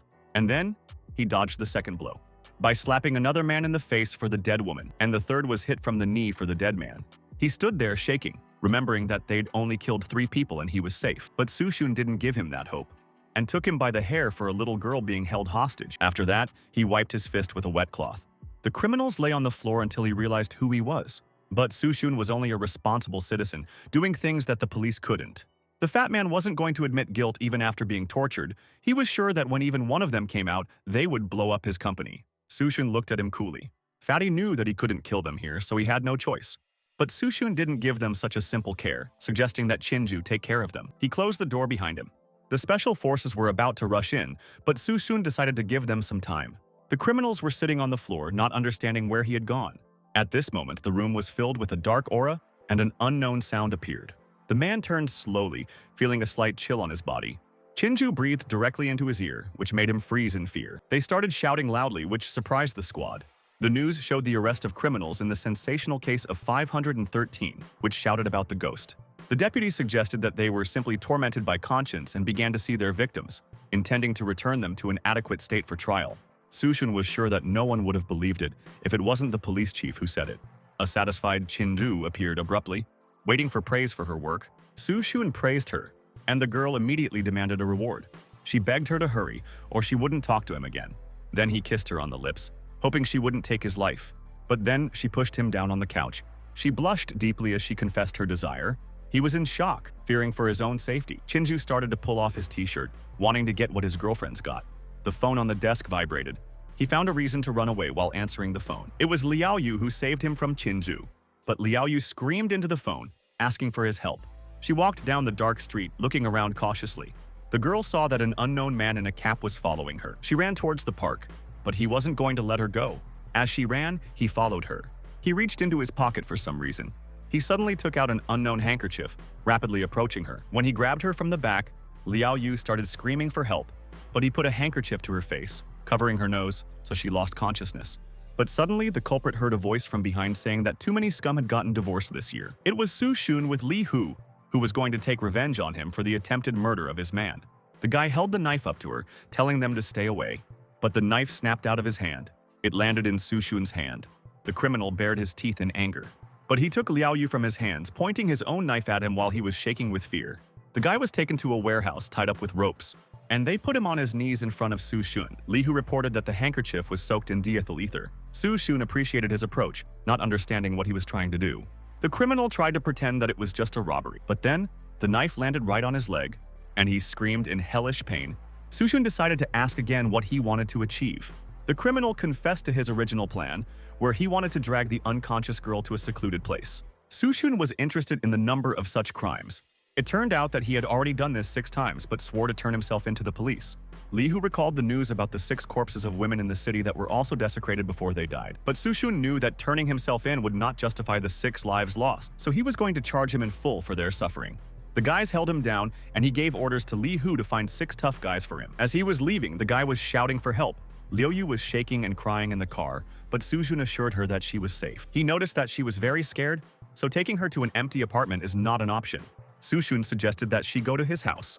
They went to his house. Zijing and Yuruo were sitting on the sofa, resting, but he had brought Liao Yu home, and they were all hung up on it. He brought her to the guest bedroom so that she could sleep in peace. But she hugged him sharply, not wanting to be alone. Morning came.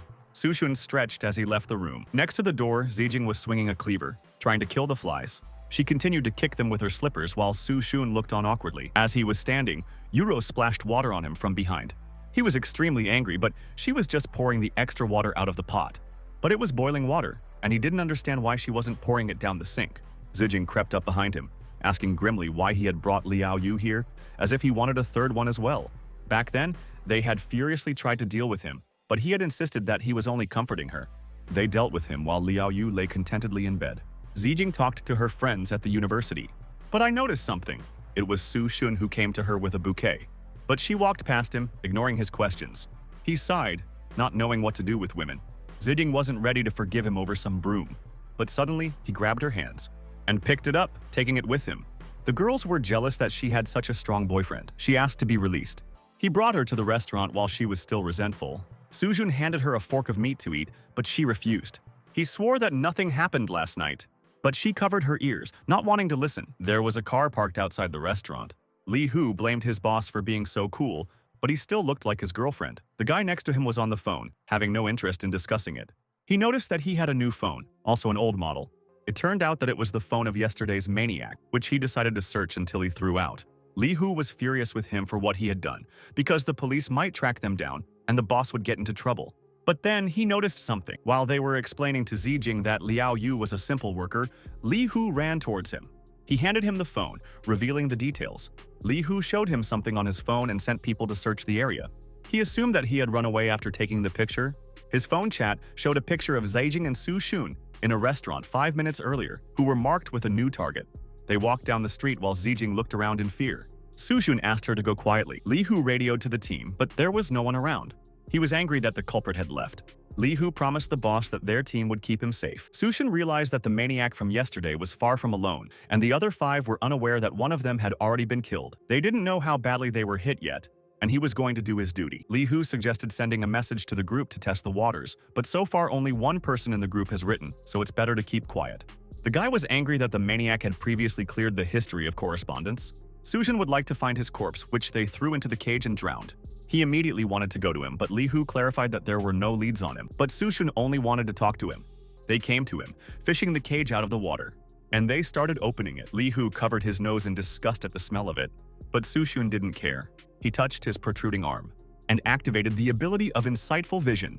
Then he was able to see his memories where he was part of a group of masked men. He let go of his hand.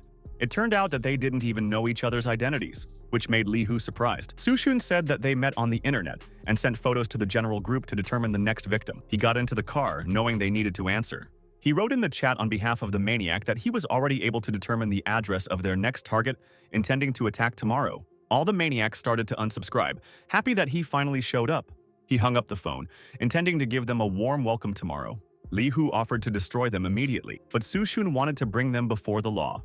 He has 2 more cases to solve, and they come right to hand. The next day, they arrived at the issued address. Men in animal masks asked if this was the right cottage. The rat they had been waiting for appeared behind them. They followed him, rubbing their hands together in the excitement of the next entertainment. The 6 of them crept inside the cottage. They walked quietly into the room. The horse noticed that the light that had been on earlier had gone out in the room. Suddenly, guns were pointed at his head, and the light came on. The entire room was surrounded by agents holding them at gunpoint. Li Hu grinned, implying that they had chosen the wrong house, and the order was given to take them away. Later, they headed to an abandoned building. They were hung from ropes and begged for mercy. They noticed that there was no rat with them, assuming that he had turned them in, but that was impossible. But everyone else was here. The doors to the room opened. Agents brought the body of a guy with a rat mask into the room, and they abandoned the soulless carcass. Everyone was afraid that he had been beaten up too badly. Li Hu lit a cigarette, reminding them of the atrocities they had committed. The guy realized that they were torturing a rat, so he wasn't there, and noticed that he didn't move. He was kicked, hinting at his dead state. The guy screamed in fear, calling them murderers. But Li Hu reminded him who the real maniac was. He reminded them of the murder of 6 women and wished them the same fate. But the fortune teller told him not to kill more than 5 people, so he gave them the choice to spare one. One of them swore that he just watched and didn't touch anyone. Others framed him, reminding him how he climbed first. Everyone was trying to justify themselves so as not to die. They slandered each other. Everyone wanted to put themselves in a good light by burying a friend. Li Hu listened to all their confessions while being shocked by their actions. Eventually, they were tired and trying to catch their breath. Li Hu was already tired of waiting on the chair. The man had already realized that he wasn't going to let any of them go. But Li Hu considered himself a law-abiding citizen, not considering murder humane. Su Shun, who had brought Chief Chung with him, came into the room and listened to all their confessions. He had heard enough to give each of them 100 executions. The chief ordered the suspects taken away and the body taken to the morgue in the Zijing house. According to news reports, according to the results of the investigation managed to capture a group of criminals, and he promised that they would not escape punishment. Zijing couldn't believe that they would do such a thing without even knowing each other's faces.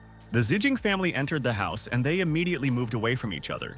Mom wanted to cook them fish, but he came to invite them all to the restaurant, not wanting to become a burden. But she did not support his idea, advising him to eat at home, otherwise after the wedding you cannot always eat in restaurants. Zijing was against discussing the wedding, considering herself too young. But my mother said that one day I will have to grow up, calling her to help in the kitchen. She petulantly refused, deciding to show Su Xun her room instead. Jianyun also tried to escape, but his mother gave him a task to wash the fish. Su Xun remembered that he had seen her room before. Zijing closed the door. He suggested that she better help her mother downstairs, but she jumped at him sharply, not wanting to hear it. Su Xun was very surprised by her freedom, and she advised him not to make her angry, otherwise she would punish him. Su Xun came down with a toothpick in his mouth, grinning. Jianyun waited for them to finish. He knew they weren't just looking at her room, but he didn't like that they were doing it right in the same house as their family. Su Xun laughed awkwardly, deciding to change the subject. Jianyun was extremely angry that the bastard was released. He was talking about Mr. Chen Tai'an, who was released due to lack of evidence. He was furious, considering it a disgrace. Su Xun became interested in this case, and he said that this scumbag slept with the wife of his employee and forced him to kill himself, and he is being released. He didn't expect the guy to know so much, but Jun had mutual acquaintances. Chen Tai'an made a joyful speech, pretending that he hadn't committed a crime. But suddenly, a raw egg flew into his face. The mother of the deceased accused him of debauchery with the wife of his son, who worked for him for years, and drove him to suicide. She wanted to get justice while the guards took her away. The girl wiped the egg from her face as Tai'an explained the court's decision, considering himself a kind person.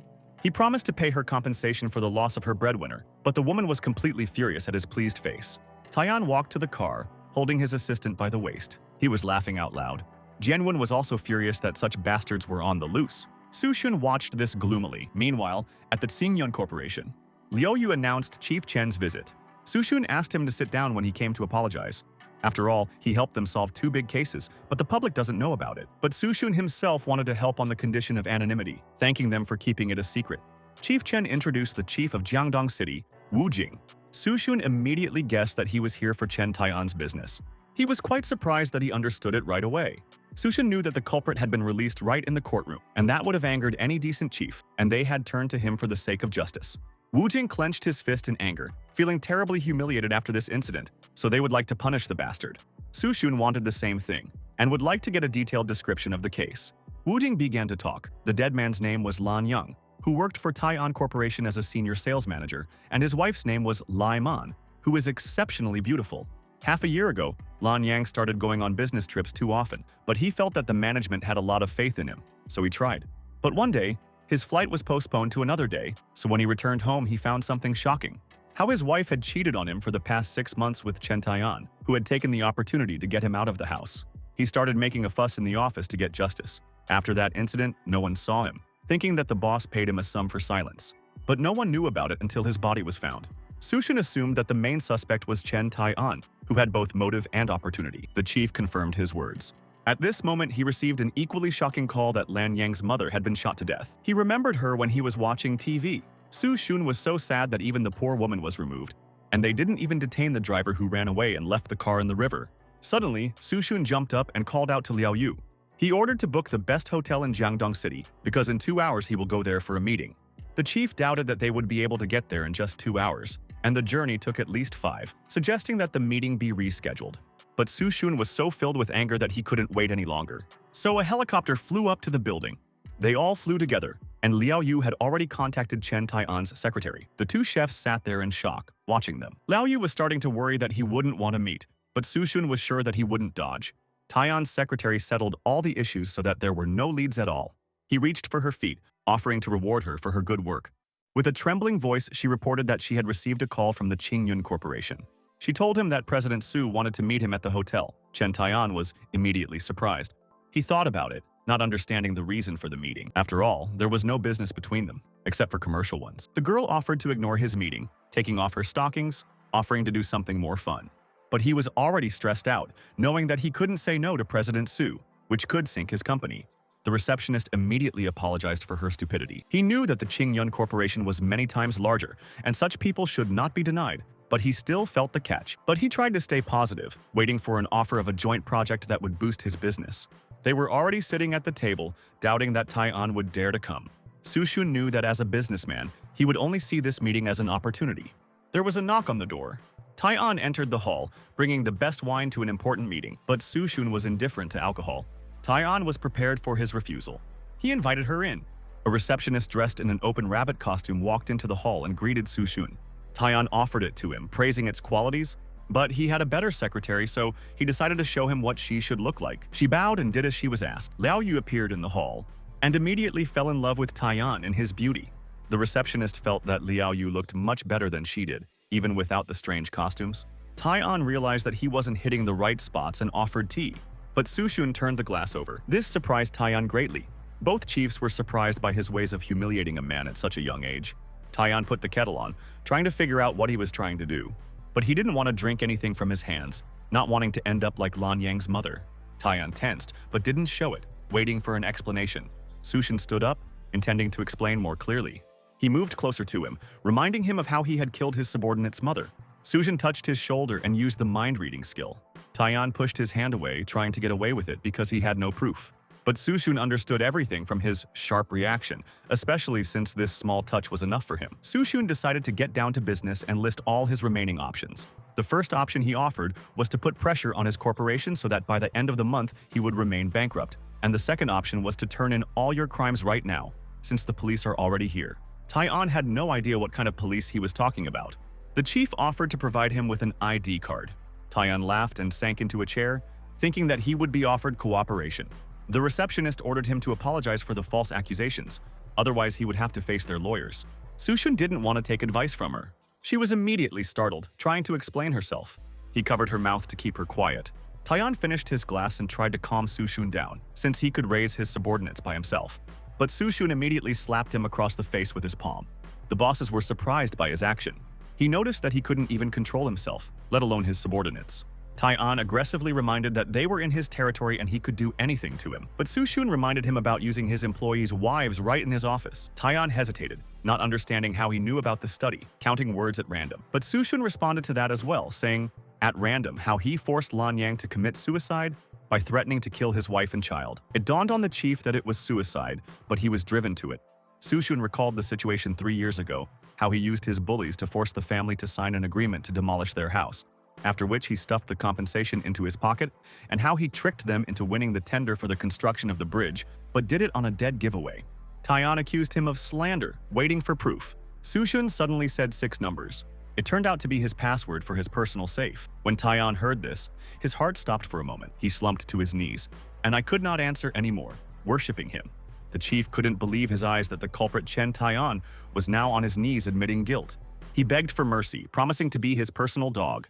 But Su-shun didn't appreciate the suggestion and decided to give this conversation to the police officers. He gritted his teeth but accepted it. As he sat there eating, Tai-an took out a knife, swinging at Su-shun from behind. The 2 chefs jumped up, trying to stop it, but Su-shun slapped him across the face, from which he flew against the wall and passed out. Later, he was carried away by medics on a stretcher. Everyone looked at his swollen face in horror, as if he had been hit by a car. The chief shook his hand, not doubting his ability to solve crimes. He was going to conduct a thorough investigation and wasn't going to let the intruder go. The system congratulated him on completing the task, and the reward was a permanent mind-reading skill. They ended the meeting. We pulled out of the parking lot. Su-shun stretched, tired of flying in the helicopter, and Chinju was playing on her phone, cursing everyone. Behind the wheel, Li Hu offered to give the boss a relaxing massage, but he waved his hand, only wanting to get home, and mentally used identity extraction. His new identity was the Mercenary King. He was now a patron at all times, having fast abilities. 4 years ago, the mission failed and his team was killed, leaving only 3 people who wanted revenge but could not find the enemy and dispersed. The personality's abilities were planning, scouting, driving, thermal weapons, and survival. According to the mission, he needed to find out the truth and avenge his comrades. He didn't expect it to be an entire war now. Suddenly, Li Hu noticed armored vehicles behind them. He told number 2 to find out the reason for the harassment. Su-shun didn't understand what was going on, but these cars were chasing them right from the office. Number 2 rode in the back, letting Li Hu pass, trying to stop them. But the armored car started firing. They began to shoot down the wheels, which interfered with the movement of the car. He turned around to see his car pull over to the side of the road. Li Hu realized that they might not be simple robbers, but targeted assassins. They deftly dodged all the bullets. Li Hu was ordering his men to head for Hongjiang Road. He took the phone away from Chinju, who was playing games, but he offered her a more interesting toy, as they were followed by real enemies with guns. She was immediately interested in his offer, and she immediately flew to investigate. The guy was not happy with how they do not fall. Suddenly, Chinju appeared at his side. It made him cry out in fear, and he turned the steering wheel. His car immediately hit a pole. The second car passed by the accident. The man was shocked at how incompetent they were, and the second one came out on the roof with a bomb gun. Sushun suggested that he might have killed his father, so they were unhappy. The man was going to shoot directly at their car, and he was aiming his gun. But just as he was about to fire, the treacherous Chinju came out in front of the scope. This caused him to shoot up, jumping up in fright. They saw that the bomb had gone straight up, and it was clear that it would soon fall down. The bomb spun around, heading straight for their car. He hugged Chinju, praising her for her good work. They came home, and Chief Chen promised that these criminals would be caught. He put guards on it to protect it around the clock. But Li Hu promised that they would always stand by the boss and not put him in danger. Chief Chen didn't understand what the problem was. Sushun ordered him to get out because he wasn't allowed to talk to Chief Chen. He promised that the staff would no longer talk to him like that and that the police were not needed here. But Chief Chen wasn't going to leave until this was over. There was a loud shout at the door. A tearful Zijing and Yuruo, who were not allowed in, ran into the house. They hugged him tightly, deeply worried. But he asked them to calm down because the police were watching. Chief Chen wanted to leave, but Su Shun decided to leave first. Zijing started peppering him with questions, but he didn't know who they were. The girls grabbed both of his hands and told him not to leave the house again. The two of them threw him on the bed, and they decided to keep him at home by taking off his outer clothing. The girls decided to keep him in bed. He was confused, wondering if there was any celebration going on today. But then, he got a call. It was Liao Yu. He hadn't expected her to want to join in at all. Zijing didn't understand what he was implying, but he blushed, distracted by the call. Suddenly, a startled Liao Yu screamed into the phone. He immediately interceded, trying to get them to leave her alone. The voice on the phone gave him 20 minutes to arrive at the office while Liao Yu was strapped to a chair. The girl begged him through her tears not to come, but his accomplice put her hand over her mouth. Su Shun immediately rushed to the office without answering the girls' questions. He ordered Li Hu to take his brothers and defend Zijing with Yu Ruo, but he asked him to take someone with him. Su Shun refused and warned them not to let even a hair fall out of their heads. Li Hu clearly understood the order. Su Shun immediately went to the office. He took the elevator to the headmaster's office. His hand went to the handle, but the door wouldn't budge. The girl started toward the door. She opened it abruptly, pointing the gun at him. But to her surprise, there was no one behind her. Abruptly, he pounced on top of her. He kicked the girl away. The man ran at him, swinging. But Su Shun stopped him with a fist. With his other hand, he grabbed his head, and the man was caught with a hand behind his back. The girl pointed her gun at him, intending to shoot him. But the man stopped her with a shout, deciding to give up. He knew that if they made a move, they would lose their lives. They thought that he wouldn't be so strong if he surrounded himself with bodyguards. Su Shun dismissed the man, explaining that he was still in shape for the likes of them. Liao Yu didn't understand what was going on. In his memories, they were a team in the past. He didn't know what they were doing here again, since he'd made it clear last time that they weren't allowed to see each other. Su Shun gently rubbed the wound on Liao Yu's mouth. While he was untying her, she wanted to know the identity of these two. The girl decided to introduce herself first, calling herself Mandala, which was Su Shun's mistress. Liao Yu was very surprised, but according to him, you can't believe it. He chased her out of the office so they could talk in private. He closed the door behind him. He wanted to know why they had come back to him, and he was willing to help with the money. But they didn't come here for the money. They had information about the man who betrayed them 4 years ago. Mandala held a personal grudge against him, not only for the loss of her comrades, but also for the trauma that caused her to go through an ovarian removal operation. Su Shun doubted the reliability of the source. The man understood that he had already managed to get used to an easy, rich life, not wanting to get involved with them. But he interrupted, wondering when they were leaving. Mandala was immediately happy, knowing that he wanted to go with them. Su Shun was furious that his comrades had died 4 years ago, so he wanted to pay back with blood. She bumped into him in happiness, knocking over a chair. He held her back, asking her about the target. But the girl moved away from the topic because of strong feelings. The man said that everything will start tomorrow, but first they need to finish the escort mission that will revive their team, and the information about the traitor also came from the escort target. Su Shun was surprised that someone was still giving their mission commands when there were only 3 of them left. The employer turned out to be a princess of a Mid-Eastern trading company, and one of the fees is information. The girl sat down on the table trying to seduce Su Shun, but the man left the room anyway, leaving them alone. When he came out, a terrified Liao Yu was sitting at the reception desk. He immediately apologized for the situation. She didn't hold a grudge against him. The next day came. Su Shun called the elevator to the floor. He didn't expect them to send the princess directly to the hotel, but there was no place safer than the Dragon Kingdom. Sushun wasn't sure if that was the case when he talked about yesterday's attack. There was a big bounty on him, so he wanted to find out who was involved. When the elevator door opened, Sushun was shocked. Beyond it was a corridor of armed agents. They didn't expect that the princess guards would cover the entire floor. The man pointed to the right room. When he knocked, a voice stopped them. It was Agent Jones with a swarm of security guards. He told him that he had brought a man in at the request of their boss, but he didn't want to let the stranger into the princess' house until they searched it. Sushun assumed that they didn't know his identity. Jones didn't care if he was God or Satan, and he needed to be searched. Mandela reminded that he really is Satan, being the leader of their squad and the king of mercenaries. The man pulled away from him out of fear. He didn't want to fall into the mud right in front of his men so that he wouldn't lose face. Sushun ordered me to knock on the door and ask her for an explanation. Jones muttered discontent under his breath, not expecting him to treat him so arrogantly. Sushun heard his words while asking again, but the man immediately pointed a gun at him, suggesting that he was the reason for the collapse of their deadly strike squad. Sushun abruptly took the weapon out of his hands. I pointed the muzzle directly at his forehead. His men aimed back at him, forcing him to lower his weapons. Sushun gave them a menacing look, hinting that pointing a weapon in his direction wasn't a good idea. Everyone was shaking with fear. The princess behind the door gave them permission to enter. The man reported this to Sushun. He taunted them like they were losing their own weapons. With one movement, the gun started to fall apart and fell to the floor in a disassembled form. And they went away, leaving the man on the ground. The agents were shocked when he took the gun apart with just one hand. The man didn't know what to say as he remained on the ground in a shocked state. They walked in, and the man introduced Sushun to Miss Kelly. Sushun couldn't believe his eyes. Miss Kelly confessed that she had heard a lot about him. The girl was relying on him, wanting to be completely safe under their protection. Sushun wanted to know if she knew the identity of their traitor from before. She was ready to give this information for a successful road to the point. Sushun wanted to have guarantees of her response. Ms. Kelly said that one of yesterday's attackers is a member of the Wild Wolves mercenary group. Mandela explained that they were created about 2 years ago and have a very rich patron. Miss Kelly had never expected to discover that the king of assassins, God, the king of mercenaries, and Satan were all one person. Sushun immediately remembered Wilson. I assumed that was their goal. The agents were shocked by his quick thinking. She considered this enough information to motivate her. He was fascinated by her, how their Middle Eastern trading company could take the last penny from him. But still, she needs protection to get back in. Sushun wanted to know the identities of her enemies, and perhaps the Middle Eastern trading company couldn't handle them. Her opponent was her own older brother. Sushun was surprised by their family drama. She was afraid that he might do something, being blinded by her radiance, which hurt his dignity. He shook her hand, promising to do everything he could to keep her safe. After a while, they were already on the plane. Kinju yawned, not understanding such an early rise. While she wanted to sleep, Sushun was actively working on the laptop. The man said that there were 20 minutes left before the jump. They didn't expect to be infiltrating by skydiving.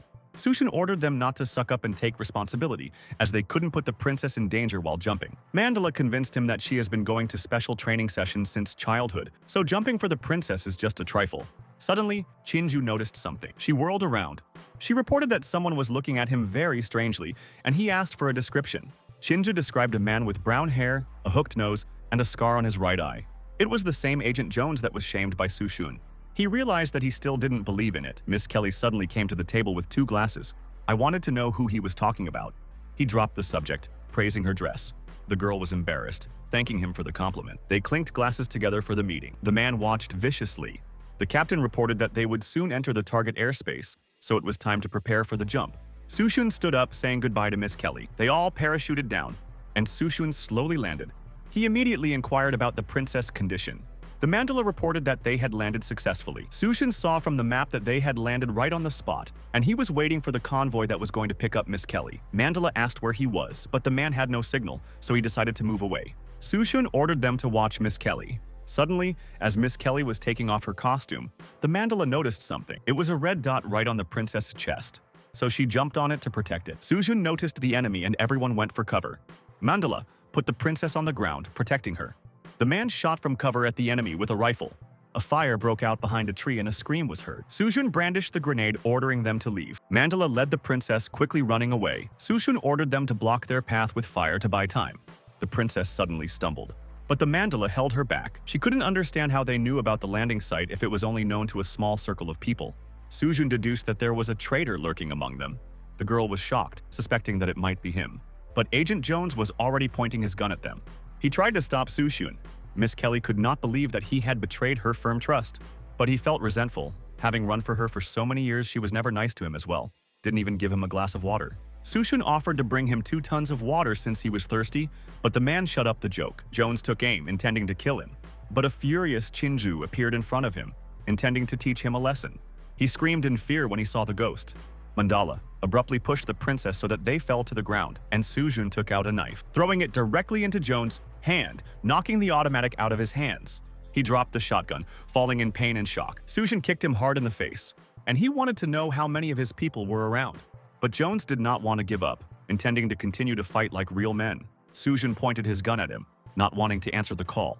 He fell to his knees in fear, determined to tell her everything. There were 300 men stationed around the perimeter, on 3 levels, and the base was located in the river valley to the west. Sujun decided to give Miss Kelly a choice so that she could choose his sentence. Jones smiled awkwardly, waiting for a favor. But Miss Kelly deftly shot him through the head. She couldn't stand traitors and wished them all dead. Sushin realized that she deserved to be the heir to a global corporation. The man came running, saying that the mercenaries had surrounded the entire area and they couldn't get through. Sushun suggested hiding in the dense forest. He reached for the princess with a knife, unfortunately telling her that her outfit wasn't exactly suitable for running away. He began to slowly cut the bottom of the dress. The girl blushed with embarrassment, but he only did it for their safety, so that it wouldn't get stuck in the hem. Miss Kelly understood, and Sushun entrusted the princess' life to Mandala. The man decided to go out to investigate. At this moment, Sushun summoned Chinju. He asked her to find the camp according to Jones' instructions, and he looked menacingly, imagining the next events. Cars with flashlights drove through the dark forest. They watched them from behind the trees. Mandala has noticed that they are reducing their search area, and they will soon be discovered. He suggested that we escape while it was dark, otherwise it would be difficult to escape at dawn. But Sushun sat as relaxed as possible, not moving from his seat. Mrs. Kelly said their traitor was a former senior member of the international security company North Africa, Fernanda Delis. Everyone was shocked, not believing that it could have been him. She said that after the suspension, he held a grudge and decided to hand over their plans before retirement, especially since he had been cooperating with them for a long time, so he knew everything. Sushun didn't understand why she had already mentioned this if they hadn't fulfilled the contract yet. The girl was desperate, knowing that they would not be able to leave, so she asked them to leave her here. Mandala didn't expect the girl to sacrifice herself. She started crying, just wanting to say goodbye to her parents. Sushun wiped away her tears, promising to do his duty and deliver her. Miss Kelly was surprised that they didn't want to run away. But Sushun wanted to destroy them, not run away.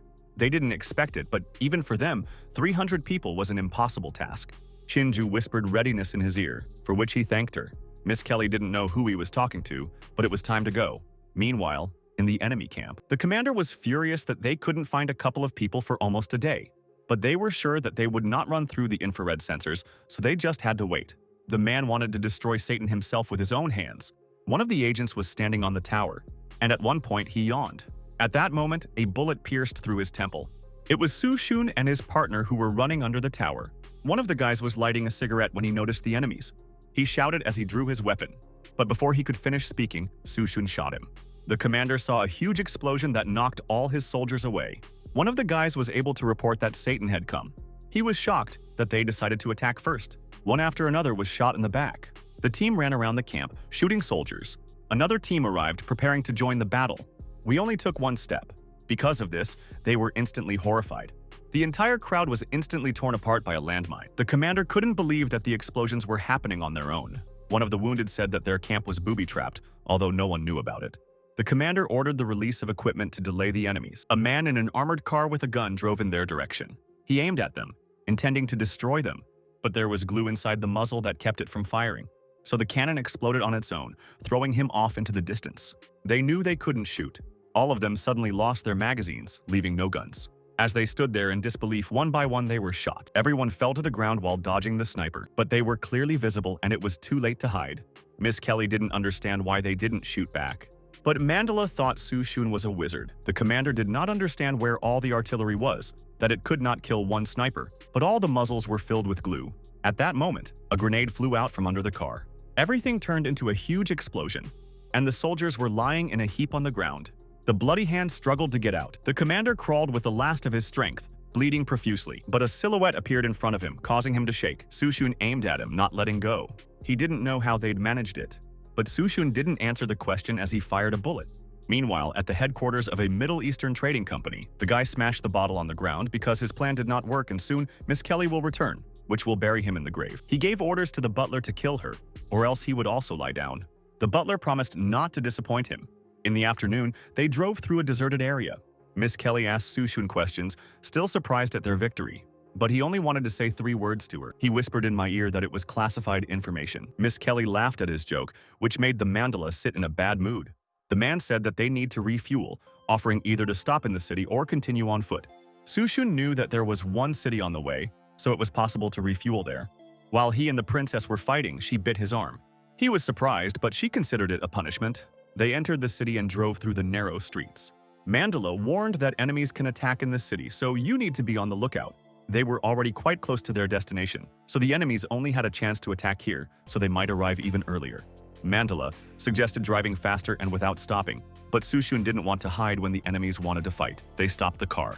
And we arrived at the gas station.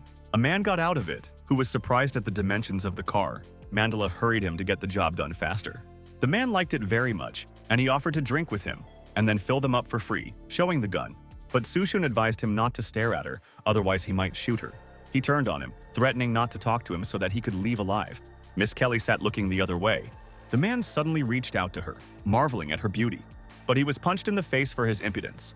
It fell to the ground, threatening him. And he called his gang, who were going to kill them. But he immediately pulled out a submachine gun, and he aimed at the crowd, which immediately stopped wanting to attack. Soo-Shun cautiously asked them to put down their weapons because they were at a gas station.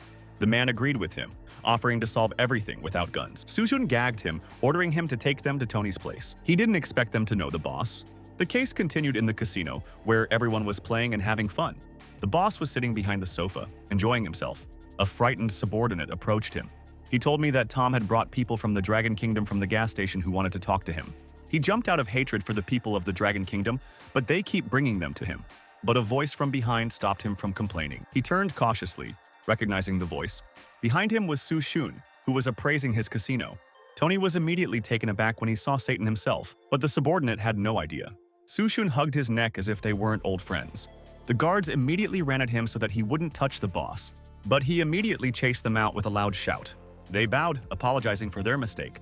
Tony poured him alcohol, asking about his affairs, pretending to miss him a lot. But Soo-Shun clearly heard about his hatred for the people of the Dragon Kingdom. He started praising him from head to toe out of fear, trying to suck up to him. Soo-Shun was just about to ask him a favor.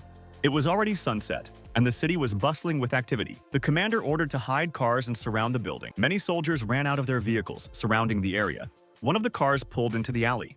He was told that the target would arrive in about half an hour, and then it would be impossible to leave, because the shooting would be conducted from 2 sides. He had already apologized to Miss Kelly, advising her to abstain from power in the next life. But suddenly, the entire street was covered in a huge explosion. They gave the order for everyone to return immediately. Soldiers reported that the buildings were booby-trapped. While he was running for cover, he was shot in the back. The commander realized that it was a trap, and over the radio he ordered to build a defensive line. The soldiers tried to return, but they were covered with a hail of bullets. One after another was shot in the head. Miss Kelly watched from the window of the building, reminding them that Fai Long's men were professional mercenaries, and when they reacted, the power would be incredible. But Soo-Shun hadn't used his main weapon yet. Their vehicles continued to be shelled, and they were pinned down. The butler announced the arrival of reinforcements, advising them to be careful. They tried to hide behind cars, watching the explosions. A group of cars came out of the fire, and they were glad to have reinforcements, considering it a victory. The butler lit a cigar, glad to be out of town and confident of his own safety. But all the cars along the way started exploding. He was shocked to think that they were mines again. The soldiers didn't understand what the sounds were, but there was a huge tank in the battle. Miss Kelly was in shock, not understanding what was going on. She hadn't expected such power to listen to him, but he'd already intercepted Tony's transport. He just let him live, using their old friendship. All the reinforcements began to turn around, and the butler ordered an attack so that the tanks would not approach. The tank shot towards them with strong power. From what they were thrown back from a strong explosion. After a while, the butler was already tied up with ropes and was on his knees. Tony said they found him in the sewer. Miss Kelly was sure it was him. Soo-Shun didn't expect her to know him, but it was her brother's butler and personal assistant who led the team to kill her. Soo-Shun realized that he had already lost. He was begging for mercy, in return for information about her brother. Tony handed him the phone they found on him, so Soo-Shun let them do whatever they wanted.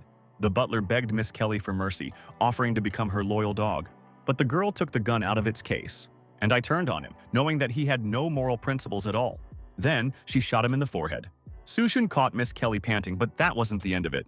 He reminded her that she could now return home. But when they turned around, they were stopped. It was Tony, who was hinting at his current strength thanks to tanks and men with guns.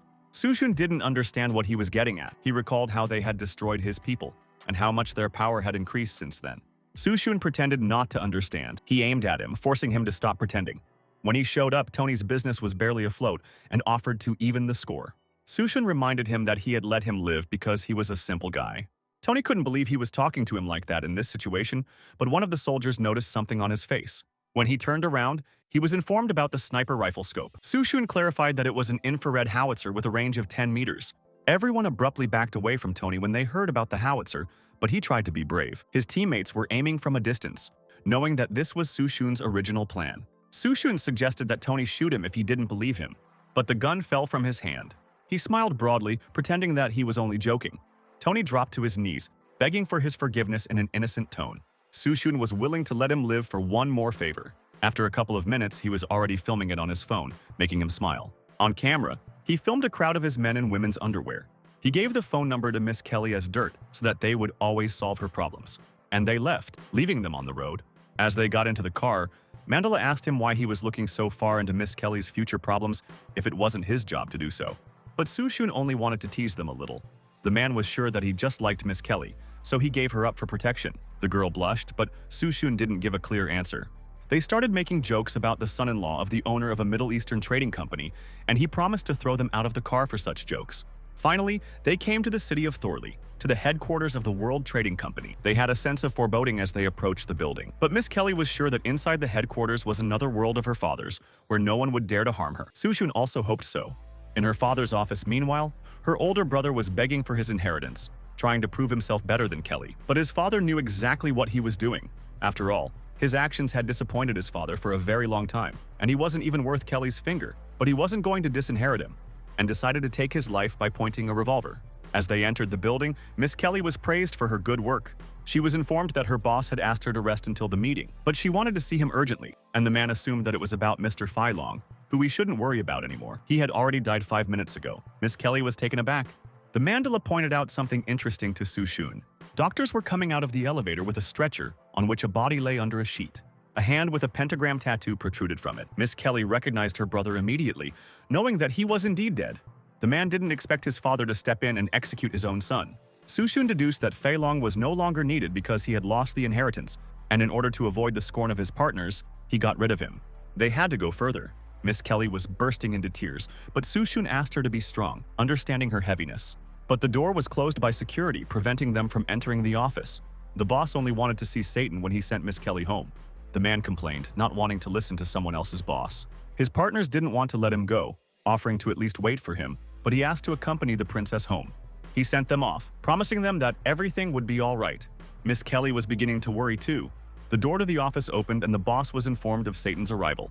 The man hadn't expected him to be so young. Sushun joked that he was actually over 50 years old. He complimented him on the joke and asked him to sit down. Sushun sat down on the sofa, knowing that this wasn't all for fun, suggesting that he get straight to the point. The boss was surprised that Kelly hired the mercenary king himself to accompany her, and because of his appearance, he killed his own son. So now, he is in grief. Sushun chuckled, not expecting this incident to be his fault. But he was not going to let him go, ordering him to serve him for 5 years in honor of compensation, and for this he would pay him to revive his squad. Sushun reminded him that he really didn't like threats in his direction. The boss laughed, not even hiding the presence of threats in his sentences. He noticed a lot of dots on his body, and the boss warned him that any sudden movement would tear him apart. Sushun reminded him that he could also kill him at any time. The boss laughed, reminding them that they had searched them and found no weapons. But suddenly an ashtray flew right in front of his eyes. He jumped in fear, not understanding what was going on. Sushun moved his hand for show, hinting that there were many unknown things in the world. While the ashtray was flying, it was Chinju who was running around. And Sushun abruptly moved his hand, causing the ashtray to crack right in front of him. He admitted that he wanted to keep a low profile, but after the weapons, he decided to show off his abilities. The cigar came out of its case, lifting the lighter to ignite, and he pulled it to him, setting it on fire in his hands, and invited Mr. Niels to sit down. He was sweating in fear, not knowing how he was doing it, but Sushun decided to cool down the room since he was sweaty all over. Chinju started to use her abilities, and she began to perform a dance that covered everything with ice. Ice and frost covered the room as she danced. Mr. Niels crouched in a corner, watching in horror. Sushun scoffed as he couldn't get back on his feet. Previously bragging about his might, he immediately knelt down, begging for his forgiveness. The master offered to become his loyal servant, but Sushun didn't think he was qualified enough. Miss Kelly came running into the room, trying to stop her father. But she was speechless, and Sushun also fell into a stupor when she caught them. He picked up Mr. Niels, pretending that he had just dropped a coin. Miss Kelly didn't understand what was going on. Mr. Niels remembered that he liked Kelly and decided to let them be together so that he could get her pregnant. Sushun decided not to disturb them as he turned towards the door. But Mr. Niels insisted that Kelly accompany him. He chased her out of the office, ordering her to invite him to dinner, socialize, and sleep, not letting her leave. Night had already fallen. The mandala was lying on a cot, taking a break from the latest events, since Miss Kelly had insisted that they stay another 2 days. The man suggested that Sushun go to Dallas, but he didn't want to rush into getting to the United States first. They were distracted by a voice from behind. It was the smartly dressed Miss Kelly who shyly invited Sushun to dinner. Later, they went to a restaurant. The table was set with many dishes, and they were not inferior to the Dragon Kingdom. Sushun appreciated the juicy steak. He held out his glass, noticing something. Miss Kelly was already slightly drunk, looking at him with a relaxed gaze. He tried to figure out what was wrong with her, but she pretended that everything was fine. The girl blushed, offering to meet again. He didn't expect her to leave so quickly, and she confessed her liking for him. Sushun appreciated her taste in men, but he admitted to having a girlfriend. But she didn't mean that at all. She understood that she was not destined to marry, otherwise she would have to pass on the family property as an heiress. And she offered to come to her, promising not to molest her. Jinju was angry at her suggestion, considering herself much better. Sushun didn't expect that even with this, she needed to consult her parents and swung the plate around. When the saucer landed in the bushes, there was a light cry. Miss Kelly jumped, afraid they were being followed. But it turned out to be her father, who was discovered behind the surveillance. Sushun offered to sit down and have dinner with them, but he wanted to pass something to Kelly and leave. He handed her the shield that he had already made a hole in for confidence. Kelly blushed, not expecting this from her father. Her father asked her not to miss out on her happiness, preparing to give him all her possessions if she liked him. And then, he left. The girl blushed with shame because she did not know about her father and confessed about his desire for their marriage. And she cried, knowing she wasn't good enough for him. Sushun gently hugged her so that she wouldn't cry, and he offered to walk her home because it was already cold outside. Miss Kelly smiled fondly. Mr. Niels went home. It was his plan so that Sushun couldn't get rid of him after Kelly's pregnancy. But his car was met by Sushun, who saw him being followed again. I was just about to ask him 2 things at once. In the morning, at the Wilson International Finance Building, the car pulled out of the underground parking lot as security guards escorted it out. In it sat the new head of the Wilson family, Entwistle, who had been informed of the disappearance of his men who had gone missing in the Dragon Kingdom. He ordered to get the head of Satan in 10 days, otherwise he would bury them. And he was dissatisfied with the work of brainless wards. The girl next to him offered to cool him down by giving him a hug. He reached out to her, telling her to do it in the car. But at that moment, the car stopped abruptly, sending them flying forward. Entwistle was very angry with his driver, who couldn't drive properly. But the driver nervously reported that there was a man standing on the road. There was a silhouette standing in the middle of the road with its back turned. Entwistle ordered them to run him down at full speed because he had enough money to buy his life. But their car was hit by another that flew to the edge of the highway. Entwistle and his girlfriend screamed at the crash. And behind the wheel sat a partner who was happy about the success. He realized that this was all a plan to get back at them, and he boasted about his bulletproof car, which could withstand even tank shots. On the way out of the building drove cars with his guards that came to protect. But the first car was covered in flames, causing everyone to turn sharply. All the cars caught fire, exploding in turn. One of them reported a sniper, Mandela, blocked the Wilson building, preventing them from leaving. Entwistle continued to threaten them with his men, but the driver got a call from security. Now they knew that the guards had been too badly damaged by the fire to leave. The man got out of the car with a gun, realizing that he was no longer laughing. Wilson didn't finish with threats, being too confident in himself. The man tried to shoot through the window with a shotgun, but Entwistle knew they couldn't hit his car with an ordinary rifle. He was angry at his taunts, but Sushun calmed him down, deciding to warn him by saying that he had 30 seconds left, and in his hands was an ordinary pistol. He aimed at the window, and Entwistle continued to laugh at his weapon. Sushun leaned the muzzle, starting to shoot. Wilson relaxed, putting his arm around her, knowing it wouldn't break through his window. But at this moment, Sushun started to cover the window with a lot of bullets. He fired without stopping, and suddenly, one of the bullets was in the glass, cracking it. Entwistle was getting very nervous now, and one of the bullets flew through the window, hitting Wilson in the stomach. Sushun reminded him that there were only 5 seconds left. Entwistle ran out of the car, begging for help. Then he began to climb slowly to another track. He was trying to escape right down the busy road. While Sushun was making a report, one of the cars drove straight at him. He only had time to turn in her direction. A huge Kamaz truck hit him at speed. The girl and the driver begged him for mercy, explaining that they were not guilty of anything. Soo-shun promised not to kill them, but he asked me to give something to the Wilson family. He asked me to tell him that he didn't care about the identity of the next head of the family, but he didn't mind wiping the Wilsons out of the world. The family was nervous, realizing that Entwistle had contacted the wrong person and ordered to declare his military service to the king of assassins. When they were eating at the restaurant, the Mandala suggested that they demolish their building, but Soo-shun's goal was to gain authority and benefit. They didn't expect to hear this from the Assassin King. Mandala started joking about their protection with Miss Kelly, but Soo-shun wasn't ashamed of the fact that he didn't use her. She knew he was buying into the old man's tricks, and she reminded him what would happen if Kelly got pregnant. But Soo-shun hinted at his careful process, and the Mandala hugged his hand, wanting a demonstration tonight. The man noticed that she was already going overboard with her flirting, which made Mandala sigh in displeasure. Soo-shun received a call which made him slightly gloomy and was about to leave somewhere. He finished their meal, ordering them to return. The man wanted to finish his steak quickly. Soo-shun decided to leave him to finish his meal while he and Mandala went to take revenge. He said that he had received information about Fernand Delis and that he would attend the company's meeting tomorrow. The man bit through a piece of meat in anger. Girls were walking the streets, offering their services to every passerby, and their car stopped just on this street. Mandala didn't understand why he was staying so far from Helios, but he had everything under control. All the girls immediately stuck to him, offering their services even at a discount. But he hugged Mandala, pretending that she was his girlfriend. He pointed a finger at his partner, who was single and rich. This immediately attached all the girls to it while they were leaving with Mandala. Soo-shun knew that the guy needed to relax a little. The girl was incredibly red when Soo-shun called her his girlfriend. Meanwhile, at the headquarters of the North African security company, Sunflower Manor, they were watching the gate. The Mandala saw Delis through the binoculars, ready to punch him in the head. But in Soo-shun's opinion, this was too little punishment. At this moment, the partner returned. He was covered in kisses, cursing women. Soo-shun noticed that he had been missing for a full 40 minutes and praised him. Mandala reported that the banquet had already started and they had to leave soon. Soo-shun received a call from Mr. Niels, who informed him that the work was completed. They didn't know what task he had given him, but it was already time to go. When they reached the gate, they were stopped by security guards with automatic weapons. Soo-shun revealed that they were attending a party. They didn't recognize them, and they couldn't let them in because an internal company event was being held there. But Soo-shun suggested that they take a closer look. One of the guards was horrified. He immediately greeted him respectfully as he took a stance. I missed it right away. The second guard had no idea who it was, while the first one breathed a sigh of relief. He reminded him of the fact that their security company had become third-rate. He knew the answer to that question as the Deathstroke squad was destroyed and the company disbanded. But the squad was not completely destroyed, leaving 3 people alive, and one of them was named Satan. And here he was. Soo-shun grabbed a glass of alcohol from the tray. The Mandala pointed to Delis' location.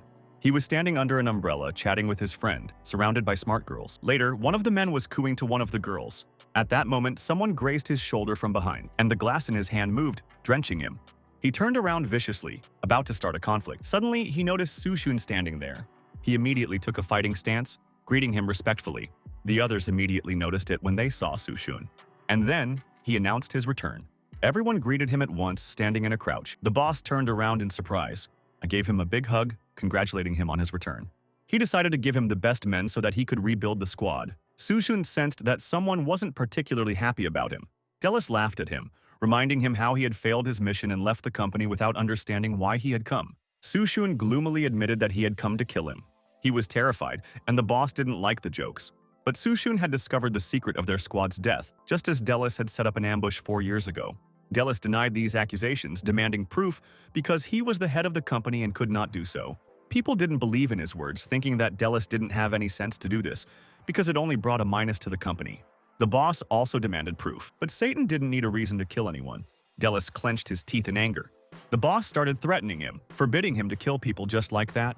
Delis ordered the arrest of all 3 of them, and all the agents obeyed him, pointing their guns at them. Soo-shun doubted that they would dare to shoot him, but they had a task that they had to complete. Soo-shun made the call, wanting to give them a surprise. His team had received their orders and started a fire. Warheads began to fly over them in flames. They all started landing on the territory. Everyone fell to the ground, shouting for help as Soo-shun watched. They were informed that the estate was surrounded and gunfire was being fired from helicopters. Soo-shun reminded him that proof was not required if there was a strong desire to kill. They all looked up at the sky in a dazed state. The soldiers could not believe in such a strong power, knowing that they did not have much time left. Soo-shun started to wipe the gun, reminding him that he was willing to kill for no reason. Delis tried to threaten him, even though his voice was shaking. He promised to restore justice if he fired, but the bullet passed right next to him, grazing his ear. Sushun was waiting for the consequences of his words once he fired. Delis' ear started to bleed and he screamed in pain and fear. He fell to his knees, begging Satan to spare him. The boss was shocked by his plaintive tone and words. The soldiers couldn't believe that he was admitting his guilt in that tragedy. Everyone cheered for him to destroy this monster. Delis tearfully hugged his leg, begging for mercy. The boss asked Sushun to give him some time to think, but Sushun didn't want to hear any other answer because it wouldn't suit his dead brothers anymore. The boss said to leave, taking his midges, if he does not put it in anything. At this point, a bullet hits the back of the head. Delis fell to the ground right in front of the boss and the people, bleeding profusely from Sushun's bullet. The boss's patience was running out. The system popped up in front of him. She congratulated him on completing his tasks and presented him with a driving skill. Sushun threw out the gun, declaring the goal accomplished, and decided to leave the rest to them. But the voice stopped him. The boss wanted an explanation from him, not letting him go. But Sushun didn't think it was necessary. The boss became enraged, pointing a revolver at him, intending to declare war between them. Sushun reminded him that Deathstroke held the company, not the squad company, so without it, they were nothing. He shot out of anger, tired of listening to this nonsense. But as he fired one after another, it was as if Sushun had teleported from place to place. And suddenly, I was at his side and grabbed his hand. The gun immediately fell out of his hands. The boss started threatening that the Assassin King had reappeared and would kill him for hire. But Sushun decided to tell him a little secret that he wasn't just Satan, but also the king of assassins and mercenaries. The boss was nervous, but he didn't want to believe it. Sushun gave him a chance to check it out, reminding him that the Wilsons had long appreciated all of his other personalities. They turned around and Sushun gave the order to kill people. They headed for the car. As they sat down, a voice interrupted them. Sushun didn't understand why they were here. A group of soldiers stood nearby and he assumed that they had come for revenge. But in reality, they wanted to join his squad, wanting to leave the North African service. Sushun decided to refuse, not wanting to step on the same rake again. But they begged him, swearing fealty to the end of their lives. Mandela advised to take them into care, but Sushun didn't want to get so many mercenaries from the authorities afterwards. Then he decided to help them leave the North African service and try to sponsor a new company. They all thanked him profusely for his kindness. He sent his agents to Niels to find a place in capital for the new company. Mandela didn't know what he was going to do until they were gone. But Sushun awkwardly showed the messages from Zijing that she was angry about his long departure, so he quickly left. 2 days later, he finally made it home. As they walked around the house, Chinju wondered why they didn't enter through the main entrance. Sushun wanted to surprise the girls, but all the windows were tightly closed. Chinju pouted that he never did anything for her, even though she always helped him. But he knew that every night she crawled under the covers with him. She insisted that she had only held him in her sleep, which he hoped she would. Sushun was able to open the bathroom window, and when I got in, one of the girls was swimming. He wanted to surprise her, trying to figure out if it was Zijing or Yuruo. But when he was sitting under the window, the girls were walking outside. He was nervous, realizing that someone else was in the bathroom. A hand appeared behind the curtain, and Sushun was shocked. When it opened, it revealed Liao Yu. She immediately blushed and opened her mouth. Sushun closed his eyes, swearing that he didn't have time to see anything. And just at that moment, the voices of the girls on the street noticed the open bathroom window. He knew that if they found him at such a moment, he would be in great pain. So Liao Yu quickly grabbed him by the collar. She pulled me into the bathroom.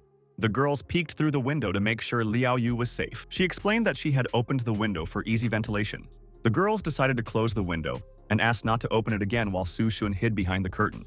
Yuruo called her careless for opening the window on the first floor like that. They sat down on the floor, and Sushun thanked her for covering up. He didn't know she would be here. Liao Yu said that the girls were bored in his absence, so they called her to their house, but today she will leave since he has already arrived.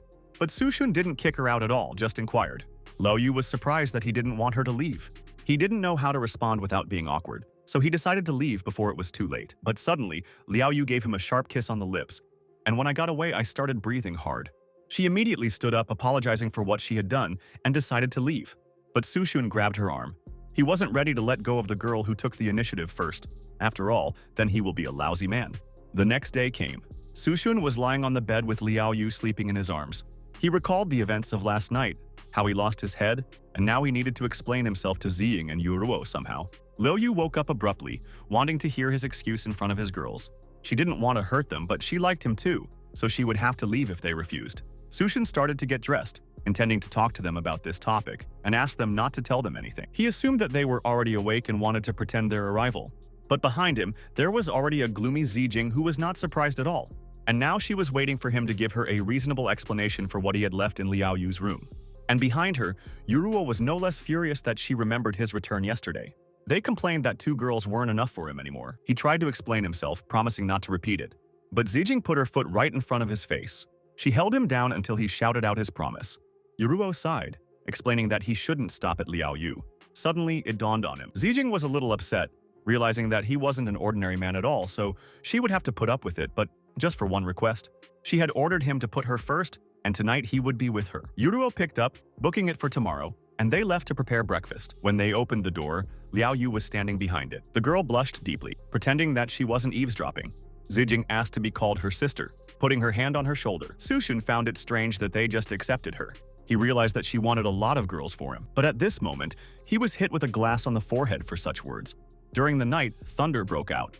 He stared at the sleeping Zijing, enjoying the view, knowing that he didn't need anything else. Then he remembered that he needed to extract the old identity. His new identity was the king of hackers, whose abilities were hacking skills with incredible speed and intelligence. The task was to establish yourself as the king of hackers in 5 days. Sushun recalled that the past personalities were fully prepared, but now he has to build his career on his own. It was even more interesting that way.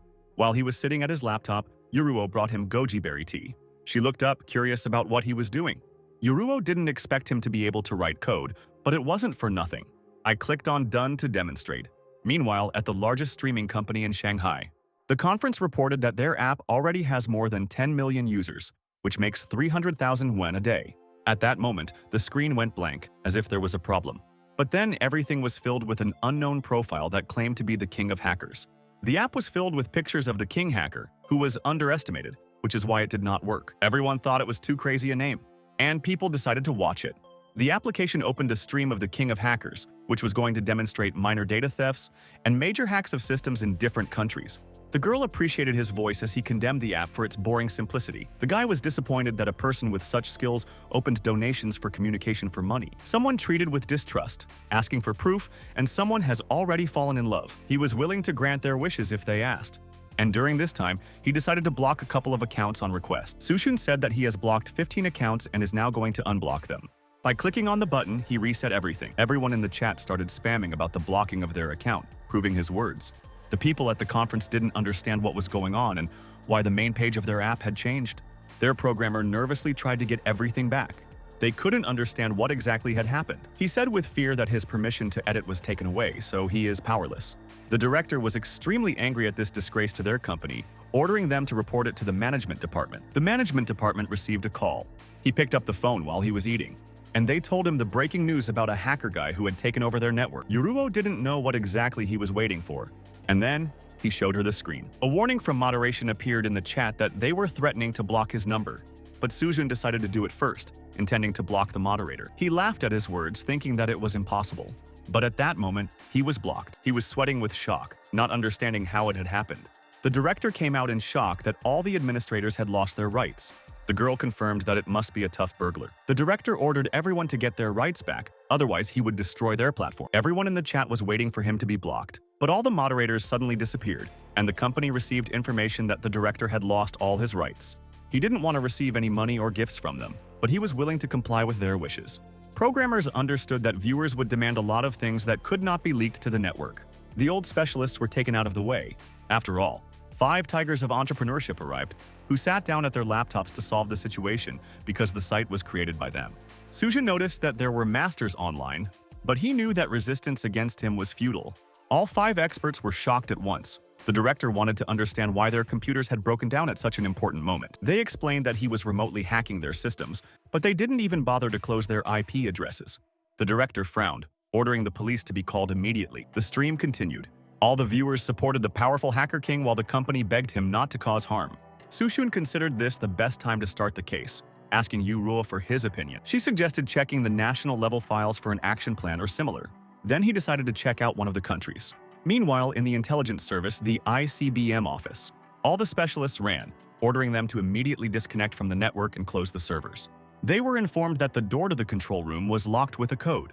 Meanwhile, in the chief's office, he couldn't do anything but watch helplessly how hundreds of gigabytes of data gradually fell into the wrong hands. Then he leaked a couple of important files to the main forum for people, deciding to finish the stream until tomorrow. All the people started going through the leaked files, finding out that the congressman cheated on his wife. Sushun stretched, and Yuruo was surprised by his hacking abilities. Then he grabbed her arm. Then he pulled her toward him. The girl fell on top of him and he offered to take up his free time. But at that moment, the phone rang. He was extremely angry that it didn't happen at the right time. The voice on the other end of the line was glad he'd answered it. After all, something important had happened in the office, and he needed to get there right away. The next day, he went to the Qingyan company. Mr. Lee revealed that it would soon be the company's 10th anniversary, so they called star Wang Tingfeng to celebrate. And they've already signed a contract, but he awkwardly revealed that the singer had cut his finger, so he was hospitalized. And for this reason, he called him to the company to offer to postpone the celebration for a couple of days. They couldn't believe the guy had gone to the hospital because of a scratch, but Mr. Lee handed him the phone so they could see for themselves. The post included his post from the hospital, thanking fans for their concern, and telling them about the postponement of the performance in Qingyan. All the commentators wanted to sue his staff for carelessness, since he was injured, worrying about the idol. They didn't expect it to be so dramatic. Mr. Lee had already contacted Ting Feng's agent, asking for an additional 200 yuan fee for his performance with the injury, but Sushun wasn't willing to pay them money for their whims, so he asked them to send them to hell. Mr. Lee was afraid that they might hold a grudge for rejecting a popular artist. But for Sushun, business was not an ordinary friendship, and it was only a substitute for a person. It wasn't that serious. Mr. Lee then agreed to contact Ting Feng's agent, and Sushun asked her to come to their office for a private conversation. 40 minutes later, the door to the office opened. Ting Feng's agent, who was delayed due to traffic jams, went there. But Mr. Lee wanted to get straight to the point. She tried to explain everything about Ting Feng's performance with the injury, but was interrupted. Sushun tried to explain to her that it wasn't because of the injury, but because of Ting Feng's inappropriate style, which caused them to break the contract. She couldn't believe what she was hearing, and she began to remind me about the consequences of this decision. Sushun explained that they weren't going to postpone the company's anniversary because of this. The agent decided to remind them of their good relationship with the chairman. Sushun remembered this very well, but he wasn't going to change his mind. She stood up grimly, ordering the papers to be prepared and delivered. When she was about to leave, Sushun stopped her, calling it a misunderstanding. She smiled, thinking that he'd fallen for it after all. She turned around, pretending not to be interested. But Sushun reminded her how they had announced the postponement of the performance, and even without compensation claims, they were complaining about the breach of contract as if it was their fault. The girl just decided to take it as a life lesson. She left the office loudly in her high heels. Mr. Lee cautioned that Xiaoping had a lot of influence, and Ting Feng was also on good terms with Lu Xun, who might cause trouble. But getting criticized for such a small thing shows their level, so he's not going to lose. The agent informed Ting Feng that they had terminated their contract with him. He clenched his fist in anger, trying to persuade the girl to do something. Then she suggested making a tweet on social media to bring up the topic and defame Qingyan's name. He grabbed her hand abruptly, kissing her on the lips and declaring his love. The girl hinted that in love you need to act, so he grabbed her, pulling her onto the bed. He pressed her against the bed, reminding her how much he'd saved up for her. A nervous Liao Yu burst into the room, announcing their corporation's tweet. She said that they act too suspiciously, since they are trying to blacken the reputation of their company. Ting Feng, in his tweet, tried to pretend that he was the victim of a failed contract. All his fans were going to spam and throw mud at the company for terminating the contract.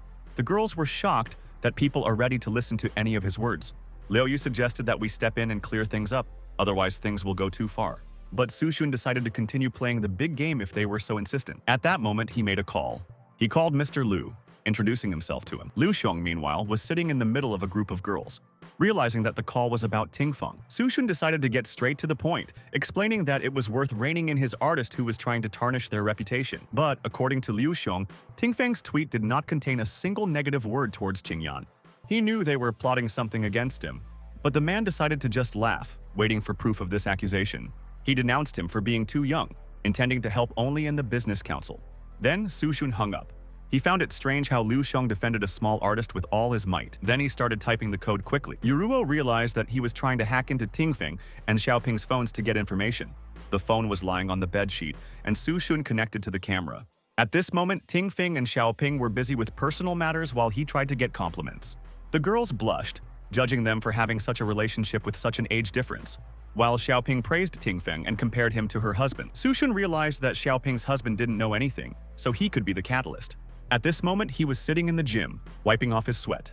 He received a message from Xiaoping, where she called him to the ward of Ting Feng, who was many times his capable.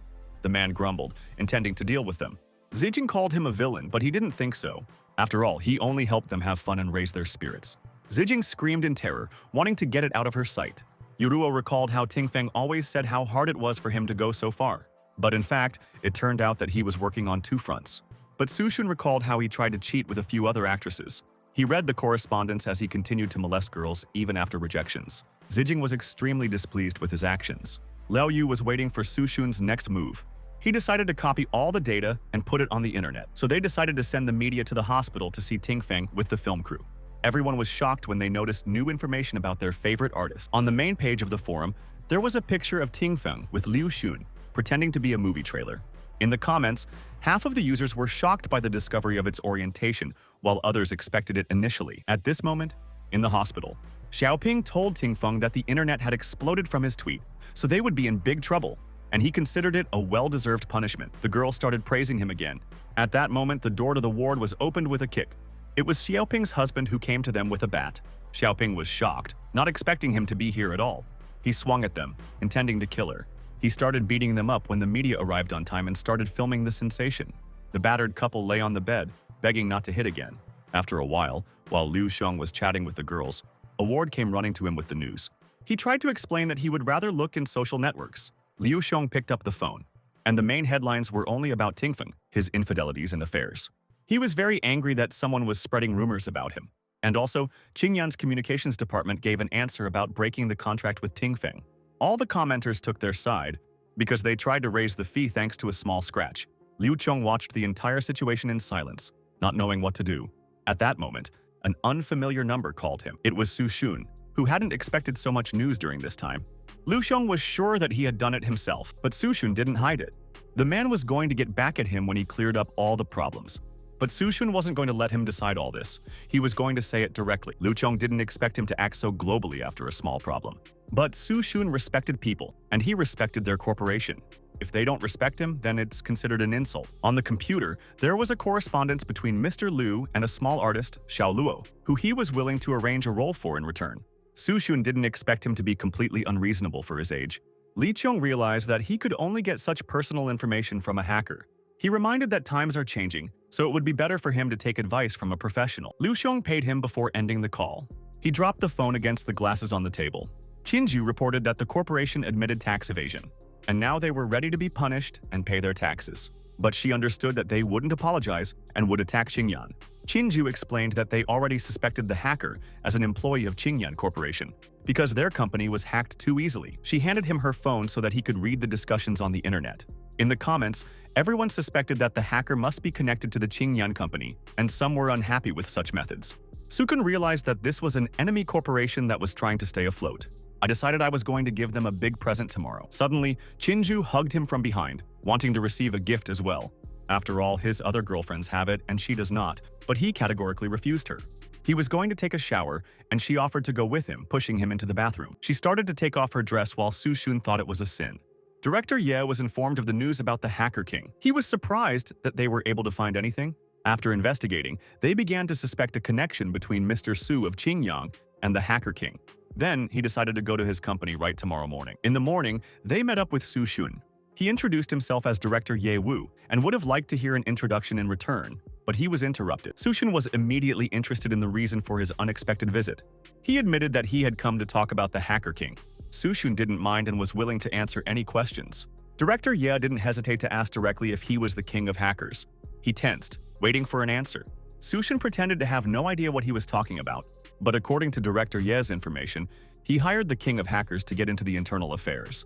Su Shun realized that he was talking about the Bright Star Corporation. He recalled that there was a conflict between their companies, so they decided to put a brand on it. Director Ye asked why he continued the conversation about the Hacker King when he initially warned about the topic, but Su Shun already saw that he would talk to him about it no matter what.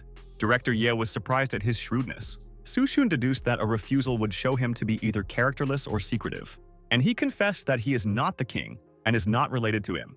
He was not allowed to reveal his identity, so he decided to speak directly with the director, trying to express sincerity. Director Ye noticed that his face was honest, and he didn't look away. There were no signs of lying. He decided to ask again, but Su Shun definitely wasn't familiar with such a successful person. And he didn't know at all why he had invaded Bright Star. Perhaps it was just a coincidence. Director Ye then apologized for the insult to his face. I decided to end the meeting. At this moment, they said their goodbyes. Qinju could already imagine his reaction if he found out that Su Shun was the Hacker King. He tugged at her cheek, teasing her. Abruptly, she reached out and kissed him on the cheek. At this moment, the door to the study was opened by Liao Yu. Chinju was furious that they were being interrupted at such an opportune moment, but Su Xun reminded her of how many opportunities they had. Liao Yu couldn't understand what was wrong with him. Su Xun inquired about the affairs of the Bright Star Corporation. She reported that Liu Xiong's actions were being condemned and discussed in the national debate. The demise of their company is already a foregone conclusion. He understood that after the collapse of the company, tens of thousands of people would be out of work. And then, he decided to buy a Bright Star on the cheap, which will give prosperity in the field of recreation and reduce the burden of employment. The girls were urgently reporting on the new Qingyan Corporation post. Su Xun issued the post, regretting the heavy blow to the Bright Star Company, realizing that they were about to go bankrupt. But also he thought about the employees who will lose their jobs. So he announced the decision to take the company under his leadership. The girls were in awe of Mr. Su, who genuinely cared about the employees. Everyone in the comments supported him and his decision, rejoicing in his thinking. One of the directors felt that Su Xun's statement undermines moral principles. The second director also felt that Su Xun had only shown his hand, and the public had done their job. The headmistress felt that Bright Star had condemned themselves to death because of the insult, so it was best not to mess with Qingyan, otherwise they might end up in their shoes.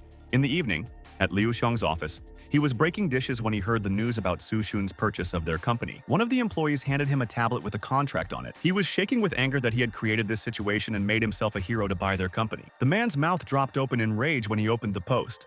All the comments were filled with insults directed at him, trying to drive him away. The man couldn't stand it, and he started to bleed sharply from his mouth. There was no way he was willing to sell the company, even if they went bankrupt. At that moment, the door to his office opened. It turned out to be the police that were going to arrest Liu Xiong for suspicion of several crimes. His hands were cuffed. He knew that this was the end of him, and he couldn't even declare the company in bankruptcy. Liu Xiong fell to his knees, shouting in rage at Su Xun. As he was being led away, there were many reporters on the scene who were trying to get his opinion on Su Xun and his actions. Su Xun knew that he wasn't ashamed of his actions at all. He called Mr. Li to complete the process of acquiring the Bright Star. The next day, the girls were worried that the Hacker King still hadn't started broadcasting. People were hoping that nothing had happened to him, waiting for him to stream all night. And then they remembered that the events at Bright Star were his business. Director Ye ordered action immediately after the broadcast began. Su Xun opened his eyes while Qinju was sleeping on top of him. He jumped up, causing Qinju to fall on the bed. And he could see that she was only pretending to be asleep. She blushed with embarrassment, but he remembered that she wasn't exactly shy last night. Then, she put her hand over his mouth. Su Xun asked her to get up because it was time to start streaming the Hacker King. Finally, his stream started, and people were already going to send him donations. He thanked them for their support and decided to show them something interesting in private messages.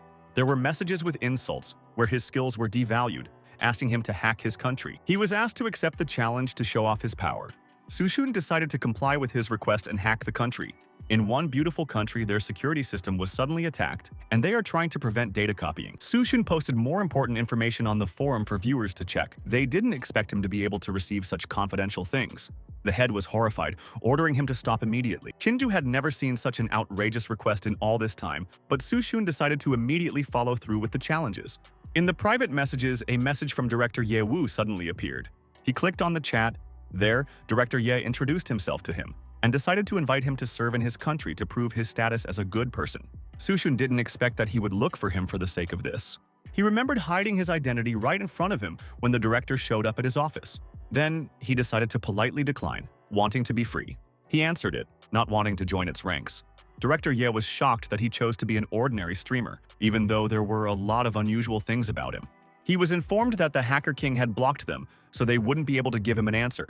The director decided to report on the situation, waiting for a response from someone above. In the international news, there is a message about the god of the internet, which puts the world in shock. His chat was filled with various strange requests. But Su Xun didn't agree to deal with money because he could use money from any bank. Someone was trying to train their sisters to become like him. Su Xun was willing to give all the information to the public, sending medicine and food to the poor areas of the country. The chat was filled with positive comments that supported his charity. The system announced the completion of the task, for which he was presented with hacking skills. Su Xun was satisfied that he had completed the task. Now that he had leaked the information, he thanked the audience for their support and announced his latest broadcast. Everyone was terrified, not wanting to say goodbye to him. He was going to donate all the money he had collected, wanting to meet them again. Su Xun ended the stream with a sigh of relief. At this moment, Qinju was standing in front of him, waiting for him to give her some time. He begged her to give him a break. At that moment, Liao Yu burst into the room. Qinju was already fuming as this girl picked the most awkward moment. Su-shun assumed that she had brought some important papers, but it turns out that a relative of Yuzo's has arrived at their house, with whom they are now quarreling. Su-shun didn't understand what was going on, so he decided to go down. Liao Yu pulled his hand to show him everything. As they descended, shouts were heard on the first floor.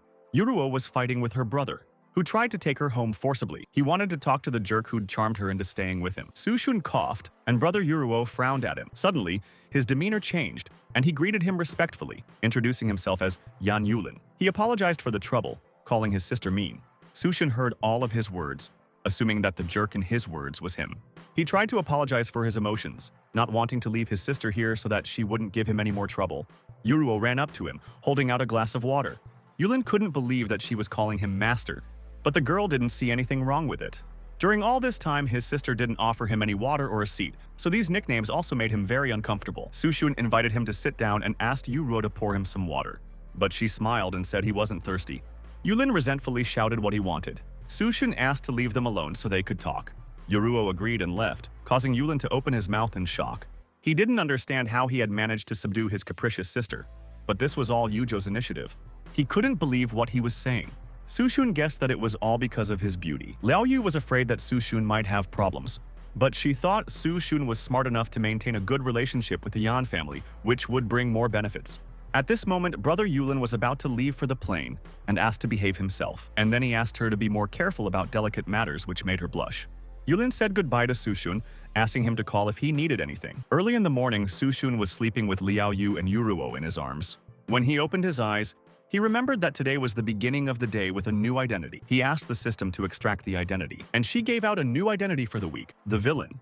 According to the rules of mortals, you can't disturb a non-drinking young man sitting in a karaoke corner with a serious face. And you can't laugh at a young man who buys a house and clothes from a sale. And if you provoke any of these two, you will be hit with a flurry of bragging rights. There are heroes and villains in the world, where Su-shun has become a villain who will constantly be confronted by the main character. He now existed for the sake of fighting a hero, humiliating them, and beating them to death. The qualities became arrogance, recklessness, jokes on others. His mission was to find the main character to win and change his fate. He considered this a good complication of his task. But now the question was how to find the main character. At the same time, in the Qingyan conference, he was making a speech, wanting to move on to questions. Su-shun gave reporters the right to ask questions. The first journalist asked if he was going to continue working in the same direction with the purchase of the new Bright Star Corporation. He decided to make it clear that the name Bright Star will also change to Qingyan, and now he will strive to create good movies and TV shows. The second journalist had heard about the beautiful girls next to him, wanting to know their relationship. But Su-shun originally only asked for questions related to Bright Star. The man tried to ask the same question, taking the lack of an answer as a positive answer. Then, Su-shun ordered the man to be escorted out of the hall. Security immediately gave way. They started taking him out while he was fighting for his rights as a journalist. Su-shun apologized for the inconvenience, preparing to continue answering. All the journalists started asking about the criteria for choosing actors and questions about reading digital lines. At this point, the journalist was thrown out of the building. He was on his knees, promising revenge, but they broke his arm from behind because he took something with him. The man didn't understand what he wanted.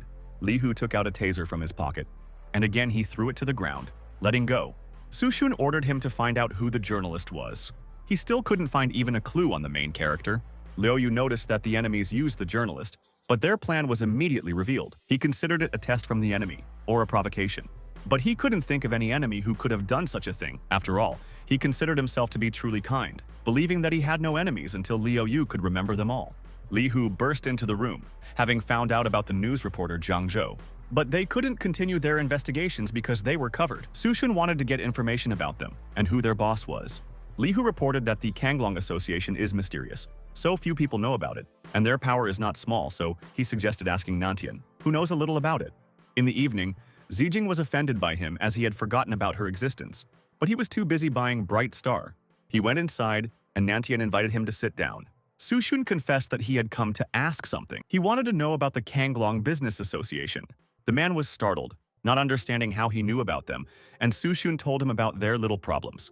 Nantian was horrified when he heard about the conflict with Kanglong because Qingyan was too vulnerable. Su-shun tried to calm him down, explaining that they were just making a big fuss at his conference. Nantian knew that there would be problems if it was really Kanglong, and Su-shun wanted to know the origin story of her. He first heard about them 5 years ago, when it included more than 10 cities in Jiangzhou province. Sushin realized that for many years, little Jiangzhou had been hiding very powerful individuals. He asked if his uncle knew anyone from the association. Nantian confirmed his words after accumulating connections over so many years. He introduced him to the home of the head of Tiancheng Corporation, Liu Chenggong. He didn't expect that head Tiancheng was also a member of the Kanglong Association. Nantian announced the birthday of Li Xiaofeng, Cheng's wife, so they came to visit to make a good impression.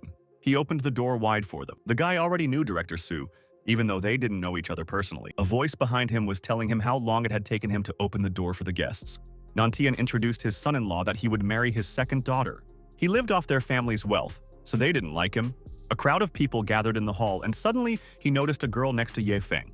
It was his college teacher Liu Yun, who also recognized Su Xun. Chenggong greeted Mr. An along with his wife. Yantian introduced them to Su Xun, whom they didn't immediately recognize. Even she knew who President Su was, even though she didn't know anything about business. He was glad of their kindness and handed her a small gift. The woman laughed, considering his visit an honor. Everyone immediately wanted to see his gift. Su Xun allowed her to show everyone the gift. So she put the box down on the table, about to open it. Inside was a jade bracelet. She felt that he was completely the opposite of Ye Feng's son-in-law, that he didn't show any promise. So she began to dream of Mr. Su as a son-in-law. Everyone was waiting for a gift from Ye Feng, who was celebrating his mother's birthday for the first time, so he had to prepare. But he drank the water in silence. Everyone was looking at him, waiting for an answer, but he didn't say a word. The woman did not expect a gift from him, ordering him to find a normal job so that he would stop using their help. She hoped that he would be at least 1% like Su Xun. She saw in him an elegant appearance, a reserved character and career, an enviable man. Suddenly, Su Xun realized that this was the main character. He realized that this was the perfect candidate, the one who was despised by his mother-in-law and should be a humiliation for him. Everyone in the room started comparing him to Mr. Su, humiliating him. He hoped they wouldn't involve him in their suggestions. The man suddenly ordered everyone to be quiet. Everyone immediately calmed down. He didn't understand why he would make such a fuss over a single gift. But Ye Feng put the glass down on the table, reminding that he didn't deny having a gift. Su Xun knew that he had to prove himself now. He opened the small box, wishing her a happy birthday. The woman was speechless from his gift. He was sure that this gift was as good as a jade bracelet. Su Xun was holding back, but inside he felt hurt for insulting him. No one could believe that he had prepared a gift after all. Ye Feng's manner was very similar to that of the right main character. He wanted to have the opportunity to share Ye Feng's memories to make sure of this. The girl was sure that the decoration is an ordinary fake. Everyone was sure that he didn't have enough money for such purchases. The woman tossed the box back to him, fearing it was a trap. But Ye Feng claimed that it wasn't fake. Even Xiao Yun begged him to stop, but he stood his ground. Su Xun offered to help as he knew a little about jade. He touched him on the shoulder, inviting him to inspect the jewelry while looking through his memories. It turned out that Ye Feng was Liu Xiong's nephew and was the chairman. He hadn't expected his uncle to commit such crimes. Ye Feng was unhappy that Su Xun took everything and didn't pay the price in return, ruining his impeccable reputation. He told me to get in touch with the news and send someone to his presentation. At this moment, Ye Feng removed his hand, offering him a look. It turned out that Ye Feng was the president of the Kanglong Business Association. The most surprising thing is that the past incidents were also his doing, as revenge for his uncle. Now, with this information, the problem of changing the villain's fate completely disappears. Everyone was waiting for his evaluation of the jade pendant. He had condemned him for cheating on his aunt's birthday. Ye Feng didn't expect that he couldn't tell the difference between real jade and fake jade. But Su Xun might have broken it empty-handed, whereas he can claim that it's not fake. Ye Feng was sure that it was a real ancient jade, taking it as a joke.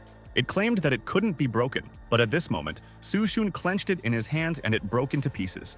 Ye Feng was shocked, not understanding how this had happened. Su Xun knew that real jade couldn't be broken with his hands, but as the king of assassins, he could break ancient jade with ease. He continued to humiliate him, reminding him that it was a pure fake. Ye Feng clenched his fist in anger, wishing him dead. But the woman slapped him in the face for saying that.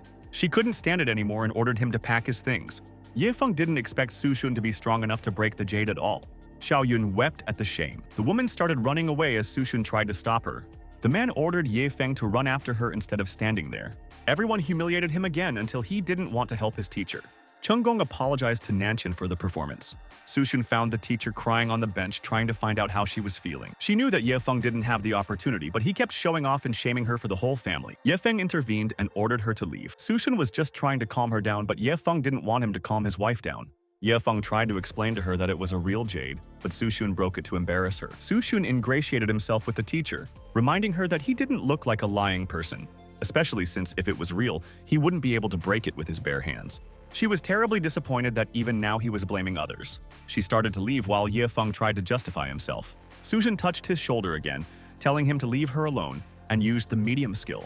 But Ye Feng immediately knocked his hand away. He managed to find out that he was the illegitimate son of Tianlong, the head of the Ye family. Ye Feng wanted to build a new Ye family without recognizing his ancestors. Tianlong hoped that he would return to the family, but he didn't expect such a rude rejection from him. Then he began to threaten him, intending to abandon him as a son. Suddenly, a voice came from behind.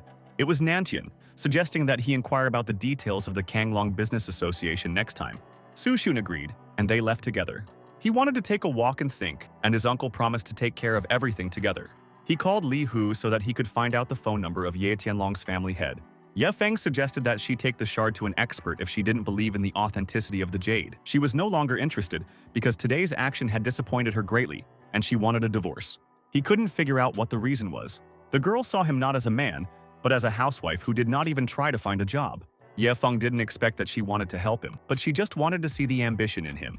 He had decided not to spend the night at home, and tomorrow he was going to show her something. She didn't understand what he was talking about. Ye Feng made a call, ordering Qingyan Company to go bankrupt within 3 days. He wanted to take revenge on his abuser Su Xun for shaming him. Meanwhile, Tianlong received a call. He received a call from Su Xun, who introduced himself as the head of Qingyang. He'd heard about it, and he got straight to the point. Su Xun knew that Ye Feng was his son, but Tianlong reacted aggressively, not wanting to consider him his son because he didn't show respect to his family. Su Xun asked him not to be angry, intending to teach him a lesson. Tianlong considered this a mistake, not wanting to intentionally harm his son. But Su Xun only wanted to save their family. His experience as a fortune teller told him that he needed to say something interesting. Tianlong could hear the collusion in his voice. Su Xun gave him the advice to announce to the public that he wouldn't do anything to do with Ye Feng. Then, he dropped the call. He immediately blocked Tianlong's phone number. Qinju didn't understand his plan, but he wanted to leave Tianlong puzzled and anxious at the same time. This seemed more interesting to him than just winning, because he wanted to sow despair on Ye Feng. He received an urgent call from a concerned Mr. Li. He noticed a sharp militia from several companies that threatened to cancel cooperation. Su Xun realized that he shouldn't underestimate Kanglong's power. He asked Mr. Li not to panic and let the situation take its course, and he asked me to run errands for him. Back then, he released an anonymous post about the Hacker King who was a member of the Kanglong Chamber of Commerce and told everyone about the Kanglong Association. Now he was playing by his own rules. The post immediately became popular and comments appeared under it. All the indigenous people had no idea what kind of association it was. Qinju was sure that any post about the Hacker King would become popular, and then he decided to delete all the entries. To make the discussion even more lively, netizens were in deep thought, assuming that this was true. Everyone thought that the Hacker King personally deleted the post for some reason, as if there was something to hide. People started actively discussing the Kanglong Association, trying to find out the truth. He knew that the official organizations of the Long Country were as powerful as the Kanglong. I was going to get their attention so they could start studying this organization. After all, even it does not have the same power as the state. Qinju praised his plan under the use of state power. Meanwhile, in the meeting room of the police station, everyone was trying to figure out where the Kanglong Association came from. Director Ye was told about the creation of Kanglong 7 years ago, which includes the most famous enterprises in the city. He was given information about Ye Feng, who once worked as a mercenary but is now the head of an overseas company. He slammed his fist down on the table, realizing that Ye Feng was up to no good, trying to set up a similar company to run a large business. He ordered a thorough investigation of all the members of the Kanglong Association and document all illegal actions. He didn't care if the Hacker King was there, but it was a really important matter. He was going to keep an eye on Ye Feng at all times, planning to settle things with him once all the information was gathered. Tianlong himself didn't expect to reveal Ye Feng as the president of the Changlong Association. The butler knew that he was going to die, just like Lord Tianlong himself. He jumped, realizing that Su Xun was right, and he needed to settle things with Ye Feng so as not to implicate the family. Tianlong was afraid that someone would find out about Ye Feng's support and cause problems. He ordered Mr. Air to go to Jiangzhou immediately. In the morning, Su Xun was sleeping peacefully next to Qinju when he received the call. He picked up the phone. It was Ye Feng who gave him until 9 o'clock to come and kneel down to give the Qingyan organization a chance to exist further. He hung up immediately. He felt like a god, because Su Xun had already lost his professionalism. I was ready to help him take off his rose-colored glasses. Su Xun was extremely angry that he called him in the morning for such nonsense. Kana woke up to see him leaving to attend the show. The girl liked the words about show, so she immediately decided to go for it. They went to the Liu family's villa. The family was shocked by what they saw. Ye Feng got out of the expensive car in a suit. They couldn't believe it was him. Everyone thought he was a terrible son-in-law, but in an instant he became a big shot. But we knew that many business magnates provided him with a field of activity.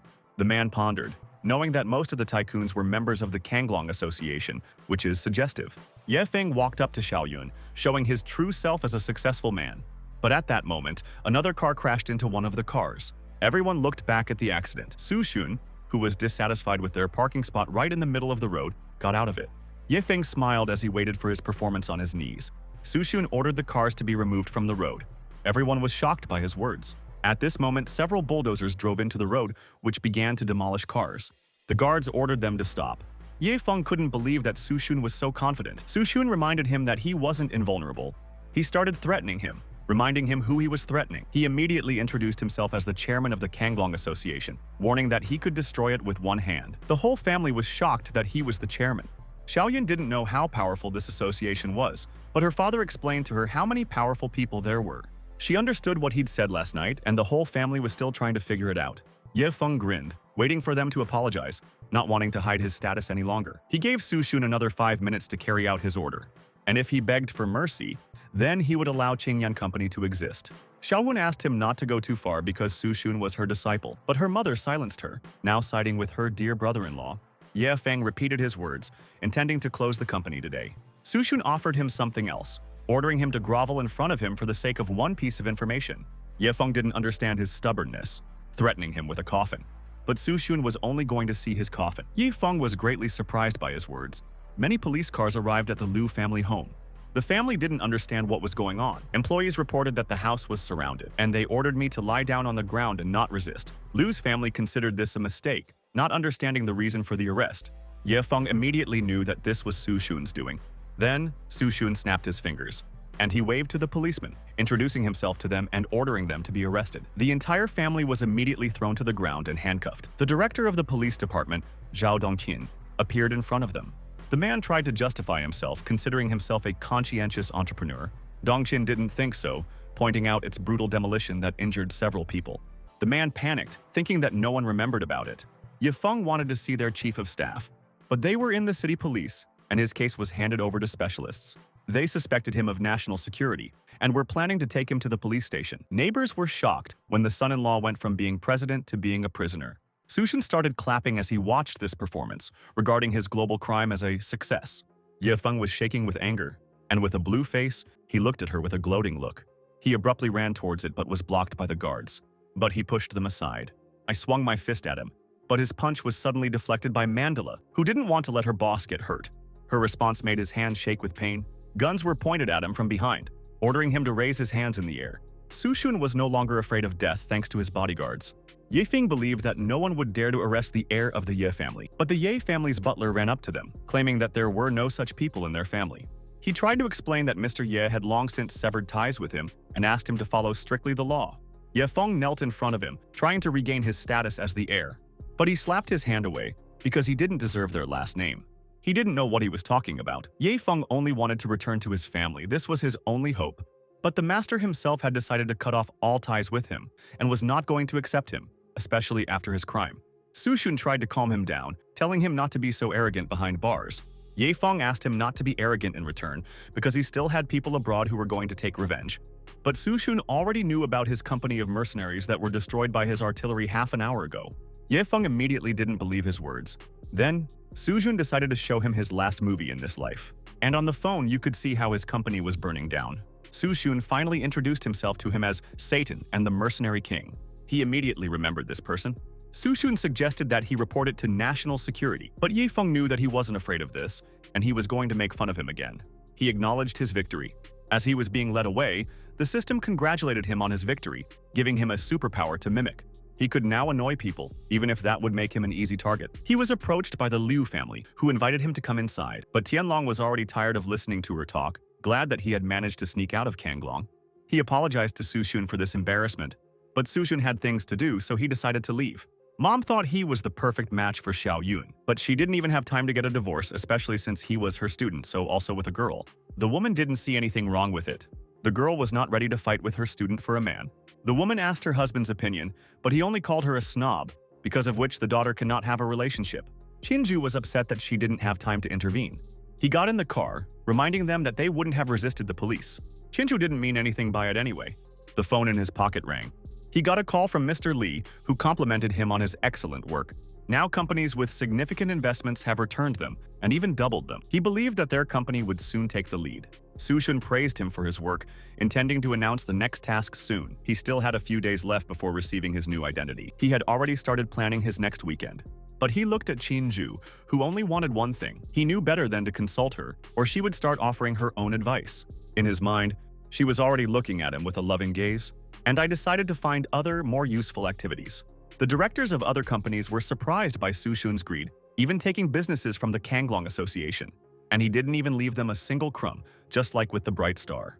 He asked everyone to calm down, reminding them that Qingyan was already a powerful group, and now they were doubling down on their impressiveness. The old man thought that no one would dare challenge Qingyang now. The guy offered to keep a good relationship with him rather than compete. Everyone agreed, realizing that their companies needed to survive. It was early Monday morning. It's time to extract a new identity. Now he has become an alien defector. He jumped out of bed in shock. Under his guise as an ordinary Earthman, he had the identity of a defector from another planet, taking refuge on Earth as a starship pilot. 30 years ago, there was a rebellion on another planet, and the Jade Dragon Legion that he belonged to was one of the rebel factions. The rebellion was crushed, and the marshal of the Jade Dragon Legion was executed, and now Su-shun has escaped from the planet, and subsequently, a wanted list has been issued throughout the universe. Now, the planet is once again engulfed in war, and his subordinates were able to find him by coordinates, urging him to return and continue the fight. His abilities were increased strength, speed, and berserk. The mission was to return to the planet and end the war to create one nation. He was shocked that he would have to leave Earth.